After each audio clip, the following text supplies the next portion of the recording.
itself. I don't think they care about this loss. They have 2 more games to compete, and I think the Q needs to have a little bit of a, active hero, because Furin is not really his play style. He needs to be the one setting up the tempo for this team. And when they don't have that, you kind of saw that they're just splitting the map like forever, and there's nothing really happening for them. Yeah, it's tough looking at these stats for Talon. I mean, 0-5 for 23 here, and on the other side, Mickey doing 5-1. So almost the inverse of themselves. A lot of assists for Mickey too, with that lower cooldown of Spec. I know I keep talking about it so much, but that is really what's making Spectre so much more impactful. Why we're seeing her picked up more. And the key thing here is Morphling. He finished the game with 15,000 damage, but only 3 assists. Spectre, 20,000 damage, but part of 22 odd kills. Like, it's disgusting how different it was, even though it was like kind of similar on the damage. So I think for 23 Savage, he does want to get in the game a little bit more, a little bit punchier, and it kind of does boil down to where they're applying the pressure. They're shutting down mid, but giving Xayah a free game, and they're getting so tanky so quickly. Like a Darkseer, a Primal, a Spectre. These heroes, if you don't shut them down, they are so formidable in the mid game because they just have so much HP. Yeah, they got their hands on 2 of those sorts of heroes. Any respect bans, Sheep, that you think are going to have to come out here, or maybe even a change in playstyle? Like we said, maybe try and pick up more of an active carry. I don't think they need to change the carry. I think it was just they fumbled their win condition on Talon for the lineup they had. Like, they did not draft that much damage, and then Morph died too many times. And then at that point, Liquid's establishing like a firm damage line in front of your base. Stay in there. We're warding down the bot side so you can't like farm down the outer extra parts of the map. Too hard. They can hear us right now. Is there anything that you want to say? I'm sure they can hear you, right? Maybe they're blocking us out. Maybe they're like, this panel? Oh, Boxy, he's my cousin. Can you fire Blitz? Liquid? Nod Now's your your head. chance. Just fire Blitz. Can I say, like, Nod your head. Anyone on Liquid if you're going to fire Blitz. I want to compliment Blitz actually, because he's... He nodded his head. Confirmation, you heard it here. No matter the result, Blitz, you're done, buddy. We meant fire them into the grand final. Oh, yeah, my bad. There we go. Yeah, you didn't finish the sentence. I feel like we do need to build them up, though, Rezo.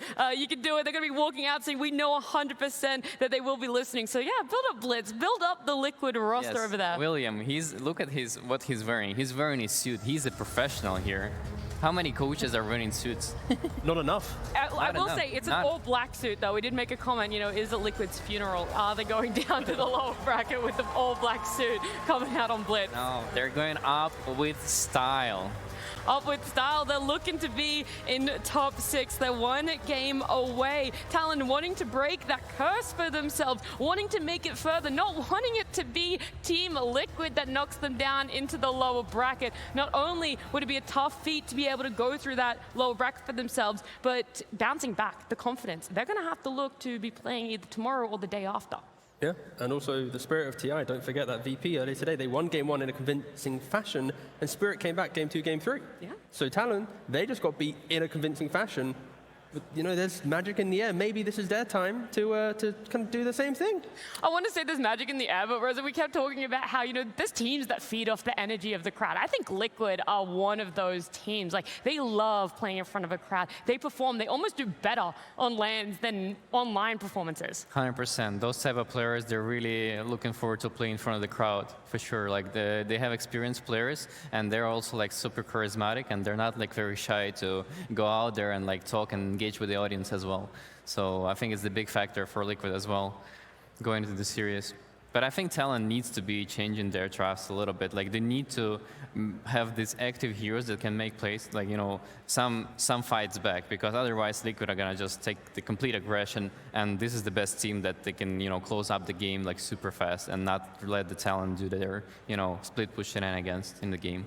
Mm-hmm. Yeah, I think they should let 23 play what he wants, but I think they can adapt the rest around it.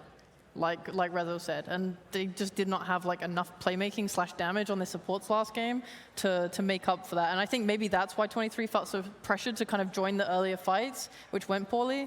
Maybe because, just because their other heroes needed help.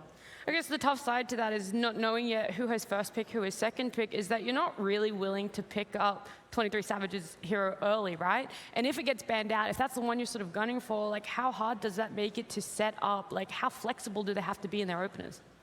I don't think it's about flexibility. I think it's maybe about rounding out your draft with a really solid opening, like the Dawn or the Bristleback. Like these heroes, Talon have found wins on. If they don't have Dawn or Bristle, they've lost every other game. Like these are the only two heroes. Wow. In regards to like offlane, if they round out the draft with this, easy Ws. So I think maybe get the Dawnbreaker in, and you'll be a good spot. It was like untouched in the previous game. So Yeah, I'm surprised they didn't go for it. why didn't they go for it? Like, you've won, you came back against Gaming Gladiators, you bounced back against Keyed Stars in the group stage with an 0-2 down, but now you've just kind of forgotten about the hero, and Bristle's banned. So I think Dawnbreaker could be a good game 2 hero for them potentially. I also understand trying to try something different. We did harp on a little bit too much about 23's Morph maybe, but Jabs' Tide definitely didn't have the impact anyone thought it would. A lot of sort of wasted ultimates there. So it's really tough, but the good thing is it's a best of 3. There is going to be a game 2. So let's get ready to jump into that one. Team Liquid versus Talon Esports. Game 2. It is game at number 2 draft. It will be coming up very soon, and we get to see if that Dawnbreaker, if it's gonna go uncontested again, will it get let through in the bans, will it get unpicked as well. All we know so far is that Invoker, Spirit Breaker, and Nature's Prophet, so Talon this time round, they're not gonna pick it up for themselves, and they really don't want Liquid to get their hands on it either. It's so hard to draft against Liquid. Like, I don't really know how to analyze their draft because there's always something new coming up, you know. There's like some Darkseer idea that's coming up and you don't really see the, you know, the idea behind it, but they make it work with the Spectre and Primal Beast, you know, go in front, and Zai has been, you know, he just won the lane. He was not supposed to even, like, so they know how to execute their heroes well. All throughout the year in DPC, like every time we interviewed them, it was always the point where it's like, when Zai gets his hero, he has free choice. Like, it isn't as if they're going to Zai like, we want you to play this hero. It's more, okay, it's your pick, what's your feeling on the game? And, you know, sometimes I can suggest a hero that isn't the best, but I think 9 times out of 10, he's often hitting the beat of finding a way to just break the game with his hero choices. And yeah, it's... Yeah, because he has so much experience, Yeah. that this, you know, these ideas, they, like, he has them within him. Yeah. So... What's surprising is Nature's Prophet and Tree being banned out by Talon, but that's what they picked for themselves last game. Yeah. Yeah, but Primal's gone this time. I'm not sure about these Talon bans. Like, what are they for? Yeah, it feels like they're just banning themselves out, right? Banning themselves, yeah. I kinda don't lost, even think so- Liquid wanted those heroes. Maybe the Nature's Prophet. Yeah, these are, to be fair, these are heroes Liquid have been drafting in first phase. But when you think of like the punchy heroes, there's been better, punchier heroes to open up a draft with. I imagine it's just, if they have first pick, they want to pick something in mind, and they want to get rid of these heroes to give themselves a better game. Like maybe they don't want Tree first pick, maybe they want something else, so they have to get rid of Tree so they can first pick their hero, and then Liquid can't take the Tree. Yeah. Why do you think there's a Shadow Demon ban? Like, I often see this ban first phase, but what is it for? Like, what is it preventing from picking? The Bristleback, right? Although they don't have first pick, so... Or maybe they think that Talon can't first pick Bristle, so if they ban Shadow Demon, maybe Talon have to pick something else and then they get Bristle. I think it's also Ollie has played it in groups, and leading up to this as well, it's just a hero that he is comfortable with. So it could be this counter, along with being an Ollie comfort that they're like, okay, this is a +5 is actually really impactful. There it is. Or is there Okay. Bristol? Well, they took out the Bristle counter, so... Are they gonna answer with Viper? Oh, Of course not. please. I mean, Primal's gone, that's the best break. I think Phoenix is, yeah, or Ancient Operation. I think those two are the best. The good thing here with the AA pick for Liquid is they can still pick some Earth Spirit, some like simple setup, and then you have the high damage of Magnetize plus the setup, so then AA is hitting the easy Ice Blasts. We are seeing some pos 5s look to go for Blink Dagger at like the 35 minute mark, because with your shard, you blink in, you always know you're gonna hit that mini stun, plus connect on that key hero, and then you kind of your job's done to some degree. But yeah, I think it sets up for the pairings that Liquid have been running quite a lot so far throughout the group stage. I mean, one of those pairings, Chaos Knight already taken out. What else do people normally like? It's that Wraith King Wraith sometimes as well. Earth Spirit, Konka might be the one. Yeah, Konka is banned. Luna, not really a combo, but a potential. I mean, Luna doesn't really synergize with AA. Okay. just trying to see what else is out there that Talon really need to look to make sure they're not going to have this unbeatable safe lane for Team Liquid, this scaling safe lane that can run over the game. I just think the nicest thing is the CK ban in the first phase. This is a hero that Liquid have often just kind of drafted with confidence entering the second and third phases. So just to take it out straight away, it's okay. You don't get your easy lane, you don't get your A plus CK, and also against Bristleback, CK is a very formidable hero because you can buy Silver Edge, you have burst potential. On top of that, already mentioned the AA combo, so yeah, I like the fact that they CK into Bristle pick, kind of just a nice little 1-2 between the ban and the pick phase. They have a lot of options, right? I guess they could take any stun, like a Sven potentially we saw earlier played. I think honestly, more than the carry, I really like seeing other heroes like Axe having been picked up against Bristle, because as soon as you get that call, which can pierce even BKB, it's like he just turns and then you just kill him. And as long as you have any carry with damage, you can achieve that. Same with Legion Commander, right? Yeah, Legion's great too. There's also been like the Faceless Void that we've seen a few times, potentially for like Silver Edge pick up later, but also because in Chrono you can hit him wherever you like. I love what they did with the Tusk. They bend the Tiny for Q and they take the Tusk out of him as well. Yeah, I was surprised. Both of those heroes were left in game one. You guys hyped it up so much. He still went for that Nature's Prophet. Tusk got banned in the first. Oh, he did? He got, okay, yeah, well that Tiny was, Tiny. Yeah, Tiny was still there. And then they went the Nature's Prophet anyway, and you were right, Rezo. Q just had a really rough showing for himself. Liquid kind of know that now, capitalize on it, so take it away from himself. But that Shaker is another one that you mentioned. Shaker is another one, yeah. I'm glad that they went for it. And they also have a, Phoenix to back up with damage, so this is what I know Talon for. This is like their best draft yet. And also, it's like, you know Bristleback, he's a hero that absorbs your opponent's positioning. Like, it's like, you're baiting them onto me. Like, if you want to kill me, come use your Silver Edge to break me. And now it's like, okay, there's an Echo Slam, there's an Egg. Like, you have these really big area control spells, whilst your Bristleback's baiting them to come to them. So, yeah, I think these three heroes just play really nicely into each other. And of course, the downsides of potentially like a Shaker Phoenix support, because Talon have played Shaker support, and they're kind of slow pacing, Bristle just amplifies that and goes, no worries, you're kind of slow, let me just crank up the speed for you, just play behind me, and then we're going to be in a good spot. Yeah. So far, they have a really good setup for Mikoto and Savage heroes. Mm-hmm. There's actually no, I'd rather see Q on Earthshaker, but I was thinking about the potential of a mid Shaker, because I really don't like them as a support duo. No. Like you highlighted a bit, it's just they require so many levels, and they need, or they would like farm, especially on Shaker. That's fine. All they need to do is protect Bristol, like make some stacks for exactly. Bristol and protect that area. Yep. Yeah, I realized I saw the Phoenix and I wasn't too much of a fan because you're losing sort of the healing capability into AA, but the team fight that makes up for it between Phoenix and Shaker is really nice. Well, Tusk doesn't have too much flex these days. Going to be 4. Insania is definitely the ancient apparition. Look, there's Luna. I did mention her, Rezo. You did. And you didn't like it at all. My host. I think they're gonna put Tusk with Luna, right? This game. So you think it'll still be Boxy playing Tusk, but in the safe lane, Yeah. and then Insania and AA sort of playing this post-5 and post-4? That's what I'd be looking at. Yeah. Or they could pick a self-sufficient offlaner, and then try and use the twin gates to get the Tusk to play in the tri-lane, but then you like poke it, so you can start top for like 3 minutes. All right, Zai, you're doing good, boss. See ya. Twin gate, boom, suddenly a tri-lane from, let's say, like minute 3 to 10. So I think with this opening, it does scream protect your side lanes, because if Zai is on that perfectly independent style hero, it could be quite tough to deal with. And that still hits the axe that you guys were talking about, that you think can help deal with Bristle. I think for Liquid, if they're doing that route, they pick the mid here and then go later, but they go for a Dawnbreaker. Not so independent, but... I mean, they can put this Dawnbreaker with the AA on top, and then Tusk and Luna have really strong lanes. Yeah. I love the Dawnbreaker because I was trying to think of how they're meant to take their team fights into Talon. I think it's hard to pick team fight into their team fight that already exists, because the egg is such a good like disjoint of like, what's the point? You don't want to commit your spells onto us because we're already protecting it. Dawnbreaker is just anti-team fight. And I do want to see one more hero on Liquid, because Dawnbreaker likes to play away from her team. I want to see one hero that can help form sort of a line to protect Luna's triangle. I want to see Luna being able to just farm up all of her timings, and right now I think it's hard for like Tusk and AA to do that alone. They have like set up here, like they want Talon to come onto them so they can use Dawn ult. They want someone to stun so AA can ult. I think they need a hero that achieves that for them.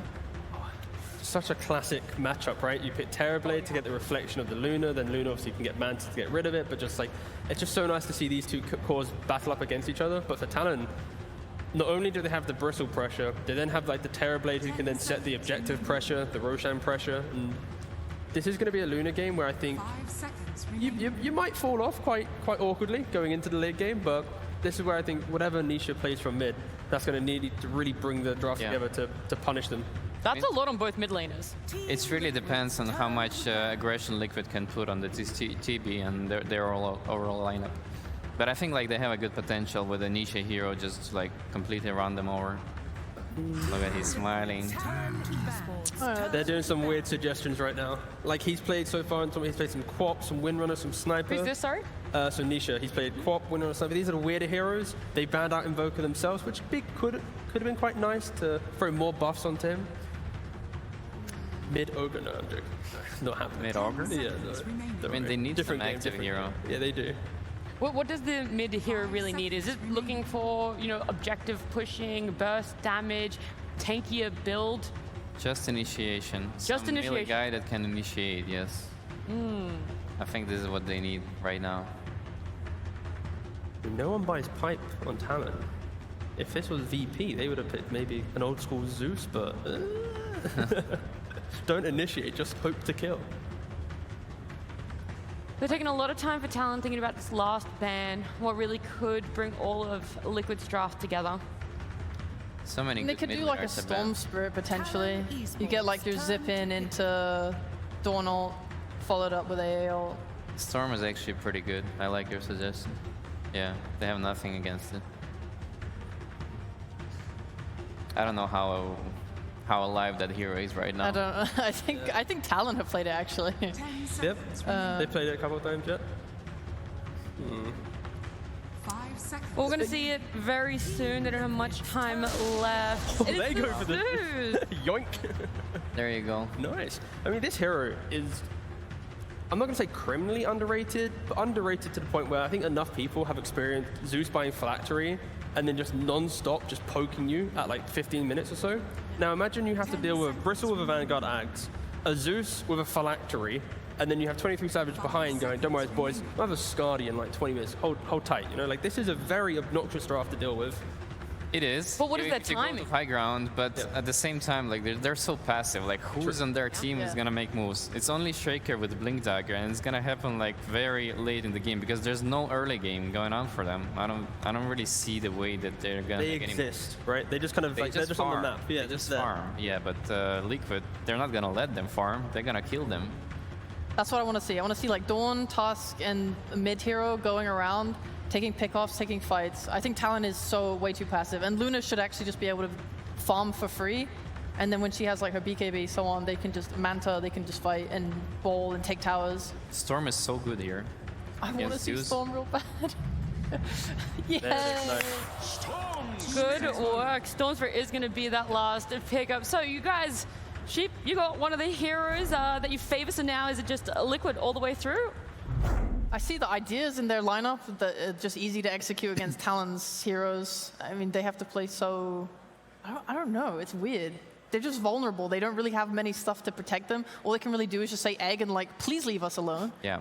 Yeah, it's all about just hitting each item timing needs to try and make a statement in the game.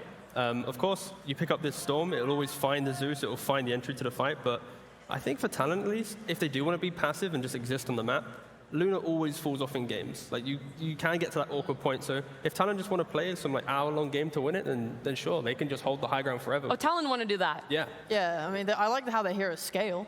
They just need to play it, like if they make mistakes with these heroes, this game will just look so one-sided. But if they play it like nicely, calmly, and just keep thinking about where the creep waves are, then they can really punish and annoy Liquid and just drag this one out. Is there more strengths in the side lanes this time around, Reza? Do you think it's going to be a little bit more balanced when we do shift towards that mid game? Yeah, I think Liquid has better lanes this time around. I mean, unless they're gonna fuck up real bad going in the high ground. Just say how it is. I don't think this is the game for Talon. All right, so you don't think we'll be sitting here congratulating Talon? They have this uphill battle for themselves to do. They have a lot on the line for the game number 2. And so we're going to see if they're able to do it. If they're able to break this curse, if they're able to rewrite history and to guide us through it, it's Cap and SVG. Well, it seems like they are the underdogs, but Southeast Asia has been their before. In fact, most of the time it feels like they are the underdogs, and they've managed to get an upset, one or two throughout TI history. There are some pretty well-known matches there, so maybe Talon can finally get a win over Liquid in the playoffs. Avery, are you a believer? Yeah. Yeah. I don't believe the thing is, I like start to believe in Talon once it gets deep enough in, you know? Once that game starts to progress and I can kind of see it coming together, I'll start to believe. But damn, these games always just look so hard for them off the bat, right? And this is another game where, again, I kind of agree with the assessment here that it's a very slow lineup. It's very clunky. You have the Bristle to provide you some early fighting capability. But outside of that, I mean, you're just trying to scale, right? You have Phoenix, Zeus, Shaker, Terrorblade. It's all about the late game team fights here. You're going to be a powerhouse if you get there. At the same time, Liquid, they have a lot to combat that team fight with displacement with the Tuskar, and if you give them a first blood again, the second first blood of the series going to Liquid once again. And we heard from our panel, they feel like Liquid's actually going to be thriving in this laning phase. You give them a first blood like this. This is not the way Talon want to be starting things off. And to a Luna. This is a hero that uses early gold tremendously well. Yeah. This is also a game where I feel like Liquid are going to pseudo tri-lane. Like, this is a really old school Luna tri-lane strat, right? With the Tuskar, especially AA. This is a very classic Luna tri-lane. A lot of early firepower, pretty much a guaranteed kill on anybody if they decide to put Boxy into that lane at any point in the early game. And you can pretty much leave a Dawn alone against a Terrorblade if the meta's down. Yeah, one of the trends of this tournament, I feel like, is we are using those portals more and more to gank the side lanes and make these sort of, as you said, pseudo tri-lane sort of situations where you're just constantly moving with one of your heroes. So I think a lot of this game might come down to how much Boxy gets done in the early game for Liquid and how much Q can kind of counteract that and get his timing later on, but it's definitely going to be later. And they're going to block the off lane here for Jabs to try and get this double melee lane, something in the early game, and also against that Tusk roaming threat, right? You don't know where Boxy's going to start. You have to be prepared for this. And Mickey's going to have first blood gold here as well. So any advantage you can get for Jabs, propel him into a faster Vanguard, get the ancient stacks going, and then fight around Makoto. That's your game plan if you're Talon. And if you're Liquid, get Boxy into gank potential, get runes for Nisha, and then start combining this Dawn ult off of the Storm Spear jumps, and you're just going to be slaying Makoto on the map. Now, Bristleback is the second most played hero of this tournament, just one behind the Muerta right now. 33 games of Bristleback. And while he's close to 50% win rate, I feel like this hero has been super dominant when, you know, like things go well in the laning phase. This hero just seems to pop off after that. He's like Darkseer, right? If the first 3 to 4 levels he doesn't get punished too hard, he kind of just runs away with it. And then you have to be able to deal with him. And I mean, we've seen teams be able to do that. There's definitely some counters to this hero. Break helps. Anti-healing helps, and of course Liquid have their Ancient Apparition that they've pretty much gone to every time it's available. This is a hero Insania is just going to play the whole tournament, it seems like, until someone bans it out or stops him. Yeah, with all the hearts going around and all these strength heroes, you got to get some percentage-based damage somewhere in here. So I think Liquid have a lineup that can deal with Bristle in those good game fights. I mean, Tuskar's like an old-school meat counter as well. You know, he's a butcher. Tag team him up and chop him down. Sure. You combine that with somebody like the Luna. I wonder if the Glaive interaction with the Shard actually works with tag team. That would be pretty interesting. That's true.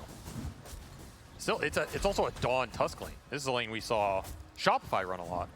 Yeah. To success, or limited success, I guess. But the lane itself looked great. And that's something that could just pop 23 out of nowhere in this laning phase. He has to be careful, but so far this lane is going really well for Talon as Ollie is just dominating the double melee up here with the Fire Spirits. Yeah, double melee heroes that rely on being able to hit you so that attack speed is even more potent, and they're going up against carry that has the highest armor in the game. So it's tough. Yeah, they might be able to pull out a kill somewhere, but probably not up here. This lane's just going too well for Talon, and it's going to kill the kill threat that Liquid wanted to exist up here, which again points towards, is Boxy going to roam? Is he going to look towards the mid or these runes on a cheeky Zeus kill? Probably not with the leaf, unless it's on cooldown from Nisha Harass. So this bottom lane, Talon need to coordinate where Boxy goes and when he tries to rotate. That's going to free up a lot of more farm for 23. And maybe he can control the map a bit more versus Zai than what happened in that first game with the Morphling versus the Darkseer. Zai definitely got the better of that matchup on the map.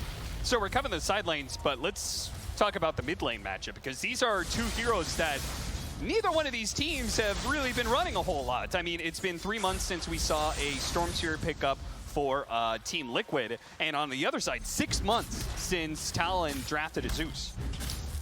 Where did these heroes come from? It's a very interesting. Well, I mean, Zeus speaks for itself. That hero's just good. I don't need to say anything there. I mean, the Storm, though, the thing interesting about Storm in this game is you don't have the mana generator. Okay. The patch where we saw Storm was the Coddle Storm, the Pugna Storm. Pugna, yeah. Liquid have nothing to pump him up other than the Donald, and, you know, the Luna Aura is also nice on pretty much anything. But that's not really a Storm combo. So that's why I feel like the power runes for Nisha are really important here. And it's something that I feel like Liquid should prioritize, because you really want the power runes in the counterpick matchup for Storm when he wants to have the extra resources on his own to jump the enemy mid hero. Zeus is not that squishy of a mid. This is not your old man Zeus. It's a young man Zeus. He has leap, he has more mobility. He's tankier. His hero can be deceptively hard to bring down. And he builds a phylactery, which I know you love. Of course. I mean, phylactery is just it's the best item in the game. Feels pretty good right now, and there are a couple of these heroes that really can get bursted. It's the most fun here. I'll put it that way.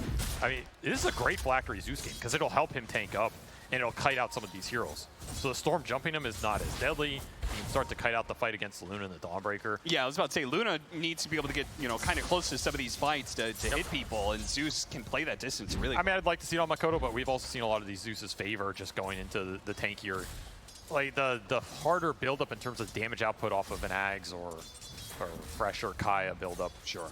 You know, there's not a lot of Zeus's going the Manta Lightning hands. I'll man up and be open about it. Now, is that correct? I don't know, but yeah. Oh, rotation from Q surprises Nisha. Really nicely planned out TP there. Q gets him right on the corner, blocks him out with a Fissure, which wasn't even needed. Just the burst damage being that close to the aftershock was good enough. Crazy good kill by Q. And Liquid gonna try and get a rebuttal here up in the top lane. 23 takes a lot of damage, but again, this hero is not so easy to bring down with some of that physical damage, which is what was left in the tank after they burned through. 3 HP. Woo. Foxy, living the highlight in real life here, barely gets away. I was gonna say Nisha, he had almost full wand and fairy fire, and he went early Falcon Blade. This is such a tanky Storm. So to get that chain stun perfectly there for Q is just incredibly heads up read. And it's a massive kill because suddenly Makoto has a faster ult, which could sway the side lanes here. Right. And it puts him in a better position to contest that 6-minute rune, which you gotta be thinking about if you're Talon. Yeah, particularly if supports are, when they roam like this between the two lanes, if they don't successfully get kills, they tend to fall behind in experience, which just makes them even squishier and even easier to kill for that Thunder God's Wrath. Instant bottle refill. So Nisha has massive resource advantage on Makoto here, but he's arcane bootsing up. I mean, this is a contest for sure, or at least you're gonna get the 50-50 and DD top. Really nice news for Talon. That is a rune that Nisha really needed here. Nisha's gonna fight for this one. Thunder God's Wrath bursts down the Tusk, and looks like Insania's gonna be in trouble as well. They only need a couple more hits, and they will easily get back. Makoto walks away, hops away with the double kill. Really big snag there. Makoto just living the dream start versus a counter pick. So what? He's 700 gold ahead of Nisha here. And he's going to be in a position where is Nisha going to be able to find him in those woods or on the map anymore? And pretty good value out of the ult to push his support levels up as well. That was one of the issues for Talon last game. I mean, these lineups can be slow, but if you get support levels, they pick up a lot of pace and nice Fissure cancel. Oh, things are beginning to turn badly now. Now, he does have a lot of stick charges and a Lotus, but against this many heroes, they rotated so much on the side of Liquid into mid that Mickey has no help, and there was even 23 coming through the portal to make sure the Luna's gonna die, and maybe they'll put some pressure on the tower too. And it's another huge kill on the map because that Luna's level 6. Mickey was well ahead of XP here on jabs and just living the life off that first blood. And oh, nice play by 23 using the illusion, denying away that wisdom rune. I mean, just 2 minutes ago, Liquid was in a pretty damn good spot. The Storm Spirit and Luna were top of the network chart, but this play in mid, now the play in bottom, things are turning quite dramatically to the favor of Talon. Talon showing up in game 2 in this early game, especially the supports. And suddenly this lineup is not going to feel nearly as slow, right? Because you have 2 level 5 supports versus Liquid's level 3. And Boxy's start has just been very slow, right? Yep. He hasn't found that kill bottom too often. He's 0-1-1. Not a lot of stacking either. Downside of the Tuskar here, he can't set anything up for the Luna. So Mickey doesn't have a lot to fall back on. There's no Ancient XP. And then you get that Wisdom Rune denied. It's like the cherry on top here. You have a lot more breathing room in this game for Talon to get these supports to their ults. Oh, and play around Makoto, who's giving Nisha absolutely nothing for free. Yeah, who's hunting who in this game? They're going to jump on Makoto here, but the slowdown attack speed plus a beautiful Fissure. They do have the Dawnbreaker, though, and that's going to be the extra bit of help that they need to be able to burst down Makoto. Nisha commits. Can he finish him? They do. Zai managed to bring him down, but Nisha's going to have to give up his life for that one, and Jabs is on cleanup right now. 2 kills already. Look to chase after Zai, but Mickey does manage to, like, dissuade Talon from keeping that aggression going. I think Talon are still very happy with this, right? You get another kill on Storm at a good time, which is 8 minutes. Arcane rune top, another rune Nisha would have died for, perhaps literally, as it'll probably go into the Zeus's pocket here, and you didn't even need the Zeus ult for it. You got Donald off the map as well. A lot of small things going Talon's way here. And I also like this Max Fissure build from Q. If you look at this type of lineup, you throw this Max Fissure into a hero, you bolt them with Zeus, throw a Zeus ult, Phoenix dives in, it's a massive amount of poke damage that can force Nisha into an awkward position. You can see one reason they wanted that kill on Makoto so badly is TP was still on cooldown. Yep. So he actually TP'd out, got into that fight, died, so he had to actually walk out to lane, which means he wasn't there for the power rune ultimately. A little sad, but still very happy with the start he's been given here. You got double bounty rune sitting there for Makoto when he needs a fill up at a right time. This is going to be a tough wall to break right now if you're Liquid. Your biggest priority is getting your supports involved. And it has to be through the Storm Spirit. There's just no way around it. Your lineup doesn't have much else to function until Mickey's ready to join those fights, and it's... I mean, it's a Mask of Madness Luna. He wants to be hitting jungle, he wants to be hitting stacks right now. He does not have Eclipse points, he does not have Beam points, so Mickey joining these fights is not on the table. It's gonna have to be some cheeky support kills probably, while you try and stall out some of these lanes. That's gonna be decent space. Every game that I've seen a Bristleback have this kind of start, feel like he's always walking away with the win. But we're going to get a quick listening on Team Liquid, see how they're feeling about this game. My game is going to be really slow. I think you sit and farm everyone to get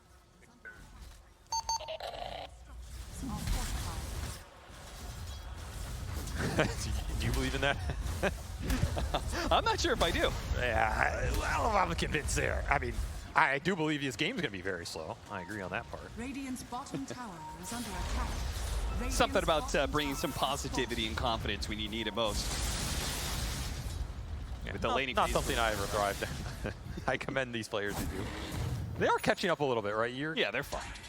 You have level 5.5 on Insania now. Slowly closing in on the ult. And of course, Talon, I mean, they're going to play like their methodical game, right? It's not that they're going to just jam the levels into you on your side of the map, especially into Dawn ult where the counter initiation is the way Liquid can come back. So you're not on some crazy clock here for Liquid. It's just, that was not the start you were hoping for. And you're still looking for some action here. Only 3 kills in 11 minutes. Jabs. He's been playing so forward in this lane. They're going to bring 4 heroes to bring him down. Team Liquid, they really wanted to get this punish on Jabs, and they do get it. It cost them quite a lot, though, in some ways. But you have to make these kind of moves to get boxy in the game, right? Otherwise, this Tusk is just sitting level 4 forever. He's way too important to your lineup. Sure. And extra levels to boot. Zai gets involved, puts the Blade Mail to use. It's going to be really nice in these fights versus the Zeus and the bristle damage. Their other global ability is now online. Insania's got the Ice Blast finally ready to go. So the Storm can jump in. If you get the right timing there on the Ice Blast to follow it up, it looks like she's going to be sending a shot across the map, but Nisha's already left. Yeah, Nisha wanted no part of that jump. Though we'll hit the cover. What's up? Got a raindrop on it. Immediately tips the cup. Got him. Got your raindrop. That's value in the bank right there. He did go the Kaya build, by the way. So, okay. Phylactery enjoyers. Very sad right now. Meanwhile, Mickey, he's got his Mask of Madness building up to the Yasha, the full farming build. I'm very curious. I was looking at all these Luda builds recently, and I noticed there was a lot of people experimenting these pubs with the Shard early, but as time went on, I felt like they were getting it later and later. What do you feel about the Lunar Shard? I mean, is it any good, or? I think it is very good. Yeah. It's just you want to get it when you get into that fight and it has max value, which is it gets better with more survivability items. I think somewhere around that 3rd to 4th item, I think it is a sweet spot. Yeah. I think Yatoro has been getting it a little earlier than a lot of these other players. I think Western Europe tends to get it a little later, but I think as long as you pick it up somewhere, it's good. I feel like you can get it pretty early. I think the Shard just has pretty good value. It doesn't cost too much. I mean, Mickey's eyeing it up here. You can just go mask into the Yasha, into like Manta Shard timing, and just go skirmish. Not out of the question here, especially if maybe he feels like the game is very slow and Talon are going to take a fight into you. You don't want to lose that. You don't want to lose more map control. It's an option to just bump up the survivability here for the Luna. Yeah, and it does speed up your farm a little bit. Probably maybe not as much as completing a Manta obviously would, but jabs. I will say that the aggressive component of the Luna Shard in this game is not amazing in the early game. Maybe in the late game, like, if you can get on top of the Bristle and you hit him with it, but Terrorblade is not going to be on top of you. He's going to reflect you, hit you far. Zeus is nowhere close to you. The Phoenix Shaker are nowhere close, right? So it's pretty much only for survivability. I feel like it's not that great early in this game for Mickey. I think you just go better survivability items. Like, you really want Butterfly or Satanic or some sort of timing like this to fight into the TV Zeus. It looks like he's gone through that same thought process. His build has changed, but he's going to be caught. Q revealing himself with a Blink Dagger. Jabs, he'll die at the same time. So the teams were making moves on both sides. A 4-man gank kills the Bristleback and kills the Luna. Nisha will sneak away Wisdom Rune before the rotation can come from Talon. I mean, that is a weird position for Mickey to be in alone, right? Yeah. Just walk up mid lane, you get Echo Slam. Maybe not expecting the Blink to be this fast, but it was Brown Boots rushed by Q. Quick Sunder, the burst damage, it comes in. They collect pretty quickly on that one, but 23 is committed heavily to be able to finish up this tower. Might pay the ultimate price for it as Boxy gets him down. Tag team, that's pretty easy. Boxy's gonna be left behind though as the punch finally comes through, but double kill for Makoto. Was that worth it for 23 to stick around like that? I mean, no, but it feels good for his team. Does not feel good for him. Yeah. So both carries giving something up here. Kind of an interesting exchange. I mean, it depends if you believe like Zeus is this true carry like he used to be. I kind of feel like the hero doesn't function like that. I think he's a great 1.5 to 2, but he's not a true 1. Yeah. In that sense, I don't think you want to necessarily sacrifice yourself for Makoto here, who's already having a tremendous game. I think the TV death is going to cost Talon a bit here, but it is great for Q. And if we've seen Talon do anything, it's off the back of their 4, right? When Q has a good game and he's rolling, everything just starts to flow for this team. Yeah. And this fast blink has paid off very swiftly here. Yeah, because he was thinking about getting the arcane boots at some point in time. I remember very early on, he had the 900 gold. I was like, yep, is he going to go for it? But he went for the fast blink, got a kill. Now, he can maybe help Ollie. No. That's just enough burst. And this is the combo we should be seeing a lot from Liquid right here. Storms here in Ancient Apparition helps out a lot to be able to land that Ice Blast. Even have Max Snowball throwing some more magic damage on the amp. Max Vortex is going to do some work here, and they're still looking. Q, can they control him enough? Easily. Burst him down. Jabs. Dawnbreaker coming in for an extra stun. The extra bit of burst damage required as well. 2 down as successful moves from Liquid begin to ramp up. All those support levels they were lacking come in, and now they're just straight up ahead with level 9s. Liquid finding the opening here. Big pickup's going to give them a lot of momentum and pushing towards a pretty decent mid-game timing on these 3 cores if you can get to some early BKBs, which is what they're eyeing. Because there's, again, very limited control on the side of Talon to deal with that double, triple BKB timing playing the Luna objectives game. What happens if Liquid just decide to start forcing Roshan in buildings with some spell immunity? Not a lot to throw into it, right? Jabs just needs to be strong enough that he can frontline and waste the duration. And so far, Jabs is the one continuing to get punished. Yeah, he's plummeted down the network chart. He is 4 deaths will do that. way far behind everybody else. Yeah, he's not had a huge amount of ancient stacks because the supports have been active around mid for Talon, prioritizing Makoto. His lane was pretty rough. I mean, Mickey had first blood and it's a Luna lane. And he's just the one getting hunted right now. Yeah, this is going to be the second time he's going to be ganked around his tier 1 towered bottom lane. And the TPs will come far too late to get the punish. Liquid have identified the weak point in Talon right now. It is Jabs, and they are continuing to exploit it. A 5th death for the Bristleback. Just no front line in sight. He still doesn't have that Ags. It's going to shift more weight to Q and Makoto to find some pickoff. Goes Wrath is going to reveal the 2 supports. They quickly go for the Tusk kill, see if they can burst him before the Snowball. Not quite good enough. That's going to delay this kill just a tad bit. As a result, Insania will be able to go home free. And he does have a blink on Boxy. So as rough as the first 10 minutes were, the next 7 or so were pretty damn good. And that's going to give you your initiation power here, as we saw with that blink reveal. Something else that can just make Jabs' game a lot harder. When the Tusk can start on you with the Dawn follow-up like we saw in that triangle, all of a sudden there's just nowhere to go because you can hold the Snowball, you can hold the shards. Guarantee that the Dawn ult lands, and then you're just stuck in tag team Starbreaker. I mean, not a lot of heroes survive that. Manta Lucian's going to be pushing down all these lanes. He also just picked up the shard. Jab's going to be caught here, pulled back in. Again, the double global ultimate putting to use every single time they're thinking about this bristleback kill. They are just not letting this hero get off the ground, not letting him get to this Aghanim Scepter. Sixth death in 18 minutes here. He is still level 10. He is just falling so damn far behind on XP. Insania's level 10. Like, this is an ancient farming hero that's the same level as your enemy 5. Something has gone wrong here, and it's gone wrong very quickly for Jabs. He just doesn't have much space. 23 soaking it all up. He needs to, which means someone needs to show on the lane, and the second you show, if you're not tanky enough to survive this double global burst, you're just gone. See a lot of drawings on the map. Team Liquid seem to circle around that mid area. They want to keep playing in Talon's face, I assume, and Talon is saying, we got to push out that bottom lane. We got to be able to play the whole part of the map, because they do, I mean, this game's going a little too fast right now, right? They want to slow it down, get to their round of items that they need to get.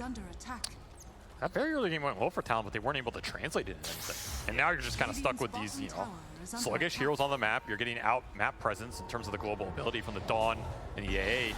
And Storm just has free jumps, because there's really only one hero Storm cares about, and Q can't be everywhere.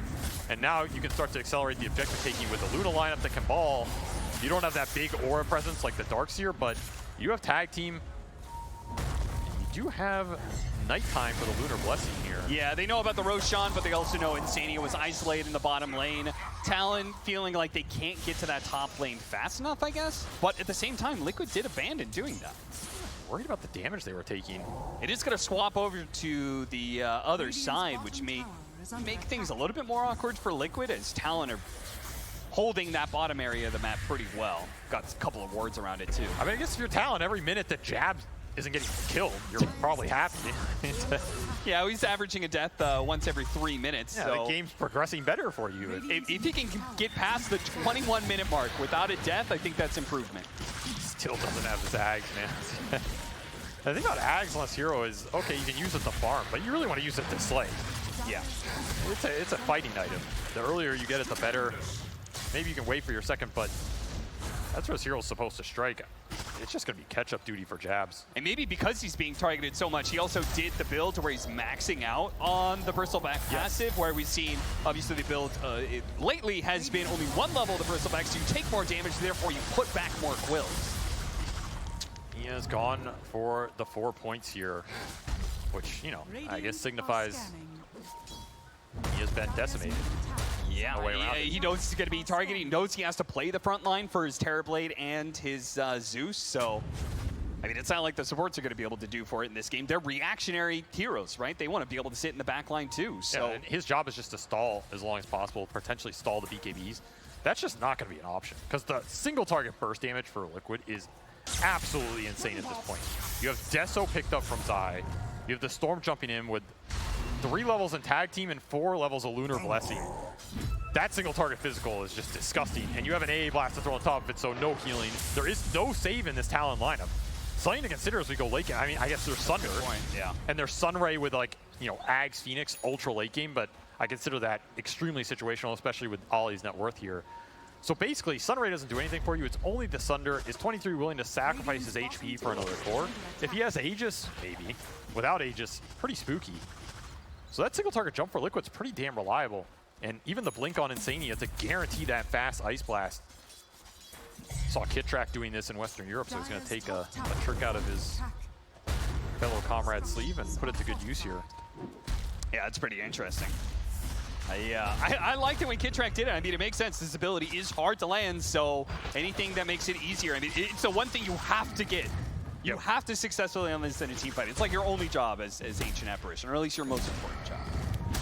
The only downside I can think of is, I mean, you are playing against Zeus. Yeah, well. You know, you get your AA blink canceled. That's a sentence that I never thought I would be saying in a TI cast, but you know, what happens when that Ancient Apparition blink gets canceled and he misthrows the ult? Oh, no. Radiant are scanning. Well, that just means it's all the more important for Team Liquid to be setting the tempo, getting the initiation, and they're going to get some information here. Talon inside the pit, 3 of them caught in this Ice Blast, but it's only Nisha who's nearby. They go for the Zeus. They found an opening here. Boxy scouted out Makoto alone, and Talon, with the rest of them low like that, no way they can complete the Roshan. May have to give it up to Liquid with Makoto being dead. Looking for Nisha. I mean, he's got to be careful. You do have Snowball save. It doesn't always bail you out versus Earthshaker, though. And Zai got trapped. Oh, sneaks right past the Fissure there. Looked like he was not going to be able to make it out, but it seems like there was just enough room. They popped the smoke because, after all, they used their Metamorphosis on the TB. They do not want to give this Aegis half up. duration. This is a Scotty meta timing for 23. You let Liquid go here, you are conceding Roshan. And Q was looking for an opening somewhere here. Looks like with the Fissure, they might be able to finish off Insania without committing much. Couldn't get the blink off. Sometimes you gotta pay the price. They still can't Rosh. Look, That's the problem. They're setting up for Makoto again. They've got this lane ward, and they're saying he's going to walk back down the lane. They really want to be able to kill the Zeus first, because with meta down, then, I mean, there's just not much damage left in the fight. But Zai also just wants to kill this mid tower. Conceding the Roshan without the AA blast. You said no meta, though. I mean, it felt like, from my perspective, Liquid don't necessarily need the Ice Blast to take this fight. I don't think they do, especially when they had their BKB timing. You have BKB on Nisha, you have BKB on Mickey here. This is normally when I think you'd be looking to force the fight. Well, a great win for Talon then is taking an Aegis into the hands of 23 Savage. And now that Thunder save, it could come into play, right? You have a lot of single target focus, so if you can save one of your other cores and use the Aegis that way, it's not a bad way to turn the fight. And 23 is known to be pretty sacrificial with those Thunders. Yeah, he is. Yeah. They'll put it to use. 4,000 net worth lead still for Team Liquid after the Roshan taken for Talon. Even kill score, though, 12-12 as we approach the 25-minute mark. Gotta watch out for that Aghanim Scepter, though. Boxy slowed down to a crawl by this. And with the Sunray damage, they'll instantly get the damage on him as he comes out of the snowball. No way for him to blink. And this is where that long-range poke becomes that much more deadlier. With the Nimbus, you just throw down on top of that Fissure, Sunray, Nimbus, into even some Terrorblade illusions hitting you. Honestly, it adds up pretty fast. Yeah. That's how Talon want to start these fights. Liquid just need to not give them that opening. They're probably going to wait out this Aegis period, honestly. I don't think you want to take the full fight into the Terrorblade right now with 2 lives. Nisha spotted, not by any heroes with stuns, though. And he's got a haste rune, so even the slow from the Bristleback is no problem for Nisha. Oh, they're going to find Insania still. They actually have this really deep ward by the TP point of the outpost. So they knew where he was at. So triple BKB timing for Liquid, not going to get put to use instantly here. They're going to have to wait a bit to find their mark. Maybe not too sad about it, though, with how far Jab still is behind. And of course, like, BKBs versus Zeus are always just, it's as good as you get, right? Hero does not do anything to carry the fight during the duration. So you have a decent window here, and only 3 minutes left on the Aegis here for 23. So you're going to get a tier 2 off it, you're going to get some catch-up farm for your other cores. Can you get more? Can you find an initiation on the map right now if you're Talon? Because you really wanted to, and instead it's Boxy almost finding Makoto. Oh, Makoto. Somehow, Ships in the Night just passing right on past Boxy, who, again, they are hunting Makoto when they get the opportunity, but now it's Boxy, who has been spotted by Makoto instead, and likely going to be dying inside of this Nimbus field. That puts Makoto up to level 15 now, so the experience going back the way of Talon a bit more. 4K becomes 2K gold lead for Liquid. And to some degree, if you're Talon, you kind of have to be happy going late, right? With the draft you set up for yourself. I don't think it's that one-sided in terms of draft, but yeah, I mean, it is Talon. It is a Shaker Phoenix lineup. Yeah, they got some big team fight.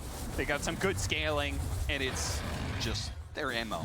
It's what they feel comfortable with. We're going to go a Shadowblade build-up. So this is pretty interesting with the Storm Spirit initiation. As you said, Talon wants to be able to play the distance game. We were talking about game 1 and playstyles when it comes to Team Liquid being the speed and Talon being this brick wall that they try and just stop all your momentum and push it late. In this game, it seems like it's going to be a game of initiation and distance. I think Liquid are fine with that because they have the Storm. So you just jump in with Storm. If you ever get to an Ags and you get this AoE Vortex with a BKB Storm going in, there's no real counterplay. If you ever catch 2 or 3, you're just going to gobble them up with the Dawnbreaker coming in with all the minus armor, Zai's building especially. It's not amazing versus the Terrorblade, but it shreds everybody else here. Deso into AC for the Dawnbreaker.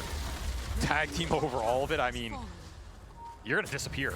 And 23 decides a minute left on this Aegis is enough to go high ground. This is an aggressive high ground. I like this. I mean, honestly, keep Team Liquid honest. They're trying to push down your tier 2. You've already taken the tier 2. Let's put some damage onto that tier 3. Nisha sticks around, finishes off finally, but guess what? Your tier 3 is now dead. I mean, how much do you want to push this? How much do you want to try and set up on the other really side? Giving this up? Yeah, this is a lot of space Liquid's giving them. They're finally going to start coming back, but maybe it's a bit too late for this range barracks to survive. 3 racks for 23.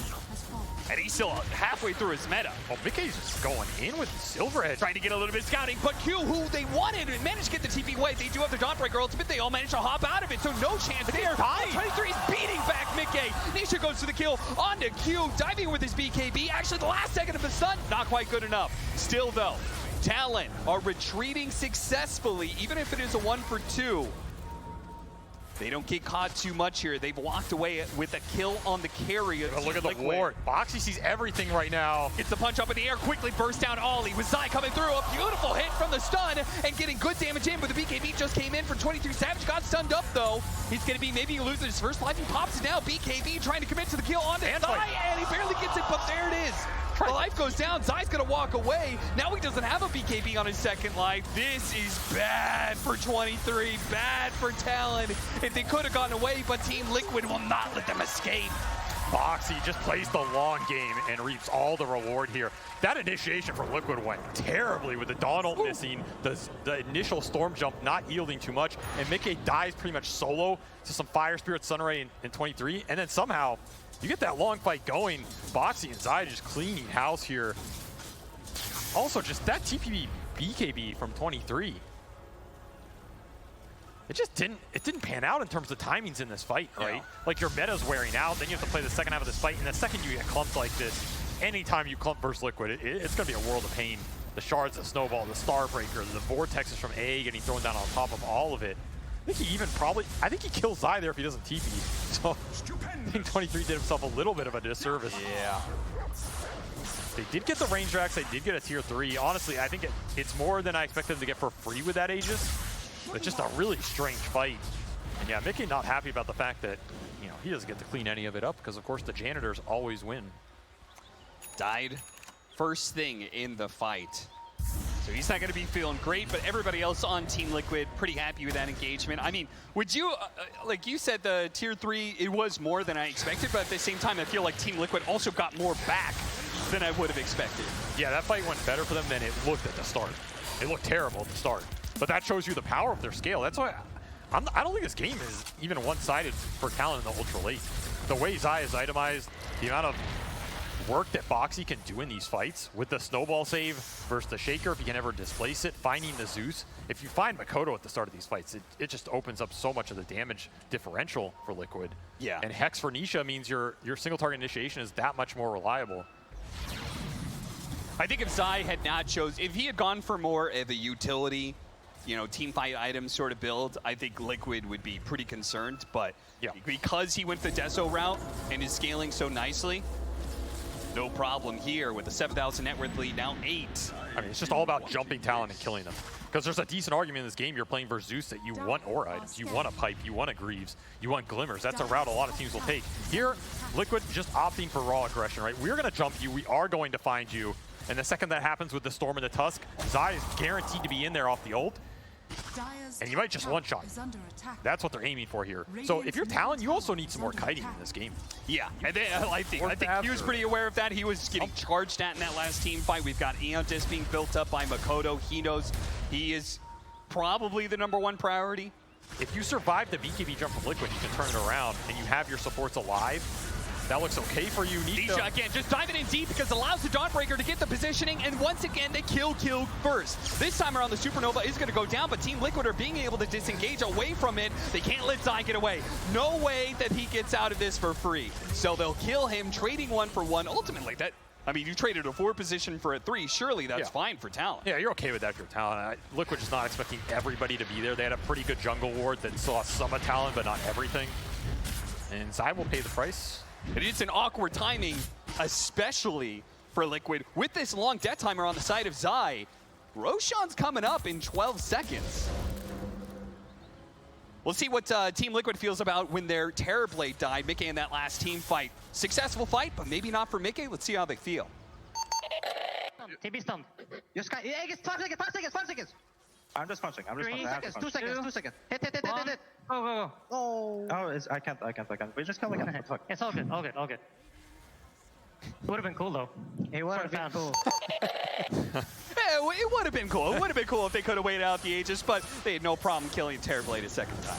See, that's some good PMA comms right there, you know. I like that Zai, you know, the veteran voice comes in, guys.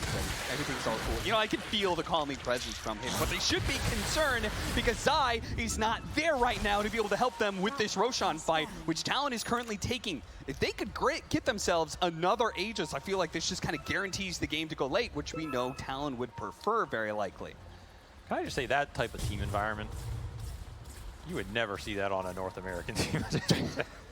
It's a very different type of situation. So, I mean, maybe there's a reason they've been very successful all year, you know? Yeah, wait, somebody would shut the hell up, Mickey. Yeah, maybe. Where's our carry, guys? That would have been the comment for sure. Boxy leading the charge off the smoke. He's going to break some smokes, and that gives an opportunity for the jump in from Nisha, but they pop their BKB on Jazz. They didn't quite finish up the initiation onto the Earthshaker. Maybe they do get him. Pull him back in. Once again, Dawnbreaker comes in, finish off the job. Zai goes for the kill, and he'll bring down Q. They can't do anything about these BKBs. They're trying to draw it out, but oh, Ollie's going to join him. In the afterlife, just too much burst damage. Now they pursue. Without the supports there, they're feeling okay about this, but they've lost Boxy. Perhaps too aggressive. That was a little deep. Liquid could have just been very content taking Roshan, and maybe they still will. Yeah, but they lost their tag team. Yeah, that helps speed it is up also quite a bit. switching sides. Makoto grabs an Arcane Rune, and Talon are TPing top. Their supports are up in 20 seconds. It's going to be dire side Roshan. Oh, they're going to run into each other. They can actually get a free kill onto Insania. This would make the numbers go fully in the favor of Talon. Insania just too fast for himself. He got here way ahead of time. Yeah, guys, where are you at? I mean, it's disconnected right now for Liquid. Can't get to the side of the map. They have no tier 1, no tier 2 on that side because that was the lane that Talon pushed in earlier with the Aegis. So it pays off here. Oh, yeah, that's right. I mean, I guess the range barracks did have a big impact. Yeah, it mattered a bit as that lane got swung in. And now all of a sudden, Talon, they get away from a BKB fight that caught both supports into a position where you just force Roshan here. You know you have around 15 to 20 seconds, no BKBs, but it's not that fast either. I mean, how good do you think your pit fight really is if Liquid decide to jump on top of you? Because your initiation does not exist. So if you're Talon, you can't just smoke into Liquid and start the fight on your terms. It's near impossible. I will say one thing about these corner fights, though, it does make it really hard to jump the very crucial supports. Like this Phoenix can just literally sit in the corner and have a good supernova around the pit. But Liquid have had enough damage to kill these supports. Even with the kiting, the glimmers, the four stabs, the sun rays. It's just been finding it. It does make you concerned though, right? Because this BKB goes down a second every time, and now you're on 6-second BKB. Yeah. Is that enough time for you to kill these supports as they start to tank up? And that'll be a full MKB done for 23. He opted just for the full damage and the full pierce versus Mickey here. Make it like as hard as possible. Very right for them or very poorly. This is no buyback, playing for the Roshan fight all in. Because you could have gone a survivability item here if you're 23. You could have gone something like Satanic even into the A blast. It's not really been hitting you. But they got it. Oh, Jeff picked up the Aegis. 23 isn't going to have that extra life. Is he going to be fine though? Mickey right in there with a BKB, but he Satanic. Oh, wait, Mickey! He managed to push through both of those heroes, 1 versus 2, and the rest of Talon are crumpling to the initiation of the storms here. The Gold's going to try and get away, but remember, this was an all-in. They took away the Aegis. That means 23 can't join in this fight. They buy back, but for what? The supports will not have cores join them in this second part of the fight, and they're just going to be hunted down now. Diebacks on the side of Talon. Oh no, Talon, what have you done? That A blast did some serious work, right? Because you had a cheese on the bristle. The Aegis and cheese didn't go to the Terrorblade. He sunders, but it's not a great sunder here, and Mickey just stands his ground. That Satanic comes in extremely clutch. BKB Butterfly Satanic shard timing for Luna is no joke in this meta, and that shows us exactly why. Are they gonna go for outfights a Terrorblade, bristle head up. You could see Mickey was pushing forward there. Yeah, I mean, he wanted to hit tier 4s. You know there's no meta. Yeah, he just picked up that MKB. You could probably guess at least no meta, but maybe no buyback. That is not a man fight that 23 expected to lose. He picks up this MKB to win that. He said it goes horribly wrong. You just might get mega here. 7 seconds on the Terrorblade. No shaker for 20. This is the power of Luna. You break these tier 3s, it opens up everything. They might have to throw some bodies in there. It's not looking great. Jabs, he just has to do something about this. Mickey's going to take Megas, otherwise he gets the BK, gets Owen out. He's fine. Everything and more as Mickey makes up for that team fight earlier and clears through the entirety of Talon's base off of one bad fight for 23. And what did you get for it? You got a cheese. A cheese on Jabs, who can't use it because he's getting AA blast. Very rough spot now. If you're Talon, you were in for the long haul before.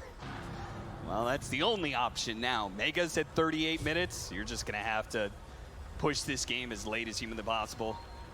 See this fight. Great Ice Blast. Mickey just going down so low every single time. As you said, 23 bought that MKB to beat out the Butterfly, but it was the Satanic that proved to be the superior. And Liquid jumping the backline here too. The supports just can't really help that man fight at all. I mean, you can output some damage into that BKB Luna there, and you might just win that. But the disruption of the backline, forcing buybacks out from these supports, they can't do anything. And I'm pretty sure that's what Nisha's saying. I mean, like, Q can't play any of these fights. There's no really big eggs that have swayed the advantage. It's just nothing to help the man fight versus Mickey here. And no great Echo Slams, no great Supernovas, right. And it's not necessarily their fault. It's just Nisha totally inhibiting their game. I mean, because how do you prevent it? How do you prevent the Storm going on your backline in this game? You have no jump of your own. The only way you prevent it is really forcing an objective, and your front line stands there, and you are able to hide your supports super far back or smoke them. Yeah.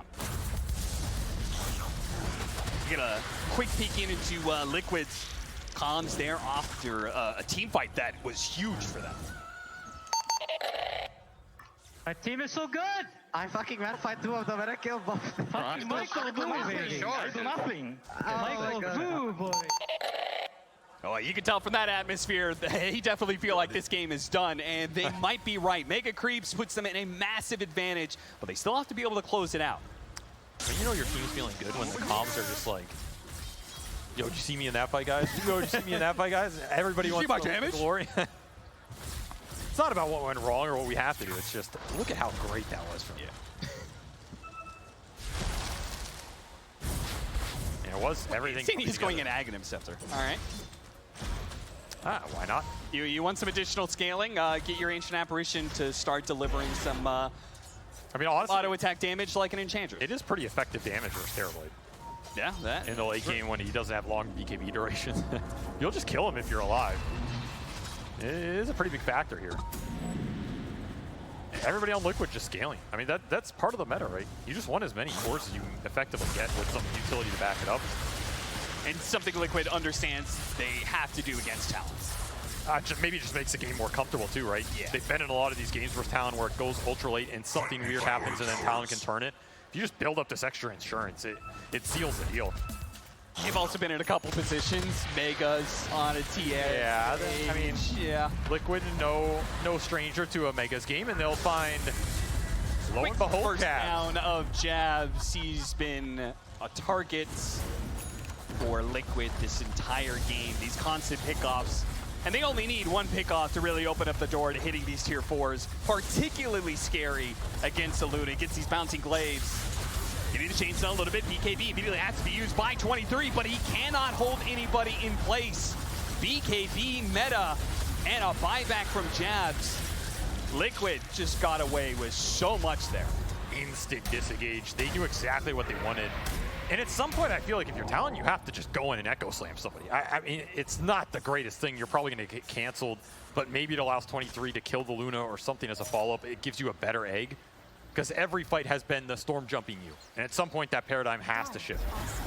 Especially if Liquid are able to do what they just did there, where they poke out a meta and retreat, and then, oh great, now you're going to have meta on cooldown for a while. Mega Creep is going to push the base in. Talon, they try and smoke out with the remaining seconds of that meta, try and catch Team Liquid slipping, but are ice cold right now. playing the top side of the map, not going to be caught, just letting the Mega Creeps give them the information that they need, forcing Talon back to base again. They're going to jump here. No meta for 70. You're not afraid of anything happening. Jabs used his buyback earlier. I mean, number 10 for him would be a death sentence here. Mickey gets close, pops the break. He gets off the BKB, though. This time around, the Fisher is really nice. He gets on to 2. They're going to turn around, try and deal with the Supernova. Mickey's hitting it. He's able to get it while they've also finished off the Terror Blade. No Thunder opportunity. They pop the cheese on Jabs, but without a Terror Blade, there's really nothing left for Talon. They're going to call it here. GG. Team Liquid continuing to have Talon's number in playoff series. Get yet another victory. And that was one of the more dominant ones of the year, really. Like, this game, too, especially, it looked a little shaky in some of those fights for Mickey, but looking at these net worths, the way Liquid were playing the map, they are just getting so much more out of these periods. And there's just no momentum being built up from Talon in this series. It felt very slow, very clunky, and you got to feel for the supports in this game, too, right? Nisha just had their number the entire time. Zai guaranteed to get on that back line the second he finds anybody. You're just playing all these fights 3v4, 3v5. And if you can't win the man fight with your Terror Blade in the 3v4, 3v5 situations, there's not much to fall back on here. Yeah, you're right. I mean, looking back at this graph, even at the times that Talon, okay, they got their Roshan fight. Okay, good for them. They get an Aegis. Okay, they took a tier 2 to tier 3. It just, they were never actually able to get a sizable net worth lead. No, they're never leading always this game. even. Yeah. Which tells me Liquid, they're just playing the map better, and a lot of that was hunting Jabs. Yeah. Like, what did Jabs have to do in this game other than just sit there and take the pain? It was pretty much 23 Savage and Makoto against the world because the 2 supports couldn't play the game because of Nisha, and the rest of the Team Liquid made sure that Jabs couldn't do anything either, so. That's the downside sometimes of these static heroes. Like Zeus, he can play aggressive. You get like really fast Phylactery, Kai or Slane, you're running into them and taking these fights, and you have a lot more stuns to play off of. Shaker, he can kind of do that with the poke game, but it's not as reliable lockdown-wise in the early game. Nisha just gets to run away with it, despite Makoto having a stronger early game with the support rotations. Like, the concepts from Talon were good in those first 10 minutes. It just doesn't translate into anything here. Well, moving forward, I mean, Team Liquid, they definitely built, they've been doing pretty well this entire season. Yeah, I mean, they got a lot of seconds. Yeah, they did. And they did pretty well in this group stage. Now they get into the playoffs there. 2-0 against Talon. That has got to be feeling pretty good, but next opponent's going to be rough one. Team Liquid, they're going to have to be thinking about that. Our panel is definitely going to be breaking that down. Liquid's road ahead as well as Talon's road to the lower bracket. We can talk more about this 2-0 that Liquid were able to secure for themselves, a dominant fashion. Hearts are definitely broken in SEA for Talon. It's not over yet. They do have that lower bracket to run through, but to see that history repeat themselves again, you can see it. 23 Savage definitely wearing his heart on his sleeve for this one. So heart goes out to him, but it was still a great display. There's still a road ahead of them, but Team Liquid were just better on the day here, securing themselves top 6. They're going to be playing next weekend at the main stage, so a big congratulations to them. And in this game too, let's break down why the Bristle didn't have an impact like any other Bristleback we've seen so far.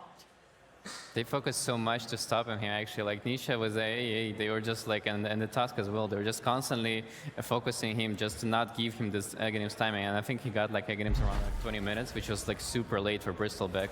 And for some reason, Talon did not want to like protect the Bristol. They were focusing on the mid lane and trying to get the Zeus better game.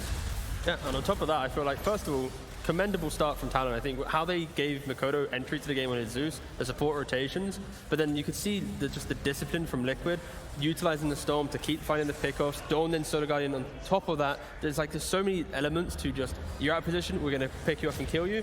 And then the clutch play from Mickey at the very end, using the shard, okay, let's say it's clutch, but he pressed the glaives, but still, the glaives with the damage reduction outside the rush pit, kind of 2v1ing the other cores, killing them off. Like, that could have, again, been a moment where Talon, kill Luna. Oh wait, the game's in their favor. But Mickey consistently has these moments where he just pops off and just 1v2s the enemy cores. I love the Storm Dawnbreaker combination. Yeah. I think it's one of the strongest one in the game, actually. It's like, it's so easy to play. We used to do it in the Team Secret as well in the TI. It was like so easy. As soon as we got this combination, I felt like the game was pretty easy for us. Yeah, there was like, so Talon had that one timing where they're like, okay, we're going to go high ground with this Aegis on TV. We're going to force it. And they did, and they got the range racks. But then as they're going back, it's like, it didn't even matter that they messed up their combination. Like Storm zipped in. I think they didn't manage to catch the Phoenix. Also, this was ridiculous. I can't believe. Okay. Why does he not die? Because Scotty doesn't pierce BKBA, so he's just able to Satanic and just completely heal. And it's, I mean, I was surprised that Luna can mid-fight 2 cores right I like didn't. that. Yeah, the shard is insane. It's super dumb. But sorry, I just them pushing that high ground, them being able to go on the back lines and the Storm, like they kill off like the Earthshaker, they kill off the Zeus, and then it's easy for all the heroes to kind of come together and then focus down the TB. They're just so susceptible to this jump. I don't know how they're meant to play fights, and they don't really. Well, that was the tough thing. We heard Cap kind of talking about, you know, Earthshaker needed to be able to do the initiation, needed to be able to jump into it, but every time he was in a position to want to try and engage, be that initiation for Talon, Storm Spirit straight onto you. The Dawnbreaker ult followed up, and it's just like, okay, now we have to be in defensive mode. We have to be reactive, and unfortunately, that does result in the 2-0 for Talon. Yeah, it's like one team has a Shaker, and then the other team has the Dawn, the Storm, the Tusk, like multiple points of we can find and kill you. And then poor old, you know, what's it, Q by himself, like, guys, I can do it by myself. You know, it's like, it's a lot of pressure on one player, one hero, and like you can't expect a Shaker every time, especially when Shaker, he kind of wants to be part of the secondary fight where someone else does something, and then he's like, here's my slam, here's my fissure. He wants to drag the fight out a little bit. So yeah, Liquid just showcasing some good pace. Yeah, they are, and we're going to get to hear from them with a quick 2-0. We're going to head down to Pyrian, who is joined by Blitz. Yeah, thanks, Nat. I am here with Blitz. Blitz, my boy, can you believe we're at work right now, technically? It's unreal, honestly. I feel I'm kind of just out of it right now. It's hard to like describe the emotions that are going through my brain right now. Well, we heard a little clip in the audio there from the teams. Mickey, you're so good from Insania. What is the mood like in the camp? Are you guys all just loving it? Yeah, I mean, I think that a lot of Dota players hate life, and it's reflected in like the things that they say and the way that they feel. But I think my team enjoys every win, and it's important that they appreciate these moments because you know you never really know when your next. When your last big match is, you know? One day you're on top of the world, you're not. So for me, it's important that the guys always have fun and recognize like this is such an opportunity. Well, an opportunity indeed. That's you guys into the top 6. That means you're going to face Spirit. Are you excited for that matchup? It's going to be a pretty close one. Yeah, I mean, I think that Spirit is probably the best team in the world, and I think we are as well. And if you aspire to be the best, then you have to play the best. And if you're afraid of bracket luck or anything like that, then you're a shit team. So, you know, if Spirit's as good as they think they are, then they'll beat us, and maybe we'll meet them again. But if they're not, we'll smash and cruise our way to the top 3. Nice. I think you guys have a lot of support here in the crowd. Can we get a cheer from the Liquid fans in the crowd here, if there are any, please? Well, best of luck in the next series. We can't wait to see more of you guys. Shout out to my mom. She's in the audience. It's her first time watching us play. It's really exciting. Thank you. Shout out to Blitz's mom. And back to you, Nat. Take it easy. That was such a wholesome interview. Shout out to Blitz's mom from the panel here as well. I love to hear it. Blitz is very much about, you know, this mentality for the team. You've got to be able to take everything in your stride. The wins, the losses for them. They got 3rd last year, securing top 6 again this year. I mean, it's kind of only ups for Liquid. It's only up until only up. It's 3rd to 6th until they get to 2nd. Yeah, they're gonna hit 2nd. If they get 1st, then it's up. Okay. They won't do that though.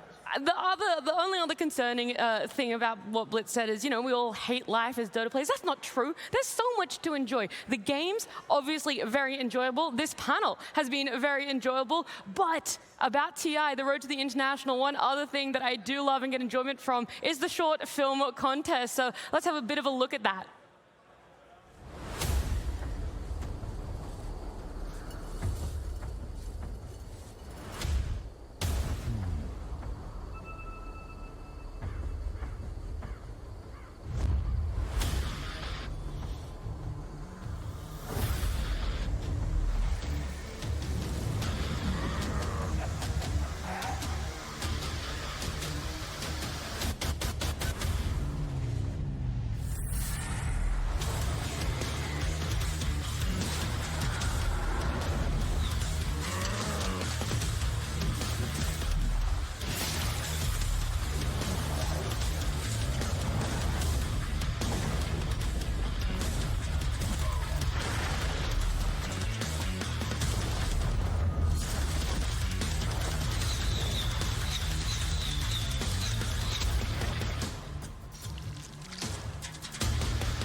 Dire's middle barracks has fallen.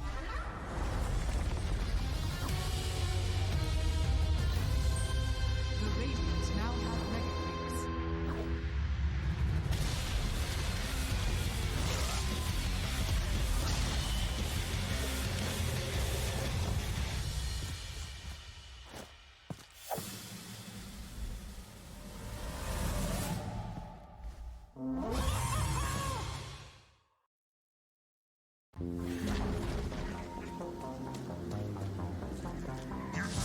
On my way.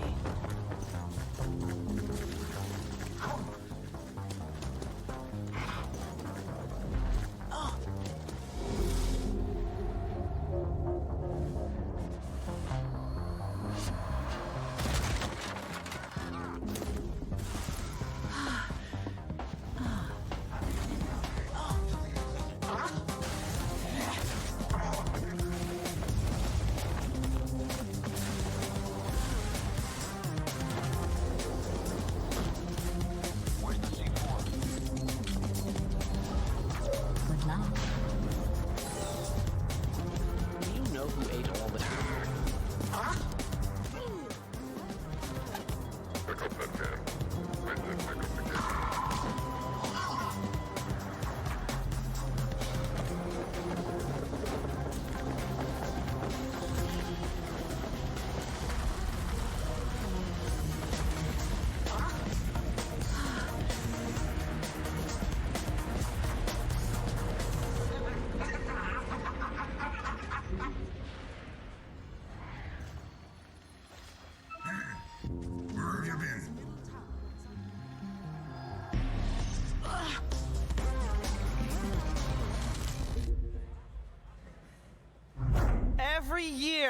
Every year, the short film contest gets better and better. I can't wait to see the remaining 7 videos we'll see this weekend. This is only the first 3 of 10 I will show to you. And of course, there's been a shift in the panel, ladies and gentlemen. Good afternoon. I'm here to take you through the second half of the day.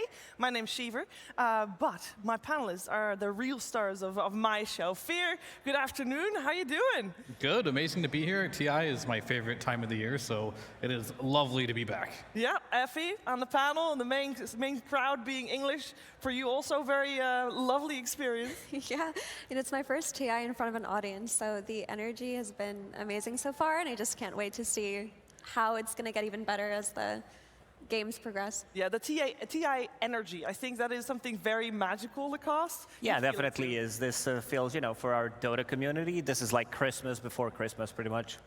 It really, really is. And speaking of Christmas, I want to talk about our upcoming series, because we've had amazing series here in the upper bracket here of the Road to the International. And I want to talk about our upcoming series, LGD Gaming versus 9 Pandas. And to basically showcase this series, we really, really wanted to just dive straight in and talk about the mid matchup, because I feel, Effie, this mid matchup is the story of this game, of the series. Well, I mean, when you look at 9 Pandas, you have to talk about Kiyotaka. He is their star player. He is their win condition. He is explosive in a way that we've seen before coming out of Nothing to Say from LGD. I mean, this version of Nothing to Say is more stable, has been around the block, is experienced, but back when he got scouted for a similar playstyle to Kiyotaka, for flashiness, for that Tinker performance, So watching these two go up against each other is going to be really interesting, because it feels like old NTS versus the new EEU version of NTS. Yeah. Yeah, for sure. And I think both the dynamic of these mids, it has something to do with their carry players as well. I think you'll see a lot of Ramsey's hero pool. He's playing a lot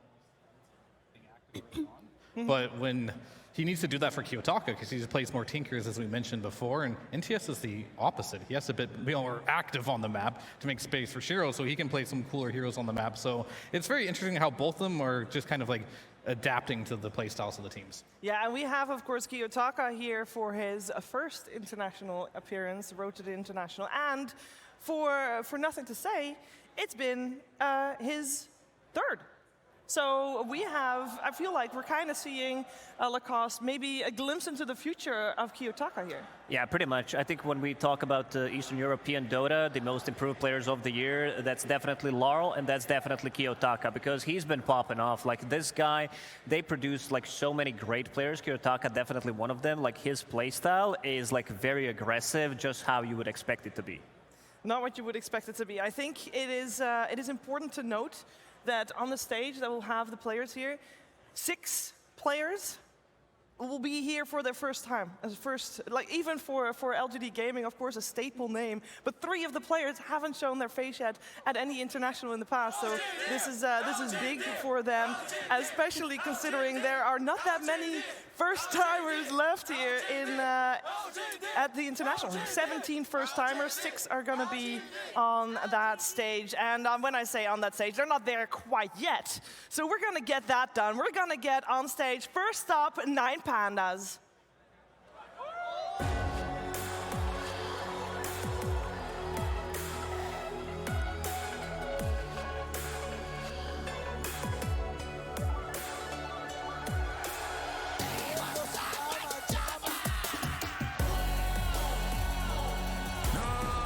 9 Pandas joining us on the stage. We got Ramses, Kiyotaka, Miero, Antares, Solo, and their coach, DM.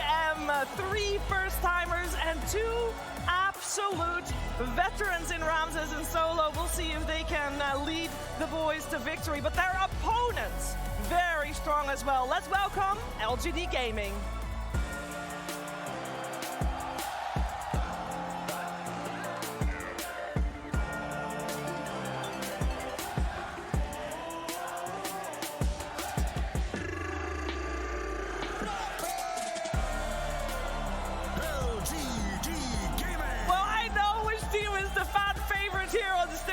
Shiro, nothing to say, Neo Planet, Y, and Zhao 8, but the cheers sphere, they're loud. They are loud, and that's what we love to see at TI. We want to see the hype, we want to hear the crowd going loud for the teams that they're supporting, and we're getting it. Dude, LGD fans are so passionate, and not just LGD, Chinese fans in general. I saw people downstairs walking around with huge Azure Ray banners, smiling these big smiles on their faces, and to have a dedicated fan base like this at a stage like TI is just going to make a team stronger. Yeah, I mean, the fans need to go wild because this is the only time that China had only 2 teams at TI. So they need to be loud, and they're really stepping it up. And LGD, whenever you watch their games, they've been like consistently good. They've been consistently placed well at TI, and also like some of the games that they produce, they're always hype. Yeah, and let's talk about the year that these 2 teams have had as well, because LGD Gaming, Lacoste, it was a rough year.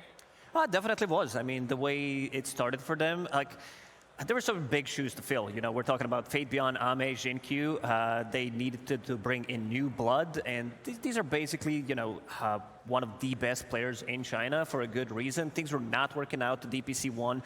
They played with Zhang Yu, Zeal later on. It seems like that they were lacking this versatility coming from the offlane, because if you're playing for LGD Gaming, you need to be versatile. And when we speak about them, like, this is how Neo sneaked into the team, because Zhao 8, he's going to dictate the tempo, how the game's going to be played. He's going to be picking heroes. You better be ready to play those heroes when he picks it. Yeah, but Neo really feels like he was that missing piece for LGD. The second he joined that team, and they looked so shaky trying in these offlaners, trying to find somebody who can play the way Faith Beyond did, it couldn't quite work for them, and they were consistently placing so low. But after Neo joined, they got 3rd place at the Dream League right after, and they got, I think, 5th and 6th later on, which isn't the kind of result you would want to see from them. But if you compare that 5th, 6th placement to the 9th and 12th they were getting before that, it just seems like they're on the up and up, and they looked incredible during group stages. Yeah, they need to reach their final form. Yeah, and I was going to say one last thing about LGD and why they've been so consistently good. I have to look at Zhao 8, and like every single LGD draft I look at, it's just so complete. It has everything. I don't think they've ever got outpicked in their life. Maybe they might play not so well sometimes, but their drafts always look so good, and that's why LGD is such a good team. Yeah, and then on the flip side, we got 9 Pandas. They had a little bit of a rocky year as well, mostly also switching organizations. Of course, that comes with probably a little bit of stress for the players as well, I can only imagine. But this team there's a couple of players there, Fear, coming out of seemingly nowhere. They are. Honestly, one of them was Ramses for me because they came from Hellraisers. Yeah, and then Ramses joined the team with Solo again. I didn't expect that, so that was like the biggest shock for me. But yeah, they definitely have some newer players as well on the squad, like Miro. He came up recently as well. I haven't seen too much of his performances. Everyone talks about the squad. Of course, Ramses and Solo come up, but Ramses definitely, or Miro definitely one of those players in Kiyotaka. Great additions to the team. And Antares, of course, right? I feel like Antares, as a player in Nine Pandas, does so much for them by way of opening up the draft. I mean, this is one of the only teams that consistently opens Skyrath Mage. How often do we see that? Not often, but this Antares guy is just a specialty player. He was the person who brought techies into the meta. He was one who ruined our pubs and our competitive Dota for so long. And having a player like that from the position 4 that you can build around in your draft simplifies so much of it. Yeah, when we talk about Nine Pandas, we have to mention that we have the oldest competing player ever, by the way, ever at any international throughout any of the years. Solo is 33 years old, which is the oldest player to have ever graced, in this case, the road to the international. But it is amazing. And on top of that, he is paired up with Kiyotaka Lacoste. It's the youngest player. Youngest player, exactly. I mean, we've seen throughout like Dota history that some of the most successful teams are always going to be like this mix of the new blood and the old guard. Like these puppies, these Kurokis, they're going to be leading the team their own way. Solo is pretty much doing the same thing for a good reason. There was a period of time where like the results were lacking after like VP disbanded, and then they started to pick it up again. That he is one of the best captains in the world for a good reason. Yeah, and he serves as a bit of a father figure to him, a mentor, which is something that you really need when you have all of this raw talent, but none of the discipline. And I think it's important to note that Solo believes so strongly in Kiyotaka as a player, because there was a content piece that was played during TI groups, and Solo said that I think in a few years, Kiyotaka will be the best mid player in the world, without a doubt. He has so much faith in him, so that's really great to see. Yeah, and Solo, of course, together with Ramses, Fear, this is not the first time that they've been in an upper bracket against LGD. I mean, it definitely has not. These two teams have lots of history going all the way back here, and it's always a great time to watch these two teams play as well. Ramses, he's still playing carry. A lot of players will switch to offlane. He had a small stint there, but he's still one of the best carries in the world. Solo's still playing 5. He's also doing really well there. They're playing against their counterparts as well, LGD. They've made more changes, I'd say, but still a very strong team. I mean, I guess Xiaowei is used to seeing these guys in competition. Yeah, when we talk about the position 5s, I do want to have a little bit of a comparison between Solo. This is, by the way, his 4th international performance, and he's going up against Y, TI winner, of course, with Wings. And this is also his 4th attendance. And I want to talk a little bit about that because, of course, winning TI is the ultimate success, and Solo hasn't had that one yet. But how do we feel about the playstyle, Lacoste? Because these two players seem like a staple on the 5, both of them. Pretty much. I mean, if we go a couple of months back when Solo, like when Blood Grenade was introduced into the game, he was the player that used Twin Gates the most and used the most Blood Grenades. Like this is like bloodthirsty team. They're gonna be like every single time it's off cooldown, they're gonna buy it and they're gonna make something happen with it. Because I would compare him like to some of the like greedier 5s as well, where they can also be like super aggressive early on. If he finds some farm on the map, he's gonna use it as much as possibly can. You give him 200 gold, it feels like he has 500 gold. Yeah, he's also the type of player to just get in your face all the time on Solo. I mean, Nine Pandas are one of the only teams that still prioritize Undying heavily in their draft, and they get Undying consistently banned out against them because while that hero still has its strengths, a lot of other support heroes have popped up. But if you've got Solo, you've got him on some ET punching you or an Undying decaying you and punching you in the face. He's just a very aggressive type of player that just focuses on securing farm for his carry. How does that compare to Innocence or Why You Smile or Why? All the same person, by the way, just different names over the year. Yeah, I mean, Solo is definitely way more teamfight oriented on all his heroes right now, where we saw Y just pull out a Chen already in this tournament, right? So he's got a much more diverse hero pool, and he has a lot of experience, and I think that's one of the strengths of LGD is like they have a lot more versatility on what they want to do. When it comes to Nine Pandas, they kind of like have their set roles, and I think they do have Kiyotaka Kiyotaka, one of the newer players here, and they got to make whatever they play revolve around here, make sure he can play what he wants to play. And mid lane hasn't really been a lane where you can experiment too much around, but 9Pandas have found a way to make it work. Yeah, and you see that in the way they prioritize Kiyotaka in their draft. He is always their last pick unless they can secure one of the broken mid-heroes in that overall first pick.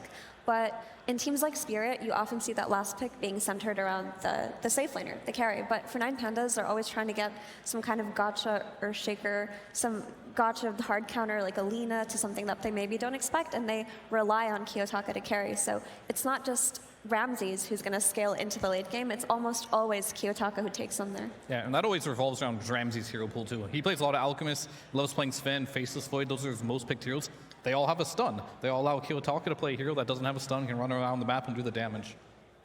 Yeah, and also they're one of the greediest teams out there, I would say, where like if we go back a couple of days that they played the double Radiance. Raid King, Alchemist, Radiance, want to get disassembled later on. We've also seen it today with the Raid King as well and Spectre in the same team, but it feels like that they know how to utilize the map. They're also in this greedy meta where offlaners are pretty much carries rather than being like the offlaners, and they are using that so well. Like they know how to farm.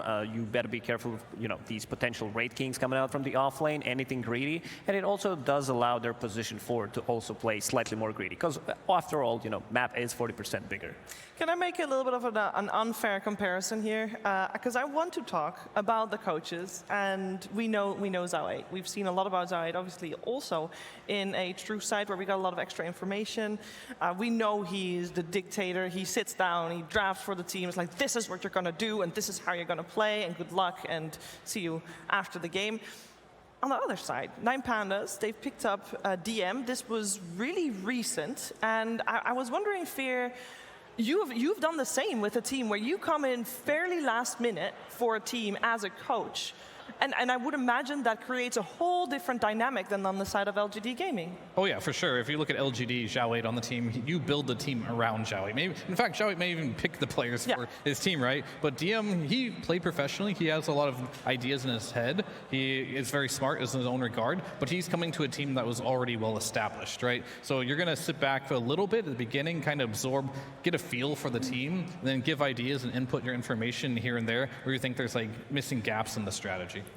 Yeah, and I think sometimes all a team needs for something to click, and we saw this with CY for Gaming Gladiators, is that they need someone that they can have that friendship and camaraderie with, where they can just talk to comfortably, who doesn't necessarily change too much about them, but hears them out and offers their own insights.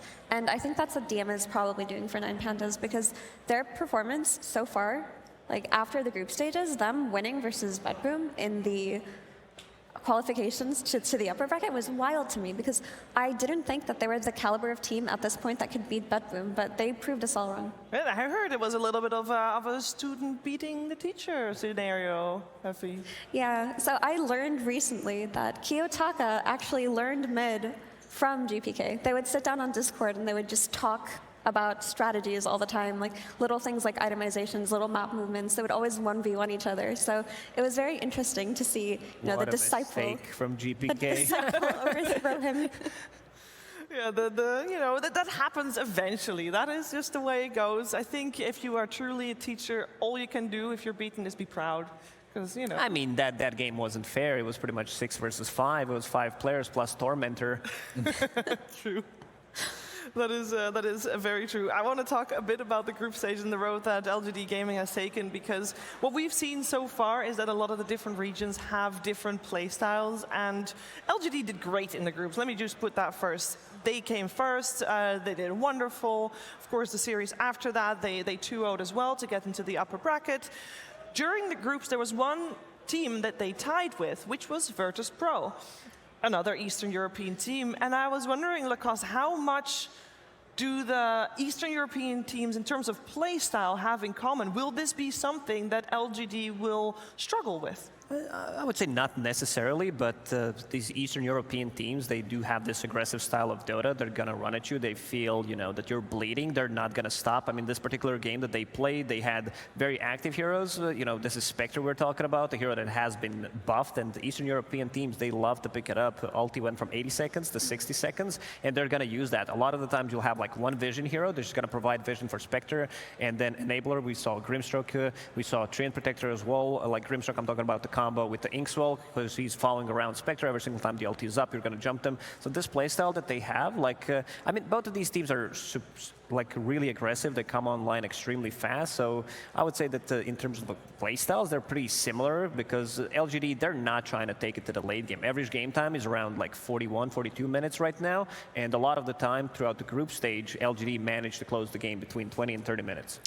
Yeah, and that's actually what I wanted to mention. On the other hand of what Lacoste just said, I think that teams like Bedboom and Nine Panda and even Spirit, while they do play aggressively once they hit their timings, they have a tendency to prolong games for a very long time. I think throughout this entire competitive year, the highest match time averages were all Eastern European teams. I mean, even Nine Pandas, when they made their debut into the competitive world and surprised everybody this year at Berlin, they were taking their games to minute 60, minute 65, minute 70, playing for that super, super late game timing. So I think there are little exploits that a team like LGD, with all their wealth of experience, can do, especially around those first couple of Roshans. Very formation-heavy teams that know how to team fight and when to team fight can end the game before teams like Nine Pandas are comfortable. And I think that's going to be very critical here too as well, because we've got 4 Eastern European teams here, and they're all so good. Yeah. And they all play the late game, right, as well. So if it does get to that late game scenario, it's no surprise Eastern Europe's doing well, because they practice a lot with each other. They kind of found the winning formula for me of how to play this patch. And LGD is coming in challenging that with a different type of idea of how to play the games. And we'll see how it works out here, but I think this is going to be a true test of can you beat Eastern Europe in the late game, or do you crush them in the early game and don't let them get there? And so you feel like this will be an aggressive game coming out? Absolutely. I think it might be a bloodbath. We're talking about 20, 25 kills 10 minutes into the game. It could happen, because I can go back and talk about Nine Pandas against Entity, because we said, that they like to take it into the late game. They're also not too afraid to call the game if they see that they can't win a 21-minute game against Entity. They just okay, we can't win this one. They understand when they're defeated, and they're not going to drag this game for another 20 minutes. And these are, different games, because it's got different scenarios, because we're talking about BO3s, and then you just might see them, pushing it into the super late game. But this is also a team that is not afraid to take the farm and play for another 50, 60 minutes. Now, we know who the crowd favorite is. I don't think we need to check that one. But coming into this, if you would have asked me a week and a half ago before the group stages started, I would have said, this series, LGD will take it. Do we still feel that way? Because Nine Pandas has shown that they have what it takes, and Fear the Region has shown that they are the top dogs.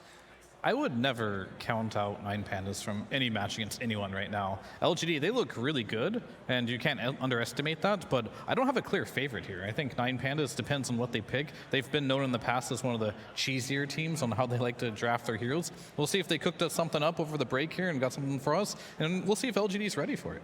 Yeah. Yeah, I mean, I think going back to when we were talking about Kiyotaka earlier, if you are a team with a player like that who can just at any point go nuts in 1v5 on, I mean, we've seen his Earthshaker mid performances, we've seen his Tinker performances earlier during the year. Teams like that with players who have these infinite ceilings can always win at any point. But I do have a favorite in the series, and I think it is LGD, because not only did they look so solid in the groups, I feel that there's so much pressure on their shoulders right now as one of the only 2 Chinese teams representing their region at this tournament, and they are hungry. I mean, the talk that I've heard backstage about how both of these teams are competitive with each other more than they are with the rest of the teams makes me really excited to see the competition they'll bring. Well, if we are saying that Nine Pandas rely a lot on Kiyotaka popping off, LGD surely knows this too then, and Lacoste, I would imagine they're just going to try to make his life hell.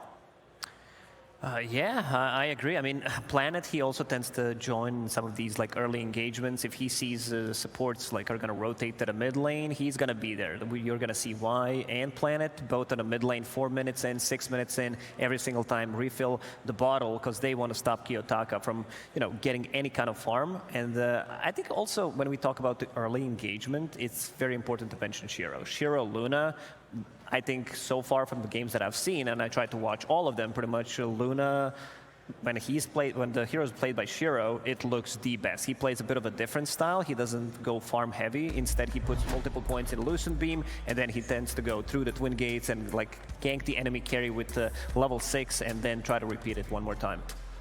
Most building damage as a mid as well. That's impressive. What does that tell us, Fair?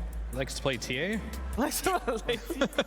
No, I mean, he does like to play heroes that scale a bit harder. He was playing some Arc Wardens earlier. And back to your point about shutting down Kiyotaka, it's an interesting one because you need to go back to Nothing to Say and talk to him. Like, perhaps you don't need to play your normal style anymore of just being the space maker. Maybe go back to the old Nothing to Say and just crush him in the laning stage, because you can get pretty greedy on Kiyotaka, and if Nothing to Say isn't prepared to punish that in the laning stage and he's just going to play a standard space creation running around the map, then you're going to give Kiyotaka a free game. So that's something they should consider. He has pulled out a Viper before and a Dazzle, so he's prepared to do that, but I would like to see him really punish Kiyotaka if Kiyotaka picks some early Arc Warden, TA, something like that.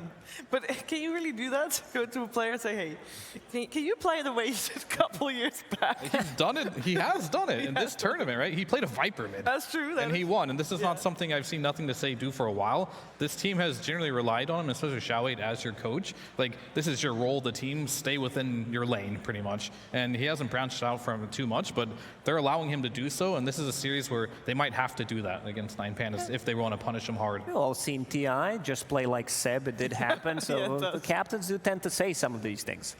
Well, there's something to say about having the right mindset in the booths as well. And I think we hit the nail on the head at the start of talking about these two teams, Lacoste, with the right balance between young and old, because you need these older players, or more experienced players, to keep the emotions calm, which is especially important if you might be seeing it on the screen right here. There's a little bit of things that still needed to be sorted out. This is the moment where players might get nervous, because once you're in the game, surely everything's fine. Yeah, absolutely. I mean, they already tested their sensitivity. Everything's working. It's just, talking about the draft, they probably went through this because they had, a few days to talk about this and figured things out how it's going to go. And, that all preparation is going to come into this one particular series. I think LGD overall is the most difficult team to draft, because you don't know what's coming. Like, they just might bang out some of the heroes that we haven't seen yet, that are completely uncontested, unpicked. Because when you are drafting against Xiao8, something that Fear mentioned, you see this draft after it's done, it's like, oh, that's why. Maybe not straight away, but 30, 40 minutes into the game, you're like, okay, now it makes sense. Yeah, now we also, of course, have a bit of delay, which is fine, because it gives us a perfect opportunity to zoom out a little bit, because these two teams, they have known for a while that they were going to face each other. We can take a look at those brackets, and we can see also that the path ahead is pretty clear. And I think maybe especially for LGD, they are just really hoping that they get the chance for Azure in that next stage. When you look at the bracket sphere, and when you've done that as a player in the past, do you look further ahead, or is it really like tunnel visioning on that first series and not thinking further? Well, it depends on who asks me. If I'm asked in an interview, I'll be like, oh, I don't care, I'll play anyone. But secretly, you have your preferences. Yeah. You know who that you're best against. It's not necessarily you think they're weaker. Sometimes they are weaker, but you match up better against them. So if Azure Ray is better for LGD, we're definitely looking to the future if LGD win this series. Maybe that's who they'll go for. Maybe they'll want to go for the NA team. But as far as preference goes, every team has one. Every team has a preference, and we're just going to assume that they're just focusing one series at a time, because that's what you're supposed to do. You have like 4 days. Was it 4 days? 4 days to prepare, Effie?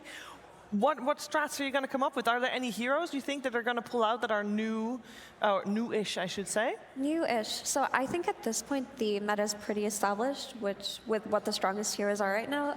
You're building around your Phoenixes, your Muertas. You don't want the Spirit Breakers or Bristlebacks through. I think at that point it's pretty clear, but I did check the Dota 2 Pro tracker recently, and in the last few days, there's been a rise of Magnus. I've seen that too. Yeah, and Magnus did go completely uncontested in the TI group stages, but now, who knows? He could come up at any point because his win rate in pro pubs, I think, is 54%, and people thought this was a dead hero. So I think this hero could surprise everybody and come out at any point.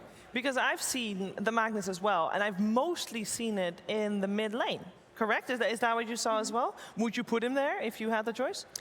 I mean, it looks like that's what the pros think is good, but the strength of Magnus has always been his flexibility. He can still be played as a support or as an offlaner. You can still build utility instead of, the Harpoon, Radiance, Blade Mail I've been seeing people like Thompson do. Yeah, we have on the screen Neo. I think we should talk a little bit more about the newcomer here. It is the newcomer. I know that Shiro and Planet, this is their first performance as well, but Neo only stepped in right at the third tour, and for him, it is a lot of pressure. It is extra pressure. He's the new kid on the block, but we're gonna find out what he's gonna play because draft is right here. LGD Gaming versus 9 Pandas. Game 1. Now it truly begins, LGD Gaming versus 9 Pandas. I can't wait to see what these two teams have in store for each other on the draft. We talked about Magnus. I also want to throw in that I've seen on the Pro Tracker, Monkey King as an answer to that. We'll see if it comes out. But to be honest, it's game 1. Maybe teams just want to keep it a little bit safe, Lacoste, because what are you going to do on the first game? You're going to try out all the strategies that you've tried during the group stage that worked for you, because of course, otherwise they wouldn't be here. Surely. Yeah, absolutely. But I also think that Zhao 8, even the first game, is going to try to use some of the heroes that we maybe have not seen. We're in this tanky, like super tanky meta, everybody building into hard, so we've seen a lot of Phoenix today already, which is a good counter to it, but something that Azure Ray has been using is OD from the mid lane. I think there are a couple of these sleeper heroes that people still feel, maybe they're not as usable, and we might see them coming up from Zhao 8. Well, we got our first pick on the board. It's 9 Pandas with first pick and with Dire. It seems that first pick is preferred at the moment, after which the teams have chosen Radiant almost every single time, I believe every single time, at least for today. And we got a Willow picked up by LGD Gaming. Yeah, I definitely think first pick right now is favorable in the drafting sense in a lot of ways. Like, I haven't seen that many gotcha picks on that 24 pick, that second pick. That's supposed to be their powerful pick. But these teams are just so good right now that they don't allow you to get that type of hero that's just going to open up the game, like those last pick Broodmothers of old and stuff. Very rarely do you see that. And then on first pick, you have that 18 pick, which is the last pick of the second phase, which gives you you see 4 heroes, then you get a pick right away, then you get to pick your mid, you get 2 bans. I think teams are super comfortable with right now. And Primal Beast going through, this hero has been super strong, and I'm not sure if Dark Willow's the greatest answer for it, but we talked about before, it's Zhao 8. This Dark Willow is going to have some purpose, we just don't know when. Actually, I think Dark Willow is one of the best supports at controlling these mobility type heroes like Primal Beast or any kind of spirit, because as the game progresses, I mean, she does get destroyed by his rotations early on. She's very squishy, right? And he does a lot of AoE damage, but as the game progresses, your Brambles and your Shard, which gives you even more Brambles, your Curse Crowns, the Terrorizes that you're going to throw out, do a really great job at responding to Primal Beast's rotations. So it's a bit of a 50-50 kind of thing. If we go back a couple of months ago when Primal Beast was also popular, people were using Clockwork as a counter to Primal Beast because you can't do much. I think Dark Willow is going to fulfill that role pretty much, because we've seen Dark Willow do really good. We're talking about the scaling build with Hand of Midas if the game allows you to get to the Aghanim Scepter and then become another core, or go get something like a Yule Scepter, Octarine Core, something that Boxy did in the previous series and just played this support role, but also scaling with the Shard with the level 20 talent. And also, just to backtrack a little bit on the point that Fear made about the 18 pick, the issue with this 18 pick being so strong is that because the majority of the bans you're extending in that first phase, you don't really have the bans to protect for the second. So you can get entirely caught off guard on that 18 pick. You can only have 1 or 2 preventive picks for things in the past that were like Beastmasters or potential Storm Spirits to come out. There he is! Yep. And that's why we see the Monkey King ban coming out as well. I love this already. Yeah, this hero's been on the up and up. I mean, I feel like he got forgotten for a while because when Magnus got changed to Universal, everybody was playing him as a super OP right clicker. It got scaled down a little and he got shelved, or he was tried as utility and got shelved. But people have found builds that are working for him, and yeah, this is the first of many Magnus picks we will see this time. Oh, immediate response. You know, Rubik after the nurse to Fate Bolt in the laning stage, it's like -2 damage, which is not that much, but you know, playing against Magnus, there's always going to be this threat. If we swap things around, you know, I would say that Eastern European team, that they picked up Rubik, and the enemy team, you know, that they picked up Magnus and the enemy team had Rubik, because, you know, LGD against Team Spirit, just getting those flashbacks right now. But I also feel like Rubik versus Magnus is just very dependent on how you're going to play the Magnus, because the utility Magnus who's dependent on the RPs or the skewer backs gets very easily disrupted by Rubik. But if you're playing the Harpoon, right-clicking, tanky Magnus, this Rubik pick is not going to do that much for you if you're 9 Pandas. If you're the one getting Harpooned, you're dying. Like, you're dying in 3 hits, pretty much. LGD has a tough choice now. They see a lot of heroes and they need to decide. I think it's a safe bet to say that Kiyotaka most likely will not play the Primal mid. It's not really his favored style. So it could be Mero, so they do have to show some more cores here as well, because yeah, you're going to pick one support, but then you have to decide, where's this mag going? What else do we need to pick? And they've already shown only one core at this point. It's going to be pretty much locked in for the Primal. How do they want to address that? Unless they're super confident that this Magnus is just going to be the answer to the Primal mid. But I don't think you have to do that if you're 9 Pandas. You can flex this.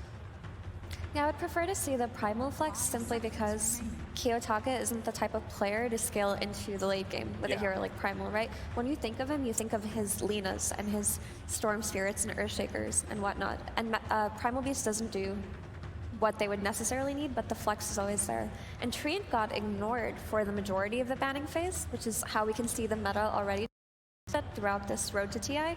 But Treant Protector paired with Magnus versus something like an ET who just wants to right-click you on lane sounds like such a good pairing, right? You're just going to negate a lot of that harass early on, and you just have the strength of the Treant throughout the entire game with his scouting, with his BKB piercing ultimate. We're bringing back a lot of different heroes from the older patches. Mag, super popular at the beginning of the patch. So was Broodmother when turned to Universal. These heroes were toned down quite a bit. Brood, I don't think, was buffed recently, like Magnus was. So interesting to see Brood come back. And against an Elder Titan as well. Looking at their faces, they seem pretty stunned about this Broodmother pick. I'm stunned by it as well. They would not have seen it coming, surely. No, when I said that they're going to get creative in this first game, I didn't mean this creative. This is Magnus Broodmother we're talking about. First phase, like first pick Dark Willow overall. The thing about Broodmother being picked up here is that back when Brood was really popular, the response that people would often pick versus her is the Primal Beast. They would pick Primal Beast, and Primal Beast was able to just connect on the Brood, kill her with Pulverize, kill the spiders with Trample, and just always have a good matchup versus this hero. But them picking Brood into it, I wonder if they're trying to force the Primal Beast to mid by doing so.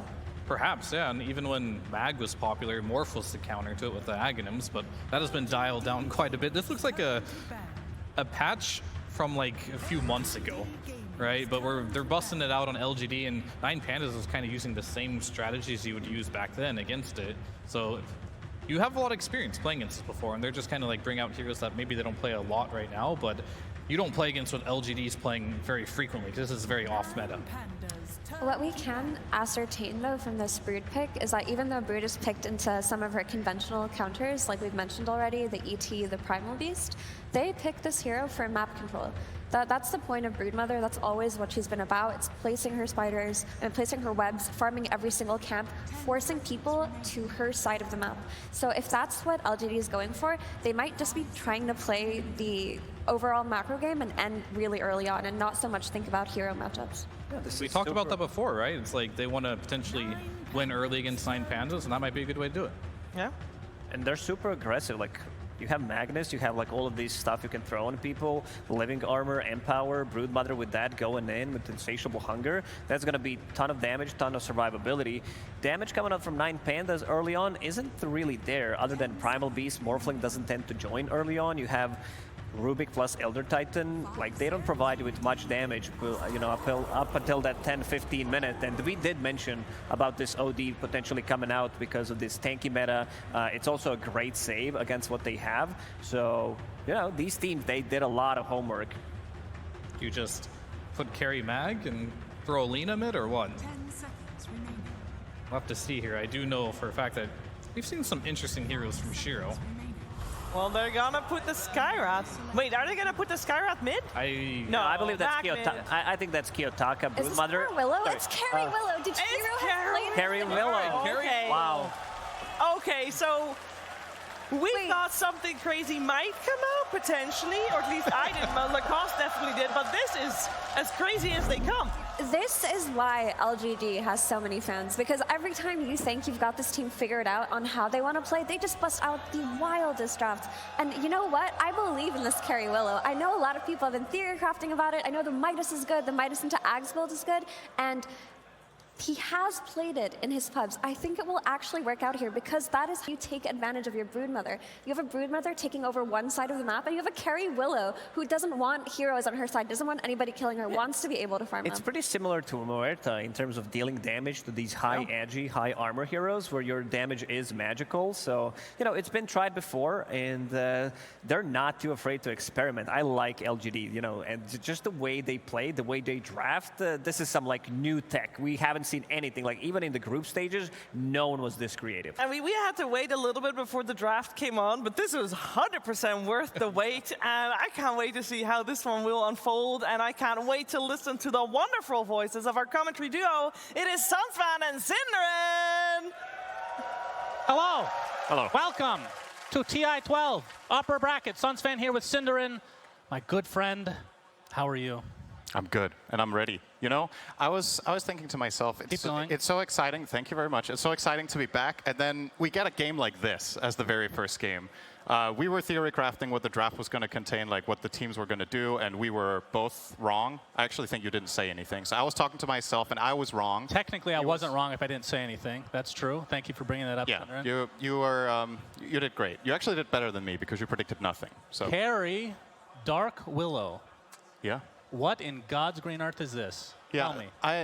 Correct me if I'm wrong, I don't know if we've really seen it much this tournament per se. I think maybe it's been run a game or two, but it hasn't been We've very seen some popular. really greedy games where it's support and it turns into a carry, but not True. position one from the get-go. This has been a little bit of a flavor in high-ranked pub games, though, as a carry. It offers some interesting utility. It's a very strong laner. It scales very well at being universal, the way the attack speed talent, especially later on, the way it can itemize. It's a very special carry because it's kind of a ranged anti-carry. There's almost no hero like that in the game, right?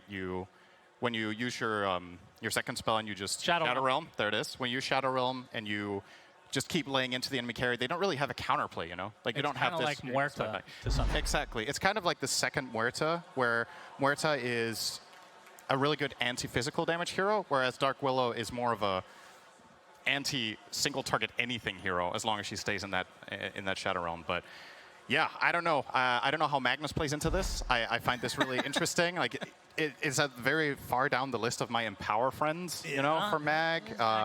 Brood is good for it, though. So that's going to be an interesting sight here. And yeah, imagine, you know, we're just sitting here as casters. Imagine being 9 Pandas going into this draft. You're like, you feel like you have your prep, and I don't know how much of your prep was really the case here. I think we're going to have a listen in. All right.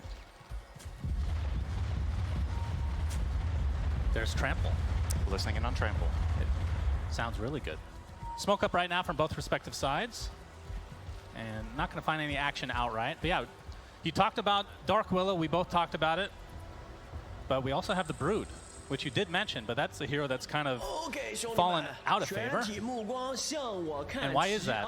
The many nerfs have something to do with that, perhaps? Yeah, it's definitely been hit quite a lot of times. But this is, I would say this is the player that sticks to it the most is Neo. Even after some nerfs when other teams in China were starting to give up on it a little bit, we still saw LGD absolutely obliterating games with this as a last pick. But in this draft, he picked it open-ended with 2 additional counter picks available for 9 Pandas, and they obviously opted for the Morphling as the lane matchup. I think that's an okay lane for Brood. That matchup doesn't really kill Brood so much. Okay, let's see on the runes here. Yep, Solo with the Astral Spirit, going for these bounties to start the game. Astral Spirit comes out. It's a lot of spirits, in fact, this game. Is New. He'll be able to find his way to the other side of the cliff as he makes his way to the offlane for LGD. So overall, like this game, talked about these crazy picks overall. From 9Panda side, though, this, I mean, semi-normal for the most part. Yeah, I was looking through their game history, and I think the most creative player they have in their team in terms of draft is actually Solo. I think Solo plays some very unique position 5s. We're seeing it here. He's going to run the Elder Titan, which definitely a team like LGD will not be too uncomfortable playing against, since this hero, historically speaking, I would say is a bigger pick in the China region than in any other region. So they should be very well aware of what this hero offers in that laning stage. Yeah, like you said, aside from that, not really too many surprises. Ramsey's on the Morphling, the Rubik counterpick to Magnus can't surprise them too much either, but definitely some interesting flavor coming out. And the panel were debating, okay, where's Primal going to go? Obviously ended up in the hands of Miro in that offlane like they thought it would. Yep, as we're seeing the Skywrath Mage and Brood fight against Ramsey's Morphling and Solo's Elder Titan. And when it comes to team fight, Elder Titan is maybe top of the list for TI heroes, I feel like. This hero just always seems to come back one way or another. And we'll see how it works on this patch. Yeah, a lot of the time at TI, teams will, you know, because the stakes are high, you slow down your play perhaps. It becomes more team fight centric, and a hero like Elder Titan, or we saw in the last series Earthshaker, generally seems to have a little bit of a resurgence. And I think, I'm not sure exactly what Solo's scoreline is with this. I think he's won some, he's lost some this tournament. It hasn't been all clean. But I will say he's probably the player that played the hero the most, at the very least. So yeah, should be warmed up. As bottom lane, we're going to see a little bit of action there. Blood Grenade onto Antares. The attempt to run away from this very hard-hitting tree and protector is why you smile. Uh-oh. More right clicks will do, or will one Shadow Realm is going to pop the Fairy Fire to just barely survive. They'd have to expend some resources, but and you can see from the LGD side, they didn't really have to expend much themselves to almost get that kill. I'm just looking at this lane, I'm like, has this lane ever been played before? I'm sure in some really low our pub at some point. I don't know, Tree and Willow against, at the very least, I suppose the surrounding heroes here are somewhat common in their respective positions, but the carry Willow plus Treant lane is, this is a really strong lane, by the way. Willow carry, it might sound uncharacteristic because the hero historically is mainly a support, but can definitely hold its ground as a core in lane, and you pair it with arguably the single strongest lane support in the game. It's a recipe for a tough matchup down here for 9Pandas, who are, I would say, holding their own for now. The main concern is that Shiro has 8 denies on his Dark Willow against Primal, a hero that has really high base damage. So that lane is, at the very least for LGD, no, he's so still far just going so great. shocked that it's a position 1. He just can't quite get those last hits. I mean, in terms of the build, I assume Aghanim Scepter is like the core item on this hero, and then attack speed in the form of, well, it could be anything, but we've seen Moon Shards in the past. Like, what are you expecting from this hero long term? I'm mainly considering what approach he's going to take against the Morphling in particular, right? Because this is a classic Morphling counter matchup. You turn into Willow, you have Ags yourself, and you just start killing people with the Shadow Realm. But if you have Octarine Core on Willow, I think the downtime when you have the level 20 talent for plus 2 seconds Shadow Realm is like 0.3 seconds or something that you're out of Shadow Realm. So if you don't land AoE stuns to prevent Shiro from just staying in Shadow Realm, I don't know if he actually needs to worry too much about Morphling taking his form. So maybe you don't need to itemize something like a Linken's. Well, mid lane, nothing to say. Getting bullied a bit here, but you can see in the last hits, he's doing A-okay against that OD.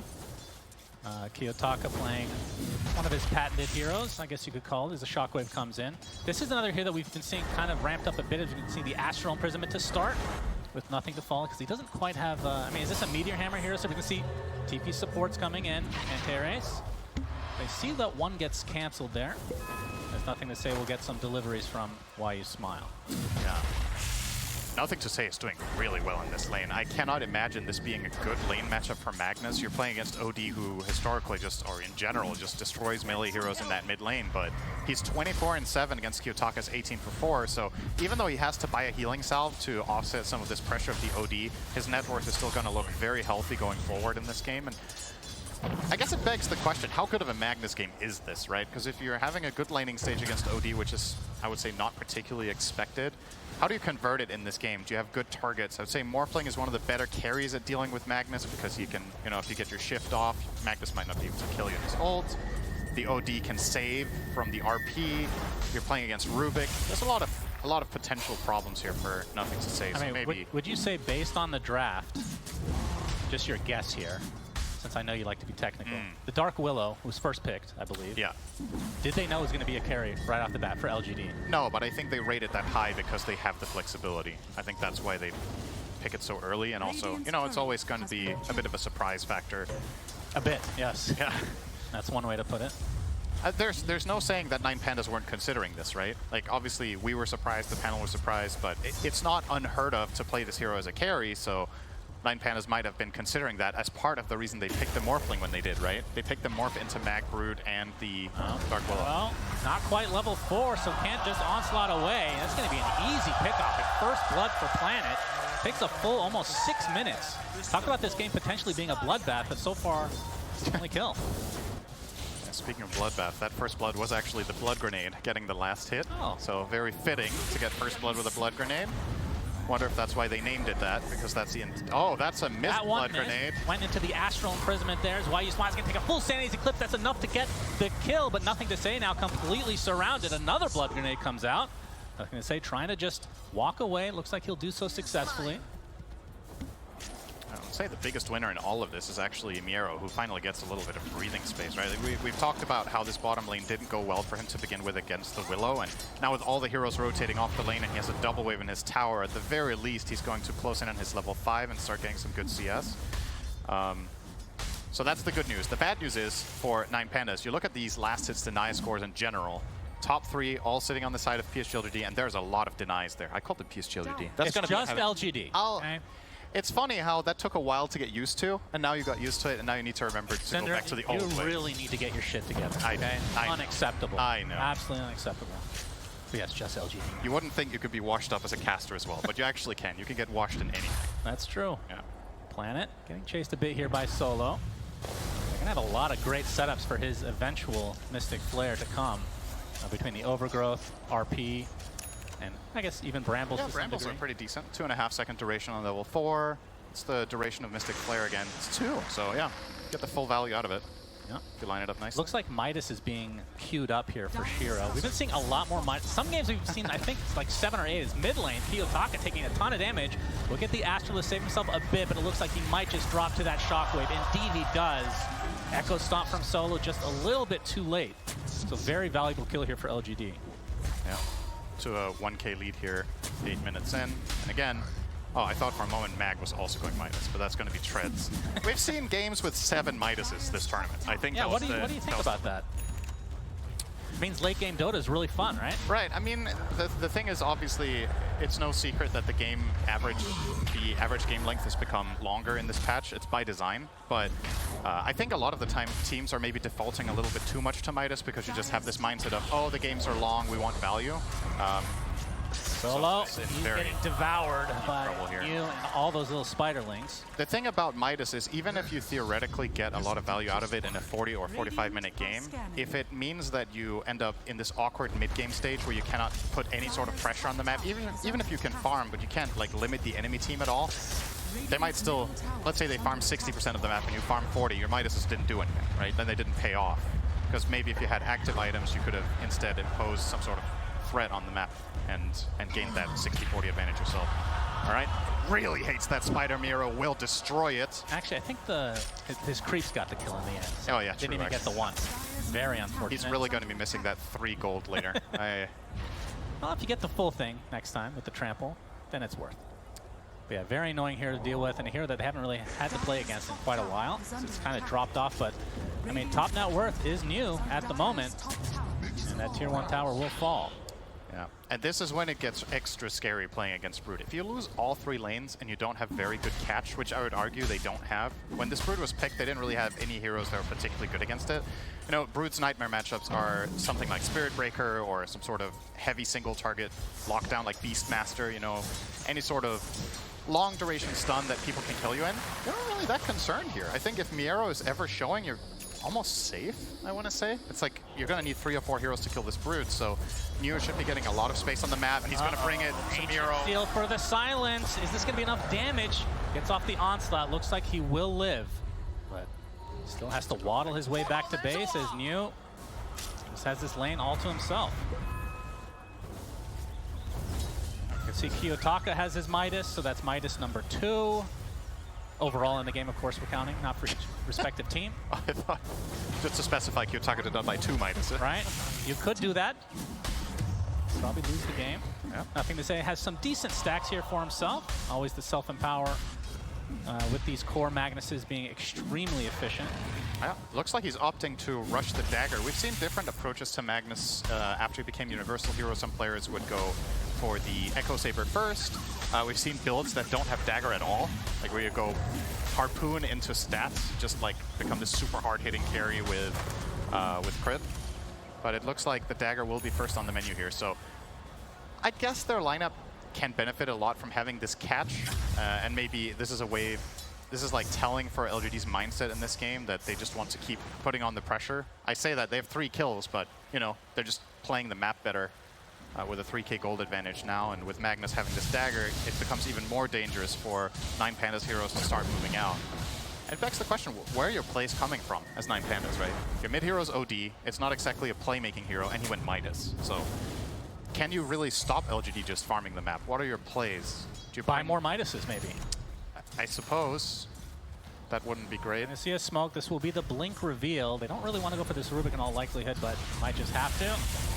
There's the skewer in, and it's going to be an easy pickoff for LGD, who already have a 3k lead here at 11.5 minutes.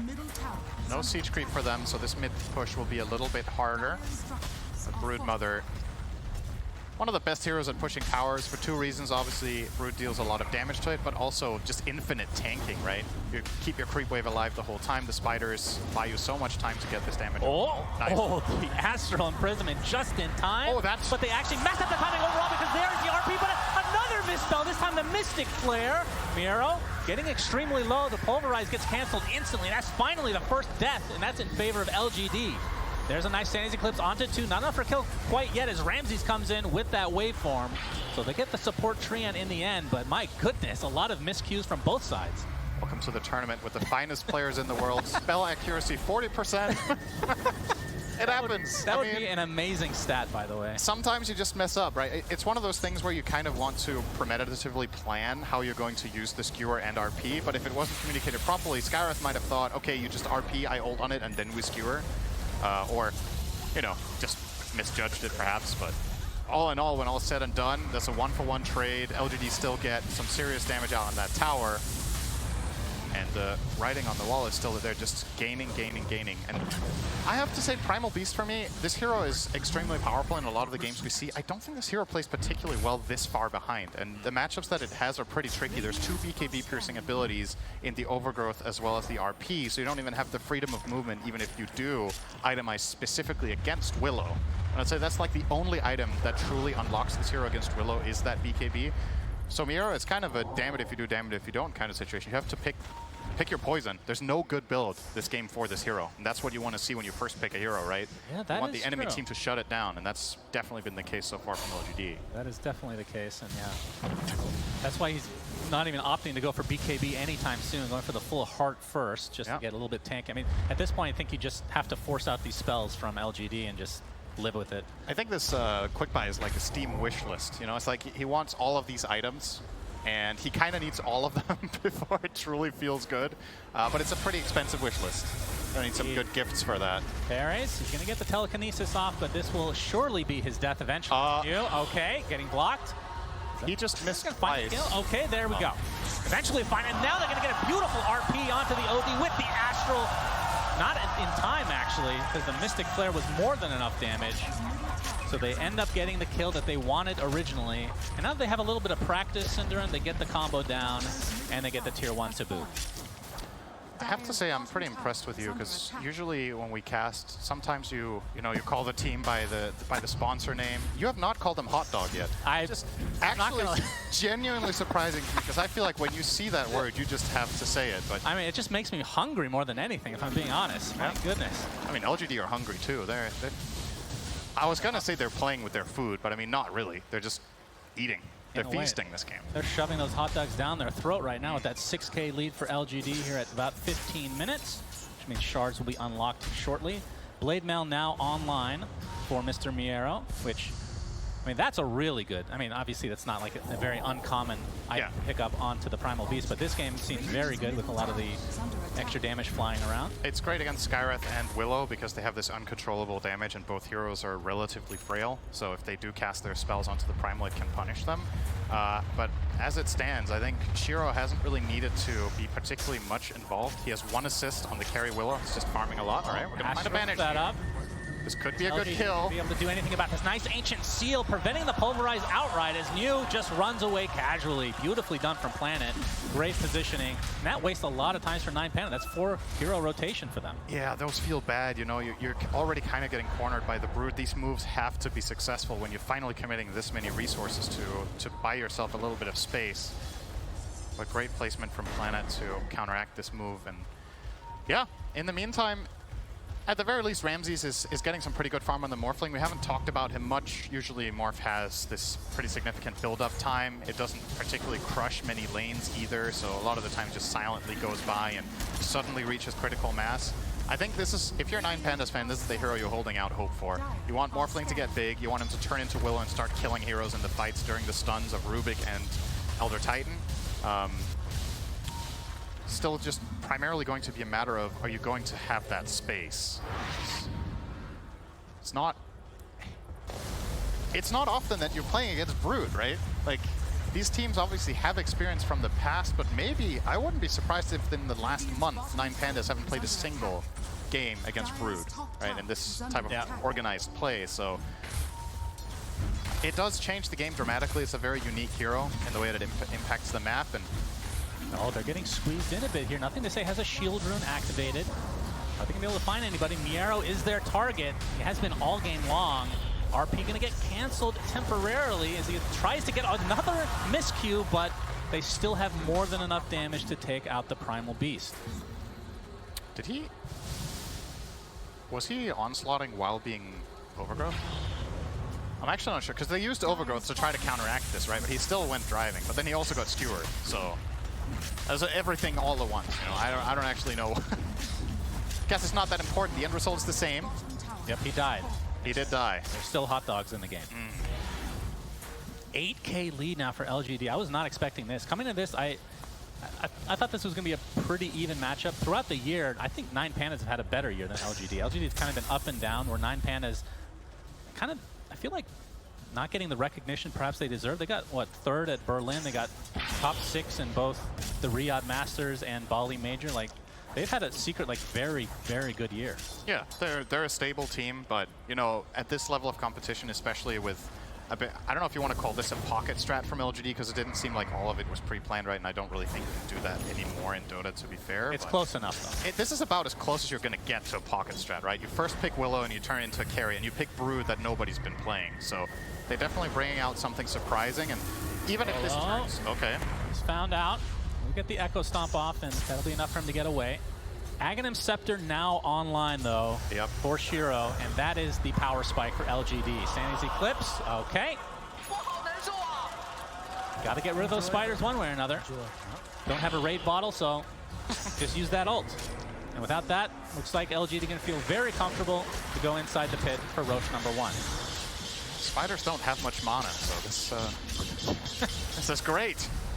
That is quite the desperation play right there. It's like, okay, we're putting out fires, okay? That's where we're at for 9Pandas now. But what I was gonna say was, you're right about the year and how things have been going. In any individual game such as this, if you get surprised and caught off guard like this, I don't think this game is indicative of the power levels of these two teams necessarily, right? I think it's fair to say LGD are probably the favorites because of the group stage result and their first playoff match, but it's I'm not expecting this series to just play out this way through. Fair enough. No, nothing to say. Looking for a pickoff onto Antares again. Might not find it though. It's a skewer well short. Yeah, seeing nothing to say, opting for the Lincolns over the Harpoon that I think a lot of Magnuses would grab in this slot now to execute kills such as that one. But really respecting, I want to say, primarily the OD Astral, but also it's a little bit of layout protection against Spell Steal, and it's a way of preventing Morph from turning into you, which could also be a potential concern. I would say that's like the weaker reason for the Lincolns. But of course, he's a universal hero, so it feels great to buy it anyway, this item. A lot of damage. Yep. Shiro's going to pick up a nice Invis rune, see if they try to set something up with it. As Hurricane Pike now online for Kiyotaka. And he's still going to need quite a bit more farm here. Is this the lowest amount of kills on a team this tournament, minute 20? 2 kills? Oh, for one team? Yeah. It might be. Kiyotaka's going to be found. Oh, Force Staff onto nice, the high ground. Nicely done, but it's going to set the Mystic Flare. Nothing to say. He's going to bring him right back, but no. Gets terrorized to the other side, and Kiyotaka stuck inside a corner. It's a bunch of spiders. He's not going to be able to get out. And Solo will follow him to the grave as well, though he was killed by a neutral creep. Okay. Oh, by the Tormentor, of course. What is it with Eastern European teams and dying to Tormentor? Okay. It's normal. It's only been out for like 8 months now. It's hard to calculate. As Miero will pop that Blade Mail, but no more action to come here. They did get the Tormentor. I think that's an important detail here. It was, they got the Tormentor and all they lost was their support. They got the Echo Stomp Shard for Elder Titan, which lowers the cooldown and allows you to teleport to it, which you really don't want to do in this game. Yeah, so essentially it lowers the cooldown. For this game, it's not the greatest. But it would have been between him and Rubik, and I mean, Rubik's we've seen many a time is very valuable for a save. It's great against Magnus. Yep, very true. But that's how coin flips are. Sometimes it's heads, sometimes it's tails. Sunsven, over to you. Okay, thanks for the analysis there. 50-50. And Miero. Oh, he did actually change his mind here, so we'll be going for the BKB before the heart, despite there being so many things that go through it here. Yeah, it's, again, it's one of those things where what are you going to focus on? Are you trying to get goodness. Are you trying to get maximum value out of your Blade Mail, or are you thinking, okay, if I don't have BKB, I can't even navigate fights at all? And Planet almost pulled a solo there. Shiro actually gets the shard, which means there's other shards on his team. Yeah, Trian already picked up his, so it was a 50-50. Yeah, nothing to say, and you are so far.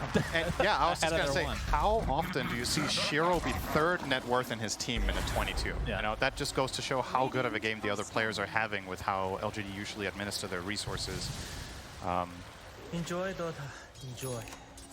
Yep, that's what I would say if I was playing with Brood. If I was playing against Brood, I would not. Yeah, not so much. So do you think that using this Aegis is important? Because, I mean, they've expanded their lead a bit. Still only a minute and a half left. Are they going to try to force the issue, or is there an item or some sort of thing they're waiting for? I don't think it's particularly important. I think the most important thing here is just keep pushing lanes. As long as you have vision of the enemy team's movements, you're opening up for potential catches with the Treant Shard, you're opening up for skewer plays, you're opening up for, I mean, even the Willow can solo heroes, right, if it comes to that, but Shiro has, frankly, barely had to do anything this game. The hero has barely existed. Farming. Yeah. It's like the talk of the town in this game is like this, carrier Dark Willow, it's so exciting, and he's just hitting creeps, you know? Oh, there's only 11 kills total in the game as the RP onto Kiyotaka, Ancient Seal to follow. Do they have the damage? Yes, but they can't deny him his goddamn might because he got it off in time. Nice. Congratulations to Kiyotaka on cooldown. It's just not that important with the 2 charges, right? True. But it's still exciting. It's good. It's good. We have to celebrate things for 9 Pandas that are worth celebrating. That was not one of them, but I'm glad you're looking for bright spots in this little bit of a beatdown. It's 10-2, 9K lead for LGD. Aegis will be consumed in about 30 seconds, though. So I think 9 Pandas are waiting for this BKB on Primal, and then I feel like they kind of have to do something. I don't think you can just sit back and hope you farm up something meaningful enough. You've got Scotty on the Morph, you're getting this BKB on Primal, and granted, I still think this fight is going to be really hard, but you kind of have to try to do something. They're actually opting to smoke now. Oh, Ramsey! Oh my God, the damage! One Mystic Flare was enough. Holy jeez. That's the state of the game for 9 Pandas as the Aegis is now gone, but it matters not for LGD as they're going to get this tier 2 tower. All right, that most likely more. That play just straight up doesn't really make sense to me. You're 300 gold away from that key item on Primal Beast and your save is dead. And then you smoked. So this smoke was essentially a 3v5. You don't have information about where the enemy team is. And I'm all for looking for a play here because, like I said, I think you have to do it, but bring your team. Going for that as 3 seemed a little bit naive and just hopeful. Yep, and the second got punished for it. Fortification. Another 18 seconds for Ramses. See if 9 Pandas want to force the issue. Curse Crown. Oh, they're going to actually disrupt the charge there. Has nothing to say, taking quite a bit of damage. So you'll be able to walk away. Oh, that's a lot of brambles. Elder Titan ult goes off as well, but it's not going to lead to any meaningful kill. But at the very least for 9 Pandas, they do defend. Yeah. And this is where I would like them to make their move, right? Because now you are all 5 alive. You're naturally just grouped up right now, and the lanes, yeah, the lanes are bad, but they've been bad for 10 minutes, right? So you kind of have to try to look for something now, but it seems that now they have their timing with this BKB, they're still chilling. Like, maybe the Earth Splitter in their minds is extremely important for this upcoming fight, or is there some other item you're waiting for? Is this OD Axe really going to be it? Yeah, what do you think about that Axe, by the way? It's pretty interesting. I think against the lineup he's up against, it's kind of going to work. It works like an Aeon Disc, right? It's a strong Dispel, and then you get a lot of health, so it's a good line of defense against getting RP Mystic Flare comboed. But you're not really that strong offensively, right, with this. So you're very much at the mercy of Morphling getting to play a good fight or a Primal Beast finding a key target, and that hasn't really been anything to rely on. Pops, they know that somebody's here. They're going to find Solo, instantly silence. A nice sheep instantly as well onto the Primal Beast. But they have the cover of Kyotok on the sidelines. Mier's going to be able to get off his ult for a decent amount of time, actually. As the Overgrowth comes out now. Onto the high ground he goes, but Mew can easily walk up it. Will pop his BKB in defense, though. So 9 Pandas losing. What is the RP completely whips? Oh, stolen. And Ramses now. Okay. Ready to fight back, and yeah, with that RP in tow, I think LGD have to be a bit careful. Yep. I think the play now for 9 Pandas is wait for your BKB on Primal to be ready in a minute. So you smoke in like 40 seconds, and then you want to put this RP to use. And Tars is not going to be able to afford a dagger to make this RP more potent, but you have to look for what you're going to get. And I think the conditions now, this is as good as it's going to get. So I'm going to try to make the most of it here. If you wait for the next key item on Morphling, which looks like it's going to be the BKB, I think your RP is going to expire. And when you're this far behind and the map is like this, you're really counting on individual star plays, right? Like, you need something big here. Well, there's the sheep being shown again as YU Smile taking so much damage from the Arcane Orb. Kyotok just rips him a new one. It's a good start. Nero gets credit for that kill. So no tree for 40. And we'll see how passive LGD want to be. I mean, we still haven't really seen Shadow Realm being put to use on any heroes yet, I feel like. He had a couple of times. All right, barely. He's been in there. Well, there's a smoke now from 9 Pandas, really needing to find something. Yeah, I like this move a lot. This is... right on the outskirts. I mean, any core kill here is big, right? The cores of LGD haven't died yet. Planet will be found. They knew he was taking those Lotuses for himself. Easy pick off. So another kill for 9 Pandas. They've actually doubled their kills in the last 30 seconds. Incredible display. What do you think a Planet hot dog tastes like? Here we go. Sounds like a lot of heartburn. Second Roche is up with the Aegis and Cheese available. And if 9 Pandas can try to, I mean, they do have OD, and Morphling can be pretty decent as well. They can actually take Roche relatively fast. Yeah, definitely. I mean, again, if this smoke gives them a core kill and Roche is up, I think that is the biggest avenue back into the game, is getting that exact outcome. But they only found Planet. They can't really capitalize on this too much, but at the very least, they're still holding on to, what's that, about 1.5 minutes still of the RP, maybe 2 minutes. So there is still another opportunity if they do want to look for it.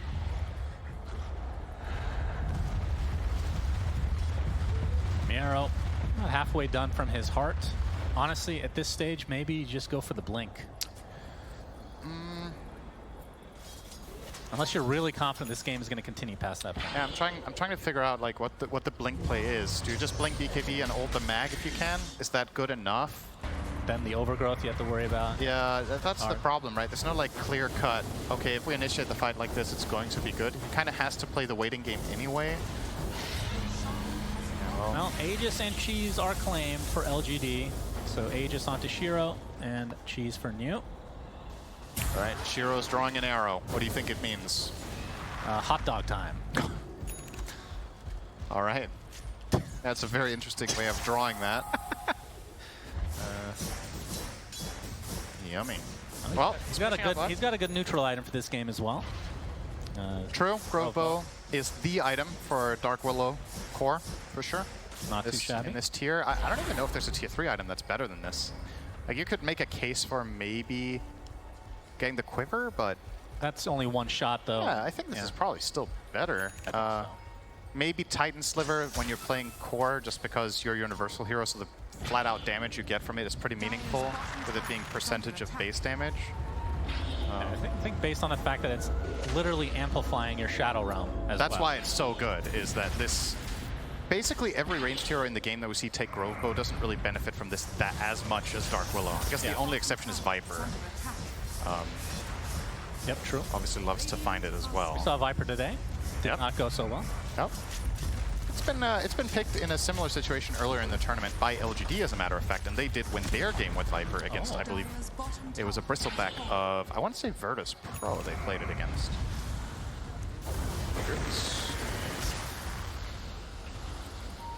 Well, I do believe that the Tormentor is now available for the taking. LGD could steal it. I was just going to ask, who do you think they're going to sacrifice this time? No, that's only 9 Pandas will do that. Yeah, well, if Pandas can get out, who do you... There's aggression in multiple lanes now. 9 Pandas going to do their best to defend. You can see the Shield Rune finally dissipate on the side of Nothing to Say.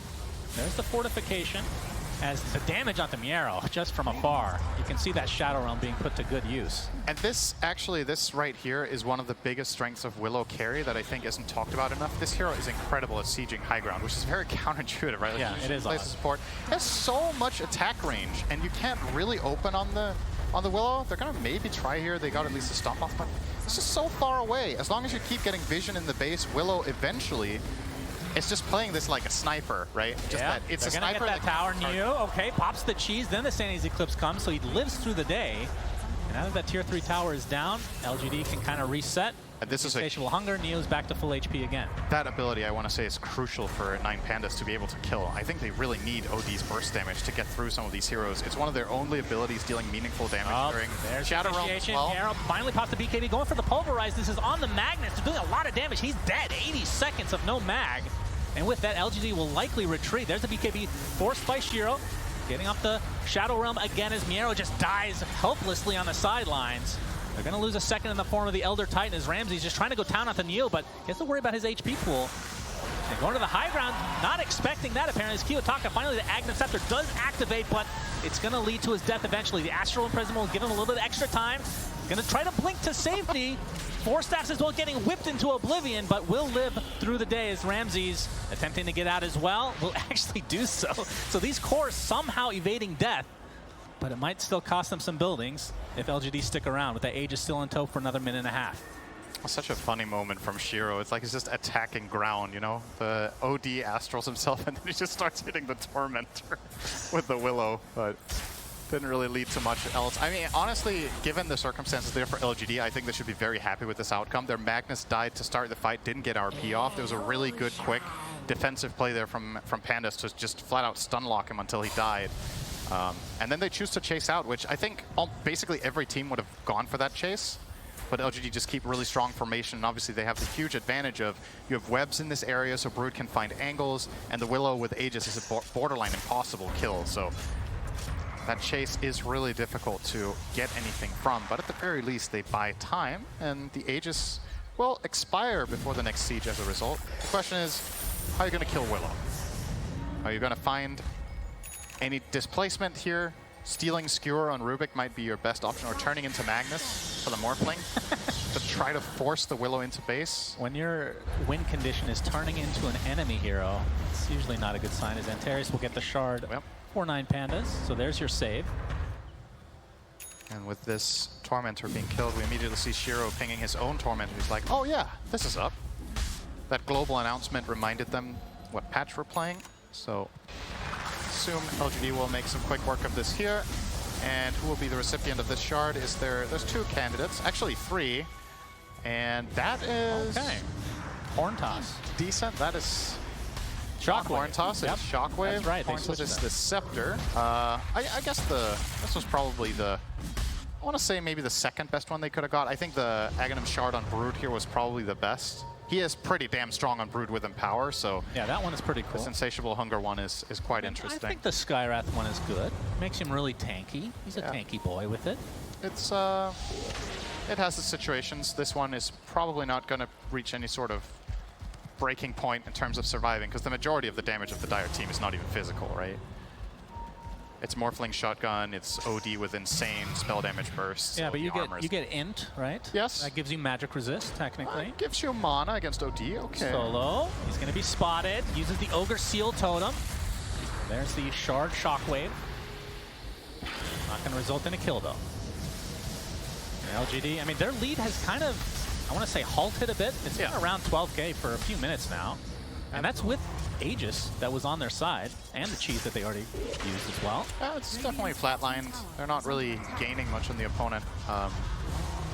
So I guess for 9 Pandas, oh, hang on, they have a little bit of a problem to deal with here in the mid lane. Some infestation, and Willow is almost taking the... Okay. That's half a barracks in one Shadow Realm. They will have to do something. The Bramble's being really annoying for Miero. And they're just going to have to give up their melee rack. So just like that. Oh, Echo Stomp does connect. Is this going to open up any situation for 9 Pandas? They're going to cancel out that onslaught right off the bat. And with that, they will retreat happy with what they have gotten, which is the melee racks. Yeah, and as if the Willow wasn't hard enough to find, now also has the Shadow Blade. So a secondary line of defense. And building in toward the crit here for a break, which is primarily... This doesn't work against the OD Ags, right? You can't break I highly that from going off, but you can break the Primal Uproar, and you can break the Elder Titan Aura, which... When you break the Primal Uproar, it just stops you from gaining stacks, I believe. Yeah. Right? So, situational. Break's not that good this game. It's also just a feels-good item, right? Damage attack speed, more mobility, and more safety. Now, Kiyotaka has a Hex now. Possibility of a surprise attack, which should obviously not be underestimated, but he doesn't have a Hex to couple it with. Still, now he's going to go for the Octarine, as expected, on the Willow as his next core item. So once that is completed, that moment of opportunity you have against Shadow Realm is extremely narrow. With the current cooldown of Shadow Realm being 12 seconds, with Octarine that should go down to 9, and the duration is 7. So it's 2-second window. It's more than I said. Uh-oh. The Sheep being used onto Kiyotaka. Does have his Astral Imprisonment available. Will get saved by the Echo Stomp to start. That's why you smile. He's going to find him on the backside. There's nothing to say. Pops his BKB, looking for a nice RP potentially. The ET ult does go off. Kiyotaka's Ags activates again. There's the RP to follow, and the Pulverize is there as well, keeping them locked down, but there's the RP. They lose the OD as Shiro now trying to right-click Miero. He's actually quite pathetic when he's not in his Shadow Realm ability. He gets off his Terrorize. Not really going to hit anybody, though. The Echo Stomp is there as well. There's the Skewer from Nothing to Say, putting Miero onto the cliff as Shiro finally goes down. That's a triple kill for Ramses. Starting to clean up nicely for 9 Pandas. Not showing much life in this game until this fight. They did lose Kiyotaka at the beginning, and it did cost the buybacks. That is still, honestly, great result for them. Like, the way this all started, they get their OD caught. The RP, I think, was kind of lackluster. This is the one thing about Willow carry, right? Is that if the enemy is BKB'd, you don't deal that much damage. And when your Shadow Realm has been expended, you have this like little downtime until he gets this Octarine. Essentially, he's a damage dealer half the fight, right? You have 7 good seconds, then you have 5 really bad ones. And if those bad seconds overlap with the RP being used, or you don't have any sort of reach for your target, the Brood needs to do a lot of damage in that window to get something done. And they couldn't go on the Primal, he's too tanky. And Ramses, as a result, got to completely refight on that more. 5 seconds. If he just stays in the pit a little bit longer, yes, they can actually claim. Oh! Oh, God. Oh, no. Oh, wait. He heard the crowd. Okay. There we go. Into the Roche pit he goes. And this is the 3rd Roche. That means Refresher Shard is now online. Question is, Can LGD do anything about it? I don't They cannot. believe so. 2 cores still dead. 10 seconds. The spiders might. No. Who do you give the shard? They're putting it on OD for the time being. There was perhaps a play with double Pulverize and double BKB, but I guess he doesn't have the mana to support it either. That's obviously a problem this hero has. Yeah, OD is probably the obvious choice here. Double Hex, double ult. This is definitely, I mean, we've been painting this picture of LGD being ahead the whole time, and obviously that has been the case, but with this flatlining and with this bad fight they just took and losing the Aegis over to the side of 9 Pandas, they're definitely still going to be constrained to about 25% of the map, but they're not losing, right? They're narrowing the gap. Their heroes are extremely strong late game. Both Morph and OD are late game powerhouses, and Elder Titan is always this wild card that you can never forget when the game goes late enough. He has some great pairings too, because he doesn't need the armor removal from the natural order to do a lot of damage here. As long as his spirit is on top of them, it amplifies OD and Morph so much that, and Primal as well. Now keep in mind, as well, might be some action here. Easy D word. Nothing to say with the shield rune. They're definitely ready to fight, but it's going to be up against a Morphling with Aegis. And the Refresher Shard, like you said, is on OD. The Aghanim Scepter, the Essence Flux active, cannot be refreshed. Correct. That would be pretty That would be interesting. Yes, that is one way to put it. Yeah, it's a 60-second cooldown on the Flux Shield, and I don't know if that cooldown could be reduced by Octarine. I don't see why it wouldn't be able to. Yeah, I think it would be. Probably. I actually don't know. I mean, what skill in the game, when you need him? What skill in the game would not be affected by that? I think it would. Mech. You can't mech yourself. It goes on cooldown on yourself. Oh, Miera's going to get skewered onto the other side. They lose their tier 1 tower. The RP on just the Primal Beast, but the right-click damage from Shiro is absurd. All right, they say he gets the kill, though. Keep in mind, that was a BKB. Oh, Niu on the other side of the map is pressuring the bot lane. You can see the rest of LGD trying to force them back so that he can just get these buildings himself. Ramses deletes planet in the meantime, though. Bramble is there. They're going to find the tree as well. But if it's going to cost them the racks, that is definitely not what they signed up for. That is 2 now for the side of LGD. Oh, nice waveform. Yeah. So a great bait and switch from LGD. They essentially sacrifice their supports, and now they have 2 lanes. Yeah, well worth it there. A couple of things to unpack in that fight. Willow's damage on the Primal Beast BKB was actually a lot stronger than I thought it would be. He killed him from 75 to 0 during the RP, and that is, considering if the Shadow Realm was dealing full damage, obviously that would have been a way faster kill, but I guess it's a good sign for Shiro that he's able to kill the Primal like this, because it probably means he's able to do the same to Morphling as well, right? If they do find that catch at any point, maybe do the same to OD, obviously having to account for Essence Flux, but the damage is there, and it's going to stay. And now it's going to get even better. Octarine core picked up. He's closing in on level 25 for that 100 attack speed. But who knows? Maybe this game isn't even going to come down to a team fight. Maybe it's going to come down to a distraction, right? Like they just did there. If they can do that one more time and get the top half, that top tier 3 is only about 40% health left. So Brood can make quick work of this. A lot of damage on the Brood currently. And he has the Shadow Blade too, so could maybe go for a little bit of a sneaky siege. But there's a in wave an outright fight, we're 42 minutes in the game. 9K lead is not much. No. So maybe this is all about vision, all about getting the jump. Yeah, or just the ratting, like you said. As Miero will take the Arcane Rune. So he's got the BKB Blade Mail and Heart. He's going for the SNK now, but will likely try to save for buyback. Is there a big thing here with Rubik Ags that's going to make like a big difference? I guess Skywrath spells are kind of nice. Well, yeah, Skywrath you just get doubled, right? I mean, Skywrath already has an Ags as well. That's why we saw the double Ancient Seal before. Planet pretty farmed. He's going to buy himself a shard, apparently. Keeps getting screwed over by the Tormentor. That's 2 50-50s he's lost. Well, what can you do? Sometimes lucky, sometimes unlucky. Yep. Here goes the Aegis of Ramses. Third Aegis that has not just been used casually, right? Just expires on its own. 2 from the side of LGD and now 1 for 9 Pandas.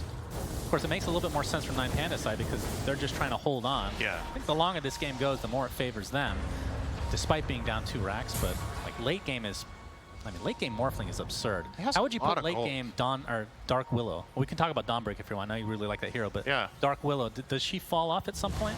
Dark Willow is really good late game, probably only second to Dawnbreaker, but no, it's a really strong late game hero, especially when you get the level 25 talent. This exact build of having the talents and the Octarine is really what unlocks the hero's potential. Okay, we can actually see the exact timing now, so I think my math was off a little bit. There's 0.9 seconds that you're outside of Shadow Realm. Okay, Miro, look at the onside. They're actually going to lose New right off the bat. That is a very important hero, but Shiro deletes solo. So it's a 1-for-1, and now the buyback comes from the Brood. Ancient Seal not going to prevent the blink out from Kiyotaka. Had to use his Refresher Shard for that, though. Just to refresh the blink. I guess he also refreshed his ult, to be fair, because he did use that for the Brood blow up. But can they hold on 5 versus 4? Of course, LGD, I'm sure, don't know that Elder Titan has no buyback. Will be coming back in 15 seconds, though, and he's about 160 gold away.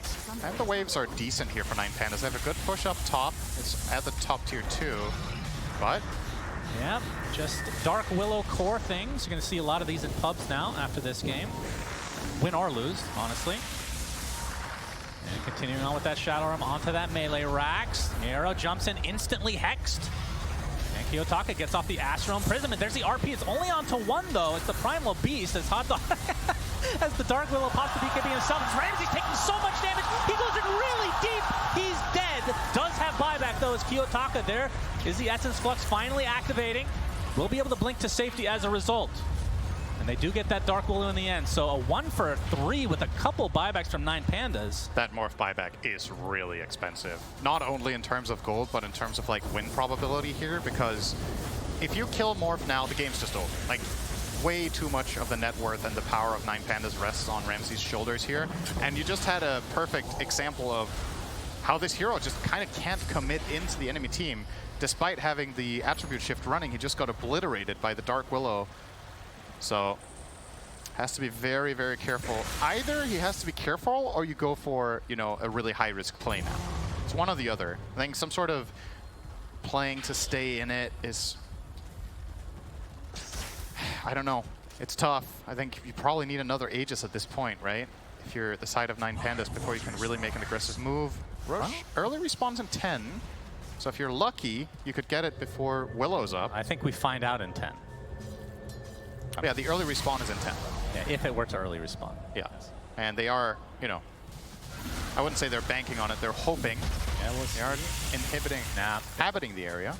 2 minutes. Is diffusal. A little bit over 2 minutes for that Roche. Yeah. So Shiro will be back, and we can see that he has buyback anyway. So even if you were to die. Of course, Niu does not. So it's all about the buybacks from both sides, and like we talked about, 9 Pandas are depleted for the most part. Kiyotaka, the main one that has his available. And I do think this is going to be a Roche off eventually into potential end of the game. Most likely. Yeah. So it will be nighttime still when Roche spawns, and it'll be a full minute before he moves back down to the bottom, where he'll randomly gain an Aghanim Scepter, of course. Lore friendly. What do you think about Willow putting Bedlam on her own Manta? Do you think that's... I mean, it's cool. What do you make of that? Do you think it's fair or good or weird? It's interesting. It could fake them out. Maybe they think it's real. Yeah, I don't know. I mean, it's a good way to push waves. He's literally just sending in his Manta and putting Bedlam on it, right? Yeah.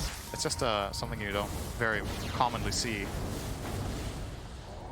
I guess fair is the wrong word. Oh, smoke break. Arrow, Quick unable to find a connection. And Kiyotaka, he's right behind him. He's going to get instantly hexed. There's the RP onto 2. Can they take out the OD? Aghanim Scepter does activate again. He's going to get rooted up in an ice. Mystic Flare onto 2 heroes. There's the buyback onto the tree, but the OD is lost along with the Primal. Kiyotaka buys back into the game. A couple buybacks from LGD as well as Shiro finally takes a tumble, and now he will finally use his buyback. They're going to try to force out this eventual buyback from Kiyotaka, and with that, it'll be a 4v5. if they don't know for a fact what the buyback status is of these Dire heroes, that was a huge gold swing, right? For the side of 9 Pandas there. I believe accounting for the buybacks, it's not really about the gold at this point, I suppose, but, you know, as much as we talked about Morph not having buyback, now there's multiple cores on the other side, so 9 Pandas somehow get a good fight out of this. They obviously have to buyback their OD. There's the 4v5. Guess LGD are just going to retreat and take the Roche now. Yep, Roche is up. See if they scout it. A lot of buybacks used by Hot Dog team. As Shiro with that Shadow Realm going to town on that melee Rax. He's not going to be able to dodge out that Echo Stomp though. No follow-up quite yet. He's already at half HP. He's going to try to get it off with the instant silence again. Beautifully done from Planet. Right place, right time. Saves Shiro's life. Has to pop his BKB because of the Shockwave. Ridiculous distance from the Rubik. And just like that, 9 Pandas defends with 4. Wow, I'm actually genuinely very surprised that LGD took that risk. They're 5 on 4. They know Roche must be up at this point. They can take control of it. They have 2 lanes pushing in mid and bottom. And Shiro still goes to hit the high ground. And if it wasn't for that insanely clutch sounds coming out from Planet, that would have been a dieback on the Willow. And then you lose Roche too. So that was massively high risk for relatively little reward. Oh no, here it comes. All right, well, Aghanim Scepter on Mr. Roche. Yeah. Oh, the smoke up though. Kiyotaka and company, nothing to say, will be pretty difficult. Lincoln does pop, he uses his BKB as well. That's why you smile. Trying to force Kiyotaka into a rough spot, but there's the telekinesis save. And a Shockwave is basically global on Rubik. And that one is global. Living armor. Not as useful. Well, can make the difference. It could, theoretically, sure. It's nice. Getting that 10 armor on your core of choice.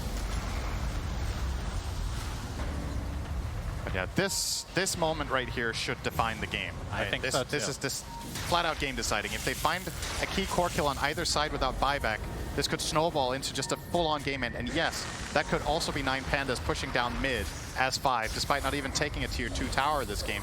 51 minutes in, they could win the game in one push because Morphling is one of the kings of quick pushing. So and now they're starting to put those Lincolns onto Shiro, knowing how fragile he is. On that Dark Willow. Oh, the Kiyotaka in the pit? Are they going to be able to scout this out? Dashed. It's already at half HP. I mean, this is a hero that can definitely take it fast. As Kiyotaka is going to get some company with Ramses now. And I think they're going to get this for free. A big take for 9 Pandas. They get the Aegis, they get the Cheese, and Aghanim Scepter. See who ends up taking it. And again, let's remember. Get out. Let's remember this. This was probably just flat out LGDs if they had chosen to go for it, right? So not only did you not get the Roche, it went to the enemy team. And that's about I don't know, how much of a gold swing is that? Like 15K? Wait, did they leave the Ags in there? Is that what happened? You just pinged the Ag shard. I'm surprised there isn't more net worth on the Dire side right now. Aghanim's Blessing dropped here. Antares is the one that pinged it. They probably ended up getting it anyway. Where is it? Well, Kiyotaka already had his. Antares, okay. Oh, Ramses maybe took it. So Ramses used it. I just thought they were going to get more net worth out of this situation, but... Okay. Oh, now he has Morph. How good is that here? I don't know. You tell me, you're the analyst. I think it's okay here. That's why you get paid the big bucks, huh? Well, what were the alternatives? You could have gotten it. You could have got it on Primal, but he's buying it, right? He's 100 gold away. That's his next item, and the final option was Elder Titan, who can't really use it very well. So, yeah, it's more a core. It was kind of just the. It was the best option they had, but none of them were really that great. I mean, you're also taking it away from LGD. Of course. I mean, that's the biggest thing here is that LGD did not get it. Because they could have, for example, got it. I think the one on Treant this game could have actually been really interesting for LGD with the state of the game, right? Starting to get Eyes in the Forest out. You just need, you need to find that one key pick. But now that the Aegis is in the hands of 9 Pandas, I think this game again is going to hit a little bit of a lull because LGD aren't really interested in taking a high-risk play offensively right now without their buyback on the Willow. Like, what do they have to gain? You just need to keep controlling the waves, have Broodmother push it out, have a little bit of maybe a Treant, Nature's Grasp, push out a wave here and there, and Shockwave from far away. Just dodge, buy time. I mean, if you look at this from 9Panda's perspective, they're not seeing a hero, right? Their waves are getting pushed, but it's all low commitment pushes. It's Manta from Willow, it's Broodmother Spiderlings. And how are 9Pandas going to use their Aegis? 2.5 minutes left. I mean, I guess the name of the game is not using it. This game we haven't used that it. Will follow the trend. Both teams will have 2 apiece at that point. But yeah, I think just waiting for the buybacks, and then we're going to have to reset this. And who knows? Maybe we'll get to that special time in the game, Sundaran. Oh, you start dreaming. You generally start dreaming of it minute 40. I'm impressed with your restraint. We got to minute 54:22 before you started talking about tier 5 neutral items. I mean, to be fair, I think about it minute 1. Yes. Like, legitimately. This is probably a personal best for you, actually. I do have a problem. Yes. More than one, some would say. Yes. As Ramses fully loaded. I mean, what can you even buy at this point? Is it Moonshard time, or do you backpack the refresher after you use it and replace it with something else? I guess it's Moonshard, right? I don't really know what he can improve here. I think you really need your Manta in this game. So you're against Overgrowth. It can be a nice little line of defense against Skywrath Silence. So you're probably keeping that one. You're keeping your BKB. Yeah, I don't know. I don't really think he can swap anything out. So it's got to be Moonshard at that point, right? Unless, is there some sort of cool Swift Blink build here where you blink and assassinate someone waveform out? Oh, Kiyotaka really wanted to eat that hot dog, but it was not for him to ingest. Yeah, well, if anyone eats a planet hot dog, it's OD, right? I think that's the lore? That's pretty lore friendly, yeah. That will be a frequent visitor of the Galactic Cafe. We'll have to ask Slacks about that one. Level 25 now online for Primal. Wasn't there a cartoon, a children's cartoon, about like some sort of space family that went to a restaurant? The Jetsons? Is that what it was called? There's a Dota game happening right now. You would know this. Yeah. We're aware. Well, we're currently waiting for Aegis to expire, so I feel like in the meantime we can talk about other stuff until when Aegis is expired, then it's go time. Then we're going to see the fight break out. So maybe you're right. Oh, Kiyotaka steals the Wisdom Rune. He goes from level 27 to level 27. Oh no, don't do it. Don't fight the Tormentor. Don't do it. Oh my god. Wait, no. He can do it. He can do it. He cannot do it. Kiyotaka, keep doing it. All right, fun fact about that attempt, it was not even remotely close. Oh, the sheep onto Ramses. Do they have the damage? The RP, but the save is there from Antares. And Ramses will survive. Great. That was scary. Great save. Kiyotaka was healing. I'm sure he didn't want to admit to his team why he was healing in the fountain. When there was no heroes remotely close to him, he's going to blink into the corner. He's going to force that in. They're going to be able to see him. He gets Hexo. There's the RP finally to come. OD is dead. No buyback at all. And Miero will follow suit. He does have his buyback available. There's the waveform from Ramses. He's able to clean up one. And that's a form of new. So no Brood to come, but he does have his buyback available right now. Looks like Antares is going to die on the sidelines. As there's a triple buyback coming out, making a quad from 9Pandas. As Ramses has to be careful. Gonna get the waveform in, but it looks like LGD are on the run. They're gonna lose their Treant Protector. There's nothing to say, able to Shadow Blade away. My goodness, what the hell was that fight? I mean, that's 4 buybacks for 9Pandas and only 1 for LGD. Yeah, that's expensive. I guess the good news for 9Pandas is they did not need to burn the Morphling one, so he can frontline in the coming fight and have that buyback for a potential play, but yep, that was expensive. Still, considering how that started, OD blinked in, got stuck, 4-staffed in and got hexed, did not have Essence Flux, because guess what? It was a cooldown from the Tormentor. Boy, oh boy. I told you the Tormentor was important, Cinderin. Maybe not in this way. Okay, late game Tormentor is just a trap. Okay, like you, risk reward, boys. Everyone has shards basically. Yeah. Oh, he wants revenge. Oh. Okay, can he do it this time? Solo is coming to help out. Kiyotaka is like, never mind. I almost threw the game by doing that. I think he learned a lesson here. He's like, this is a trap, so if they can get him, that's a dieback. He's going to get Sheep. There's the buyback onto the Treant Protector. Down goes Brood. No buyback from the side of LGD. So just like that, it's a 4v5. LGD have given so few freebies, I want to say. Most of the kills 9Pandas have got in this game, they've really had to fight for in these moments, but that one-time Neo out of position. It's time for Tormentor number 3. Can you do it this time? LGD? LGD? Just do something else. This tormentor has been a trap twice over now for each side.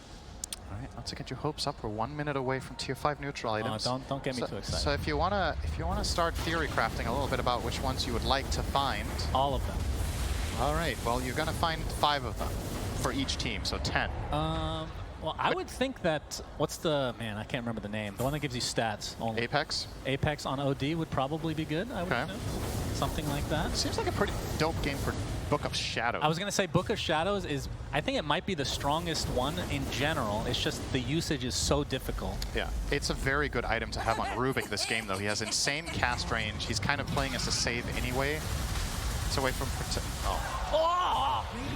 Okay, New gets a little prize in the grave. Still 50 seconds left on his death timer. And he will have, that's the Insatiable Hunger one, right?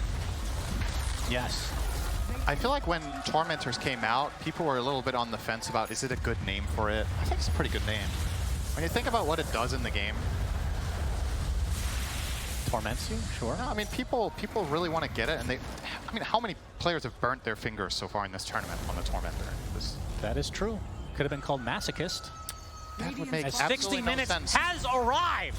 Tier 5 items, Cinderin. Oh. Mirror Shield is the first to drop. Wait, how many Midases does each team have? So OD had one, so that was a direct item there. Okay.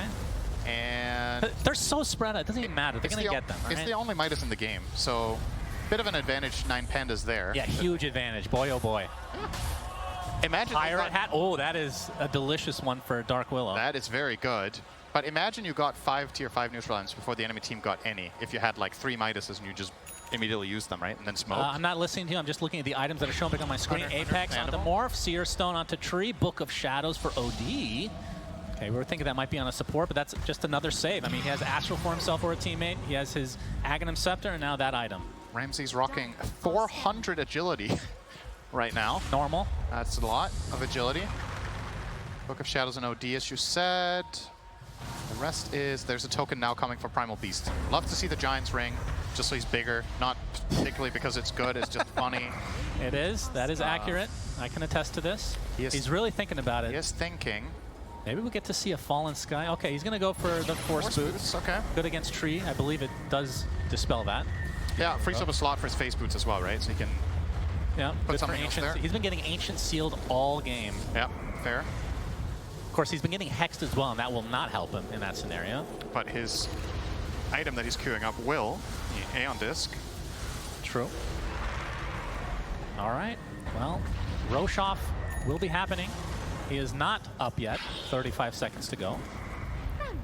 And yeah, it'll be daytime. Plenty of time here. LGD are missing 1 tier 5 neutral for Brood. Dire's middle tower. And should have gotten that Midas. 9 Pandas. We're missing 1 for the Elder Titan. Keep in mind, Seer Stone on the Treant could be a game-winning item potentially if you use it well for that vision. As that will break here. Yep, nice overgrowth from YU Smile, but they're not going to be able to stand inside that Ancient Seal. Nice Hex. Then onto Ramses for the time being. Miero gets off his ult though, and that is going to be a deleted Magnus who has to buy back into the game. Shiro already at half HP. He's going to have to use his Shadow Realm now, focusing on the support, but he's taking a lot of damage from Miero, just shadowing him with that Uproar. He's going to be able to blink out to the high ground. Another Shadow Realm is there, solo. His Eon Disc procs. And Miero trying to find somebody in the trees. They're going to find Planet. He dies. So just like that, 2 dead for LGD. Both have bought back now. So 9 Pandas in a pretty good spot. But remember, their lanes are pushing. Yeah, they're getting mid lane. They're getting mega creeps in about 30 seconds if 9 Pandas don't bring a hero back to base. So it might be what LGD are banking on here. And Ramsey's in the pit. And they're going to take Roche extremely fast. As there's a Shadow Realm again doing massive amounts of damage. Not quite enough for the kill. He's now being shadowed by Miero. New is going for the megas. He is indeed. They only have the range racks for now. The Shadow Realm now. And Teres, he takes the RP all by his lonesome. So not the greatest thing from nothing to say. They will get the kill in the end. That's a dieback essentially because 2 minutes for no Rubik. Echo Stomp. Not really going to connect on much other than the Magnus. So double kill for Shiro. So they are finding kills in the backline. There's the second RP into the arms of Shiro. The hot dogs are too much to handle for 9 Pandas. As Miero, oh yeah, blinks out thanks to the Eon Disc. Can they find him? Yes. The Curse Crown with that shard activating is triple kill for Shiro, and Ramsey's attempting to TP out. He will do so, but only 2 alive for 9 Pandas. All right, this is going to be a tough defense. This is a knowledge game right now. If LGD are aware that there's no buybacks here, this game is probably just going to end in a moment. But they might not have kept track of this and know the exact timing of these buybacks. They do seem to want to go aggressive, but at the same time, Shiro is quite a bit away. If Kiyotaka and Ramses could maybe find a quick burst kill, maybe that could set up for something. Oh, man. Yeah. If they knew. Yeah, there's 50-second cooldown on the buybacks. If they don't, I mean, they're going to try to force it regardless, even if they didn't know, right? Yeah, but they might be a little bit hesitant about diving for kills that they can get, right? So you're probably a little bit timid here. You'll get the megas, sure, get megas. But are you going to go for the jugular? Well, Tier 4 is going down quickly as well, and just the Ancient exposed now as Ramses and Kiyotaka trying to defend 2 versus 5. Can they do it? I highly doubt it, but they're going to try. 48 half HP is the Ancient. Waveform into Ramses is going to get Hex right off the bat. There's the Ancient seal to follow. The GGs are called as the Ancient gets destroyed.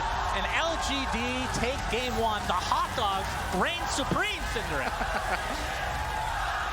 Yeah, they get there in the end, man, but if I'm honest, I think neither LGD nor Xiao8 are really happy about the way they won this game. Obviously, they're relieved they won, but 9 Pandas really pushed them to the distance here in order to get that victory.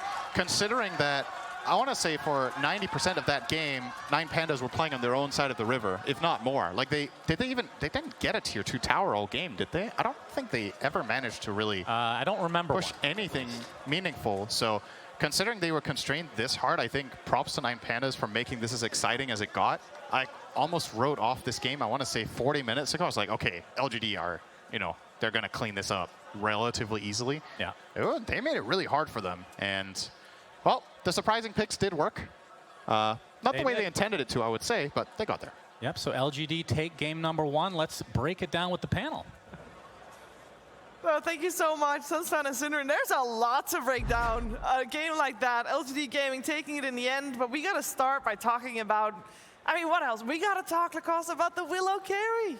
Yeah, I was wondering where this came from, and then I figured out that Mongolia used this against China during Asian games, and they managed to beat the Chinese squad with it. So, sometimes you don't necessarily need to think of something yourself. You can steal it, mold it, and implement into some of your own drafts, and it looked really good. Like this bottom lane went, all 3 lanes at the start went really bad for them, and scaling from Dark Willow, that things are going to be extremely difficult. If you don't have enough AoE, the hero is going to be super potent in some of these mid-late game fights. And I also want to point out the build that he went for. This is 4-4-0 build, no points in the Curse Crown early on because you want to be maxing out the stats, and very interesting going for Manta style. There's not many things that he can Manta out of. Basically there's nothing, but the way he was using it is ever since the Bedlam was changed, you wanted to have some hero that goes in, so he was pushing the way with Manta style plus Bedlam on the illusions to get the max farm. Also, Willow is a universal hero, so you have to build attack speed on her to make your Ags build effective. And if you're a universal hero, what better item can you have that gives you stat efficiency more than a Manta style, and also the attack speed from the Yasha? So I think that was the logic behind that build-up. I thought the Silver Edge was an interesting item choice.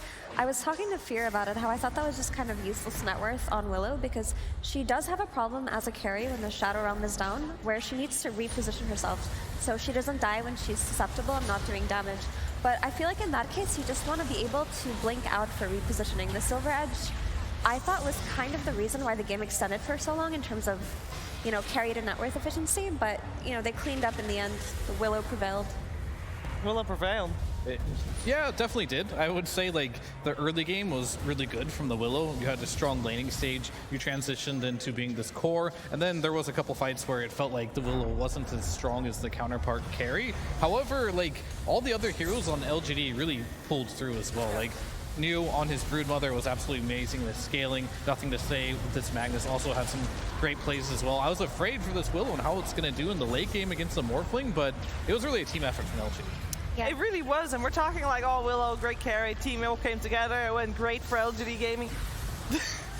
I don't think they planned for this game to go as long as it did. Lacoste, we had a 60-minute plus game, and I feel like we gotta give a lot of credit to 9 Pandas here as well. Absolutely. I mean, we talked about the Eastern European teams, how well they do when it comes down to late game. And this is the first game that 9 Pandas lost after game went after 45 minutes. Because usually when it comes down to like post 45 minutes, 9 Pandas, they will bring it home for a good reason, because their decision making, like some of the experience that Solo brings to the team, is really shining in some of these. But they were also like so far behind. And Kiyotaka, he had, you know, one of those Kiyotaka moments where he decides to go for Tormentor and then he gets stuck, his Essence Flux gets procced, so doesn't have that for a fight, and then he dies, doesn't have buyback, gets the buyback gold because of the assist, and then comes back to a fight. But yeah, very difficult when it comes down to like super late game, because the scaling from PSG LGD, it was there. Like this is Dark Willow we're talking about, like the mid game fight, so you have Magnus, you have Broodmother as well, who scale extremely well. And I want to point out also New's item build, you know, going for that Echo Saber, disassembling straight into BKB, and they really lacked some of the like straight lockdown, so he immediately picks up the Hex. Yeah, there's a lot to talk about in terms of item builds and little things, but I also want to talk about, well, I want to talk about so many things of this game. But we gotta take a deep breath, and sometimes we cannot talk about everything we really want. But there's two people that basically talk about anything they want anyway, so we're gonna let them do that on camera. I think Slacks, Tsunami are, I don't know what they're gonna talk about. Let's find out. Well, we thought that we may let the crowd do some of the talking for this one. Now, obviously, we are here in Seattle, which famously, you may recall, a North American player had won a TI here, and that player is actually on the panel right now. Fear, if you don't mind, would you come over here and grace us with your presence? Ladies and gentlemen, this man is a legend. And I always see that these pubs, they're all like, man, if I queued up with a pro player, I would be able to win so easily. Well, now it's the crowd's chance to prove that. I would like some crowd members to serenade our TI winner. Fear, are you ready to choose some suitors? This better be good. Well, I'll start off good. Slacks, while I find some people, could you give a sampling of what this would look like? All right, the game is simple. We have a TI winner up there. If you can woo Fear, you win his special prize. All you have to do is come down to the fortress and call to him. I'll give you a fine example as we find some Fear fans. Let's see, what should I do here? Oh, Fear, please, if you shall select me, I shall adorn thy nape with a neck pillow of my own creation, like Sumail at TI5. I'll oil your bursting muscles from your baby gap shirt. That's enough, that's enough, that's enough. Fear, that was number one, I suppose. What's your opinion? Send that one back in the kitchen. Okay, that one needs a little bit more time to cook. My friend, come on over here. Introduce yourself. I'm Nolan. Fear, I'm sorry. I have a confession to make. I think about this every night. 5 years ago, I was in a pub with you. I inted mid against Merlini, and I fed you. I'm sorry, Fear. Please accept my apology. Not only did I feed you, I flamed you without knowing it was you. And I'm deeply sorry. Fear, that's quite a confession. I'll think about it. He'll think about it. Thank you, Fear. We're off to a good start. Could I get a second suitor, please? My friend, introduce yourself. Hey, how's it going, everyone? I'm Spencer from Utah. Nice to meet y'all. But, Fear. No, I need the full thing. Let's go. That was next. Hark, Fear, my beloved, grace us with thy golden wisdom, and bestow thy gaze upon me. I will aid thee in thy next match. Please, I will show my true strength that I learned from Mason from the land of NA. I will hard support you with my wonderful anti-mage, for I have never lost an easy bot match with him. I offer you my services and devotion. Cut him off, he's done. You were so close, man. You were like 90% of the way there. Fear, what's your opinion? I cut him off. I mean, he's support anti-mage. Get that out of my game. All right, we got one more, my friend. Come on over here. What's your name? Hi, my name is Bowden. And Fear, let down your hair to me. I have something to say. I am only 1K MMR, but I believe with my support alchemist, I will devote my net worth to you, grant you Moonshard and Aghanim Scepter, and make you the greatest carry of your bracket. Convincing stuff. Fear, what you got? I mean, I'm liking that. That sounds good. think we got a winner. We got a winner, ladies and gentlemen. Fear, would you like to bestow anything upon this winner? I believe, what is this? Toss it down, my fair king. Toss it down? All right, here you go. Oh. Glorious! Thank you. Ladies and gentlemen, you have won a signed mouse pad by all the talent here. Congratulations! There you go! Mr. Fair, for you. For you. Thank you. I appreciate it, Mr. Fear. And he appreciates your support, and we appreciate the panel. Sit back down. Thank you so much, Lex and Tsunami. Well chosen, Fair. I think you chose well. I think Lacoste, you would have probably chosen the same one. Yeah, most likely, but you know, LGD, we talk about the team being super creative. There might be also getting some ideas from the audience, the support Alchemist, and not so much. I mean, I'm a carry support player. Anti-Mage. He's going to just be Alk and spoil me. I'm down. He's also going to be your support on the lane. Well, we've seen that work before. It's not so bad. Better than support anti-mage. There's no return on that. That is true. I want to talk about the series, of course, that we watch and how to adapt from here, because I think both teams, after a game like that, they go back to the drawing board because it didn't play out the way they wanted it to.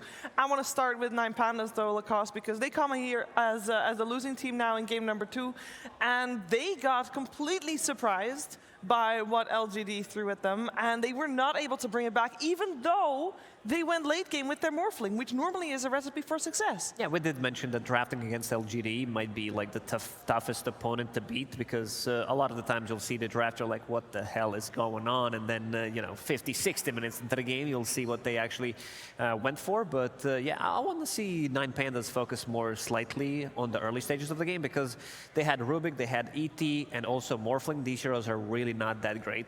You know, early on, they didn't put much pressure. And then you also had OD, who lost his lane, went for Hand of Midas, so there was like 10-15 minutes where they couldn't push back this aggression that PSG was throwing at them. I mean, I would chalk it up to them getting caught completely off guard by the draft, because I feel like the OD would have had a much better game if there wasn't a Skywrath Mage pressing silence on him and if there wasn't a Brood that they had to deal with, right? They didn't expect a silence to come out in that overall last pick from LGD, and all of a sudden they had to deal with it, and it makes your OD look bad if you're playing against a Brood lineup with all of that tempo.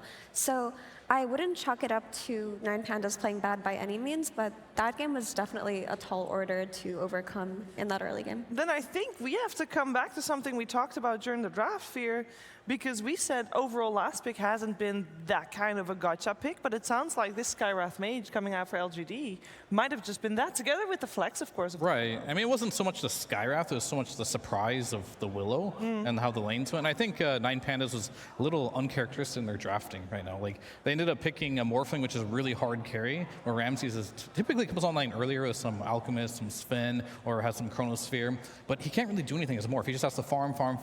Then you pick Kiyotaka's hero, who also can't really do anything but hit creeps and farm, and he lost his lane on top of it. So I think they need to come back with a better plan to get through the early stages a little bit better, so they can get to late game without having issues. This was, of course, the first Willow we saw as a carry, but Effie was also the first Brood Mother that we saw, so I want to touch upon News Brood as well. In the past, it was always a gotcha pick. We're like, okay, you got to have a plan against a specific Brood. How scary was the Brood Mother? How big of a part was it of the draft? It played a huge part. The tempo that came out from LGD was solely on that Brood's shoulders, and how they were able to push towers early, how they were able to draw attention to the Brood Mother. And I think in part there was a lot of choking going on from 9Pandas when they did try to kill the Brood. Because one moment I can think of is when they brought 3 heroes to kill New and they failed the stomp into the Astral setup, and they just waste all of their resources and time. So I wouldn't really necessarily think about that Brood too much moving forward in this series, unless they're going to set it up with a Willow again.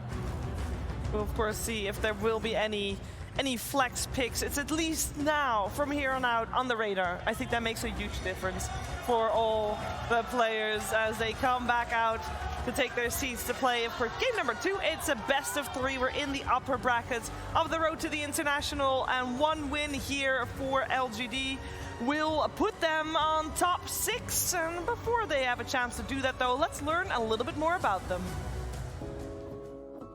Dota Titans LGD Gaming faced a season of upheaval, with Arme, Faith Beyond, and Xingqiu parting ways. With Captain Y and Nothing to Say at the helm, they integrated a fresh roster of young talent. While they secured 6th in the DPC, the absence of top placements at the majors marked a rare deviation from their typical dominance.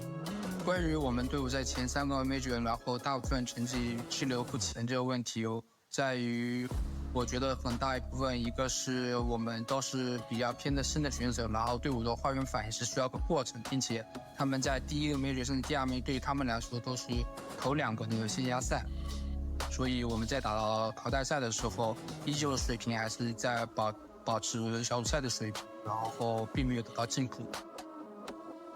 我认为大的方向应该主要是分为2派嘛，一个是游戏内，一个是每个人的心态上面。然后对于这次 TI 来说 ，TI 是对于每个职业选手来说1年只有1次的，每个人对他的重视程度也会更高一点。然后，但是再怎么由这个过程慢慢转变到更加平和，然后既把它知道它是很重要的，但它又是依旧是一场很简单的一个系列赛来说，这是需要每个人去把握一个度的，所以这也是很难形容的。回顾整个职业生涯，我可能不太会想回去改变任何现有的结果吧，然后可能会 TS 的时候跟我们那个队伍可能会说更多心理上的建设吧，就是说让大家更好的去面对后面的生活什么的，但是并不会太想去改变什么，是说可能说一些让大家没有意想如愿的结果，然后去让大家有更好的心态去面对一切。A lot of talk about pressure because that is just the reality of things. The pressure on these players right now. We got 3 first-timers on each team, and we saw the Willow carry, the Brute, and the Skywrath of the first-timers of LGD. And that pressure, it seemed to have improved their gameplay because they did step it up, and we heard Y talk about normalizing pressure. It's a very tough thing to do, but it seems like under leadership of Zhao Wei, they were able to do so. Can they do it in game 2? LGD Gaming versus 9 Pandas. Game 2. Maybe the pressure, if you're the winning team after game 1, is a little off, Fear, but 9 Pandas, they lost game 1. This is where they really got to show their character. Yeah, I thought going into this series that 9 Pandas would be the one that would cheese LGD Gaming here. But it was the other way around with like that Willow pick here. But I still think they don't feel completely bad about it because they didn't get steamrolled, right? They still were able to come back in the game, had a fighting chance, managed to bring it to 60 minutes. So they should be happy about that. But you do have to come into this next game strategically with a bit of a different mindset. Yeah, and I think they had a really great shot at winning that last game on 9 Pandas, especially when it got to the point where all of their heroes were outscaling all of LGD's, but they kind of dropped the ball when it came to certain individual play, like dying in places where they didn't need to, and the late game team fights, which can honestly swing either way depending on one incorrect misstep. So they're not feeling discouraged at this point. They can't be. I feel like LGD is in their heads right now because they pulled off strategy that like no one, like meta was pretty much set coming into this tournament, coming into the group stage. People were picking these same heroes, not trying to experiment too much, and now you just managed to beat them with like 24 picks Skywrath Mage, Broodmother, carry Dark Willow. So I want to see how much that is gonna affect 9 Pandas. Well, 9 Pandas will be on the dire side for this one. And we have a lot of tanky boys removed from their draft. I wonder if that teaches us anything, Fear, because we got a Spear Breaker, Primal, Bristle, even Treant. You know, these are some beefy boys that they removed. That's just pretty much the meta right now. Like the Blade Mill, Heart meta, all these heroes are really good at it. I guess Earth Spirit's still in the pool, another one that does do this. It allows you to be this hero that can not only initiate, but do damage at the same time and be unkillable. It's quite strong right now. That's why we see them all in like the first phase bans. Sure, Spirit Breaker does go a different route, doesn't itemize the same, but Primal, we saw in the last game, he did have a rough laning stage and he did lose, but he is very strong, and if you do have a good laning on the Primal, you kind of just run away with the game, and you gave away Enchantress. This was a hero that plays very fast in the early game. And we talked about these big tanky heroes being strong in the meta. Enchantress is actually quite good at killing them if you do get some farm. It also just gives them the tempo that they were able to completely take over the first 20 minutes of the last game with. Enchantress is a hero that I'd say is like maybe 10th in popularity right now, because in the right hands, it changes the entire pace of a game, depending on your mid rotations, your ability to take towers. But overall, I feel like if you're giving away Muerta for this Enchantress, you could be making a mistake, because I think the Muerta is something you could have taken yourself on LGD, because you just play so exceptionally well with it on Hero and on your flex to it. One thing I want to know about is this Monkey King ban that LGD did 2 times in a row. In the first game, they managed to ban it in the first phase, and now in the second phase. Because looking through the drafts, 9Pandas, they did not play Monkey King a single time at TI. So there must be some info that we're not seeing, something from the scrims, that I'm really wondering, like, why is this Monkey King so popular when it comes down to banning it? It's a counter to Magnus. Like, they ran the Magnus in that first game, which is a hero that is pretty unusual, but Monkey King has a great lane versus him and a great matchup versus him, and that's basically what the pub meta has looked like in the last week. So this could be indicative that they want to run back the Magnus. Could be, and we're talking about those big tanky boys in the offlane that were all banned. Well, the most popular ones are gone, so you get the runner-up here, and that's Centaur. He serves a similar function, strong laner, eventually will build into a heart, has the built-in blade mill, so he doesn't have to purchase that. We'll replace that with a blink dagger, because you do need the mobility, where these other heroes like Bristle kind of just runs in, Primal can go on, free mobility, same with Spear Breaker. Similar effect where you do have the Stampede where you can go on, so pretty nice here. Interesting thing is Ramses has not played this Muerta quite yet, so it's always been on the support on Terrace here, so is it a game for Ramses to potentially bust this out, or will this just be their offlane duo? I mean, you'd hope that there's flex potential in this Muerta for coming out this early. So this is definitely the game for Ramses to show us his flex potential here. But I think that Centaur as a hero is so difficult to deal with right now. It feels like all of the heroes that traditionally countered him in the past, like Ursas and Monkey Kings and what have you, they don't necessarily have the most comfortable place in the meta right now. So his laning is strong, he gives you team fight, and he builds the broken items. He just is such a nuisance to play against. Yeah, he really is. I like the Centaur pick, because with the Stampede, you have something to defend the Muerta with once she doesn't have a BKB when her ulti is gone, so you can still manage the reset. But then again, immediate response from Kunkka, one of the better heroes. Like, you know, traditionally there was a Doom where you can throw it on a Centaur immediately, and then you know that Stampede's not going to come out. This is like a cheap version, having this X marks the spot against the Centaur, so you know that the heroes are not going to run away. And this is what I wanted to see, like, last game, honestly. This is what makes 9Pandas to me such a good team, is when Ramses, sure, the hero pool I have from that I think is really good for the team is small, but this Alchemist, they've been running this the whole year, and this is pretty much the only team that's been running the Alchemist throughout the year, and they've been winning games with it. It's been Alchemist and Sven for a large portion, and it just does well, and for all the reasons I've been kind of like harping on for a while now, it's like Ramses, sure, these heroes are quote-unquote greedy, but they're not super greedy in the sense, like, they build very simple items, like you buy your Radiance, your Blink, BKB, you have a stun, you can go in, and now all of a sudden Kiyotaka, if he does want to play an Odie or something greedier in that nature, their timings will kind of match instead of waiting for like his Morphling for 40, 50 minutes to come online. I'm loving this Ancient Apparition pick because it blocked some of the heroes that Neo did play, which could like just completely dominate the laning stage and dominate the game. I'm talking about Necro, where Alchemist would not have a good time, neither would Centaur. This is position for Muerta, so you don't care too much about the hero, her dealing damage to her Ghost Shroud, and also, you know, potentially coming out Omni Knight, so they're probably staying away from these healing heroes, and I could see, you know, against Alchemist, it was always a super strong pick, Brewmaster, throw him into the air and just buy a little bit more time and then focus the rest, and we'll already see these backline jumpers, something that has been ran at the first game of the today Eastern European team. They did run this Grimstroke plus Spectre, where you just playing around Spectre, roaming around, waiting until this ulti is available, and then popping that Inkswell, and then going for the targets. Ancient Apparition, Muerta, they can't really defend themselves.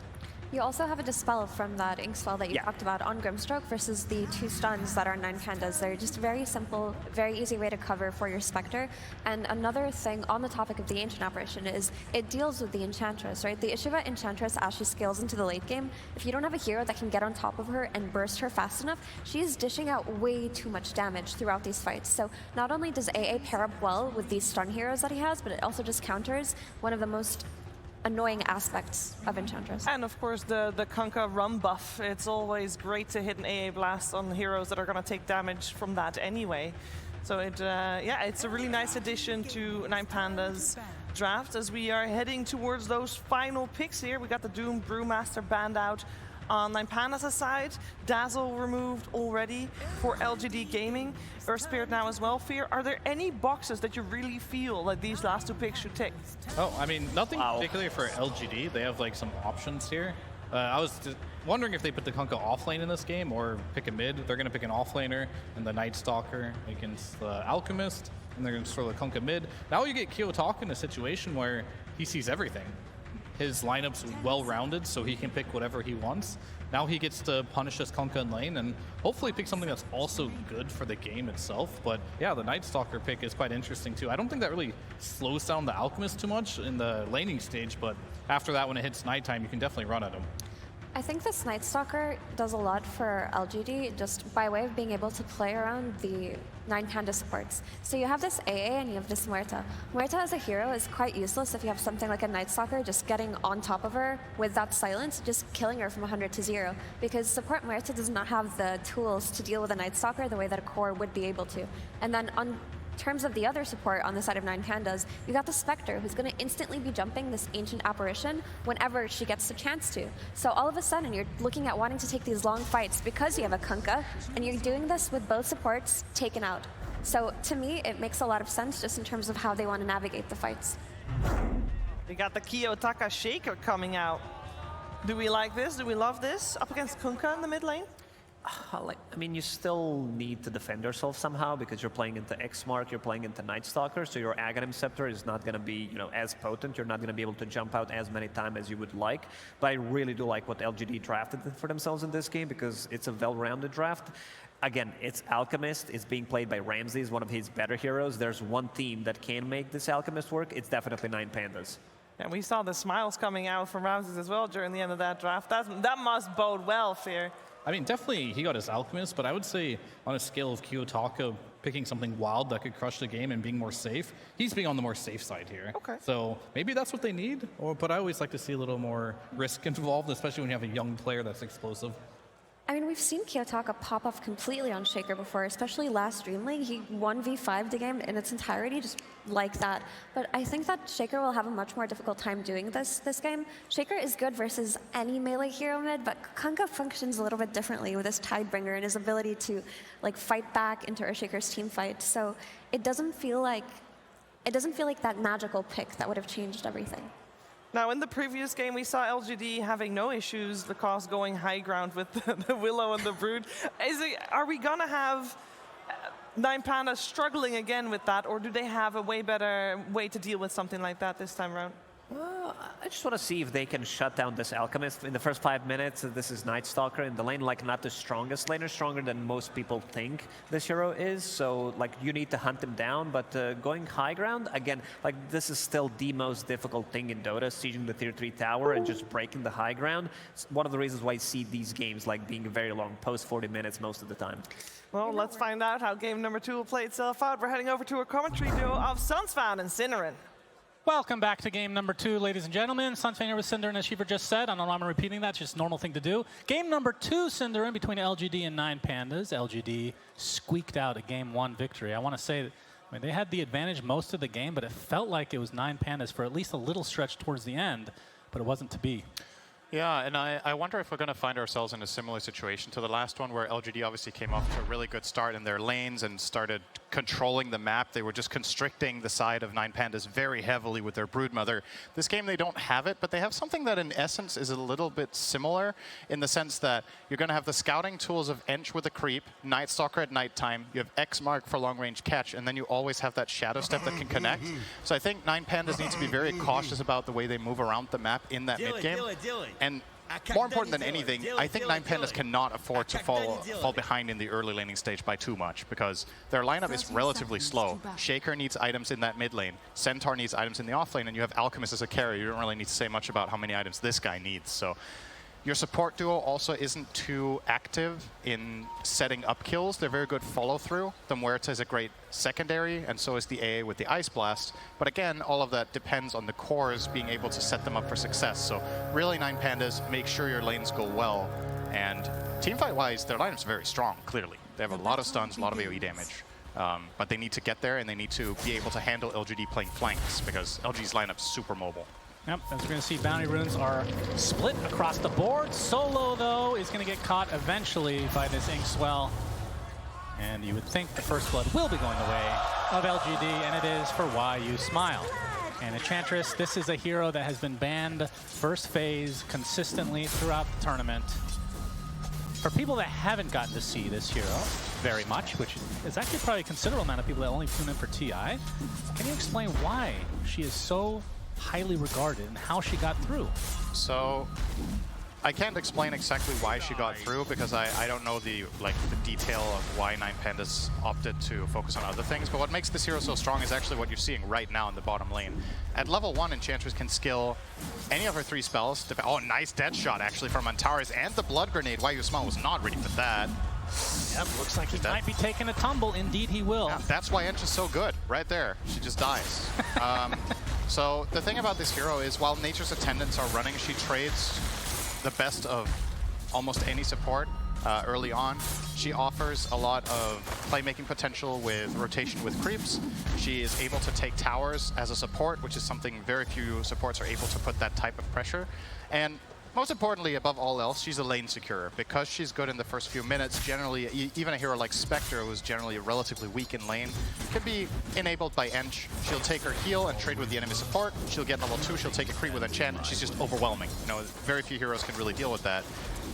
But gotta say, Nine Panda's doing a really good job down here. Again, Shiro. Yeah, double edges there onto Shiro. Not gonna be enough for the kill, but still, only 2 tangos remaining. See how long he can stay there. Taras didn't have the mana for the dead shot, or that would have been another kill in this bot lane. But I mean, so that is far, one thing so about Muerta's dead shot does cost quite a bit. I mean, the combo between calling and dead shot, as her courier will end up going down here. And you already see the plan here from Shiro. He's already quick buying Infused Raindrops, which is the item against this lane. Centaur very heavy on the magic damage, so is Muerta with the dead shot, so can block a decent amount. And probably in a kill attempt, it will take so long for Nine Pandas that he's going to get double the value out of the raindrop. Probably proc twice, so a wise choice. Gotta say, the lanes are going the way they want, though, on the side of Nine Pandas, right? It's pretty good across the board. Yep, not too bad. We can see mid lane, in terms of the CS, nothing too crazy. As we're going to see a Torrent come out from Nothing to Say, trying to pressure the Earthshaker as much as he can. And I mean, historically, I mean, Kunkka against any melee hero generally is Kunkka favored. Would you say that that is the case against Earthshaker? Shaker's one of the few melee heroes that can really stand his ground here, because you can just walk in and trade with the Kunkka. I don't know the ins and outs of this matchup in enough detail to say what the expected outcome is, but definitely it's one of the better melee heroes against Kunkka, simply because of, you know, you walk in, you enchant, you can at least deny some of the creeps or guarantee yourself last hits on range creeps. I guess it's kind of a glass half full way of thinking too, where it's like, well, okay, hang on. Mid lane, X marks the spot. Is he gonna be able to get the kill here? No, not able to set it up with any, but Nothing to Say is bullying him, and you can see the CS advantage is pretty decent, 18 and 8 versus the 11 and 6. He had a stick charge, so he could have stick charged Torrented there if he wanted to, but electing to save the mana there, or maybe just wasn't aware that it was gonna just barely push him over the mana cost limit. But either way, good pressure. So yeah, I don't know. This is an interesting mid matchup for me, specifically because both heroes are melee hero dominators, so when they face each other, who is happier if this is a draw, right? Which, by the way, it is not right now. This is Kunkka winning the lane, clearly. So maybe, I don't know. I don't want to judge too much based on this one showing, because Nothing to Say has a history of just doing exceptionally well in certain lane matchups. His Kunkka has always been incredible in lane. A nice little casual ice armor being applied from your position 5 enchanted. Bottom lane though, double edge takes out Shiro. So yeah, nice ice armor, bro. While You Smile is buffing up the mid laner, the safe laner does get killed. Interesting. I don't really feel like there was that much value to sending the Ice Ogre there and giving him the armor. I don't really think Nothing to Say needs it much. Nice deny on the ward. Kiyotaka was going for the D ward. Nothing to Say lands a Torn and gets the deny. And that might not sound like much, but it's actually quite defining for the lane if Kiyotaka gets that ward. You get so much experience and gold from it. Instead, gets absolutely nothing, and Nothing to Say takes the full wave. And now he's level 5 against this 4-shaker, and this is when things can get really scary. The low cooldown on Tidebringer is going to be very spammable. Every time Kiyotaka wants to go and do this, he's going to take as much back the other way. Oh my goodness, so much harassment in the bot lane. You can see Solo has made his presence known going through that gate, so Shiro forced to try to get some last hits under the tower. He's going to get hoof stomped into the double edge, and from the other side you can see Solo is there with the last couple right clicks. Should be enough, indeed it is. Miara though might get turned around on Planet with that Inkswell. Will get the trade, but still that's another death for the Spectre. Yeah, core-to-core matchup right now. 9Pandas are looking great with the exception of mid. Alchemist is having a much, much better time than the Spectre. But of course, we're now hitting nighttime. And I think part of the reason LGD chose to go for this Night Stalker, which is a pretty uncommon hero to see right now, this hero is relatively weak in the first few minutes of laning. He's very exploitable by a lot of the meta carries, but Alchemist is just not it. This is not a particularly aggressive and strong lane carry, especially when coupled with a hero like AA. I don't think you pose that much of a kill threat. So as a result, Neo is going to be off to a solid start on NS, and now that it's nighttime, he's going to be the one running the top lane. So very curious to see what Ramses' approach is going to be. Are you just going to abandon the lane and go jungle, or do you feel like you can still contest? So far he can. But a level 5 NS should start proving to be a bit of a problem for him, you would imagine. Yep, there's nobody I would ask for advice on Night Stalker more than you. I trust you. I would ask everything a lot of other players nowadays. Ramses. That was a time. Gonna get caught here. There is a TP coming though. Inkswell does hit, but not gonna be enough to actually get the outright kill. As Ramses just gonna continue to farm. You can see his CS pretty decent. Oh. Still the big CS winner is definitely this Kunkka of Nothing to Say. Speaking of which. Big rotation from Nothing to Say. Easy X combo. into boat. Miero. Nice job from Shiro dodging that hoof stomp, but this looks like it will eventually be a kill, and it will go to Nothing to Say. So his game just continues to improve and creates a little bit of space now for Shiro to at least get some farm in that bot lane. Yeah. Obviously a little bit of good news for Kiyotaka because he got a full free wave mid, but it's very, very thin silver lining considering what it cost across the map. Spectre will be almost completing power treads now and halfway to level 6. And once that is unlocked... That's not a jungle creep. Careful now. Careful now, young man. Planet, oh. The stroke of fate, perhaps? No. But yeah, this is effectively what I was worried about could happen for 9Pandas. It's not happening yet, but this is the makings of a very dangerous first 15 minutes now, where Night Stalker's level 6, you have Ench that is being freed out from bottom so she can start making moves and taking control up top. All right, Shiro though, will take some another hit. combo, bringing him back into the call. Not quite enough though. Mero does a decent amount of damage, but it's still not enough. But Spectre, I mean, the fact that they're still pressuring him. Kiyotaka now going to feel the brunt of the damage coming from LGD as Neo comes in with a crippling fear, and that's going to be an easy pickup, or will it? Yeah. Stays alive a little bit longer. Still silenced though. So they get dropped. I do like what 9Pandas are doing here, that they're recognizing, okay, this top lane is not that great, but we're going to let Ramses the Stampede, hoof stomp with the calling, and second go around is a kill. So third death already for Shiro. And with Ramses, he's getting gone on now. New getting some nice vision thanks to his ult. It's going to run out though. There's the Void again. Concoction not going to do much. Kill goes the way of New, and Solo getting caught on the other side by Nothing to Say, looking for a solo kill, but the Cold Feet will activate. Planet and company, they're going to chase him down, and with that Inkswell, this should be more than enough damage. And Nothing to Say is absolutely dominating this game. Yep. All over the map, finding kills left, right, and center. Going for the blade mail first. Dynamic to see though, right? The Ench kind of just leaves bottom lane minute 4 or 5 and starts playing top half. And as a result, 9Pandas identify, okay, our aggressive plays are all sitting on the Spectre bottom.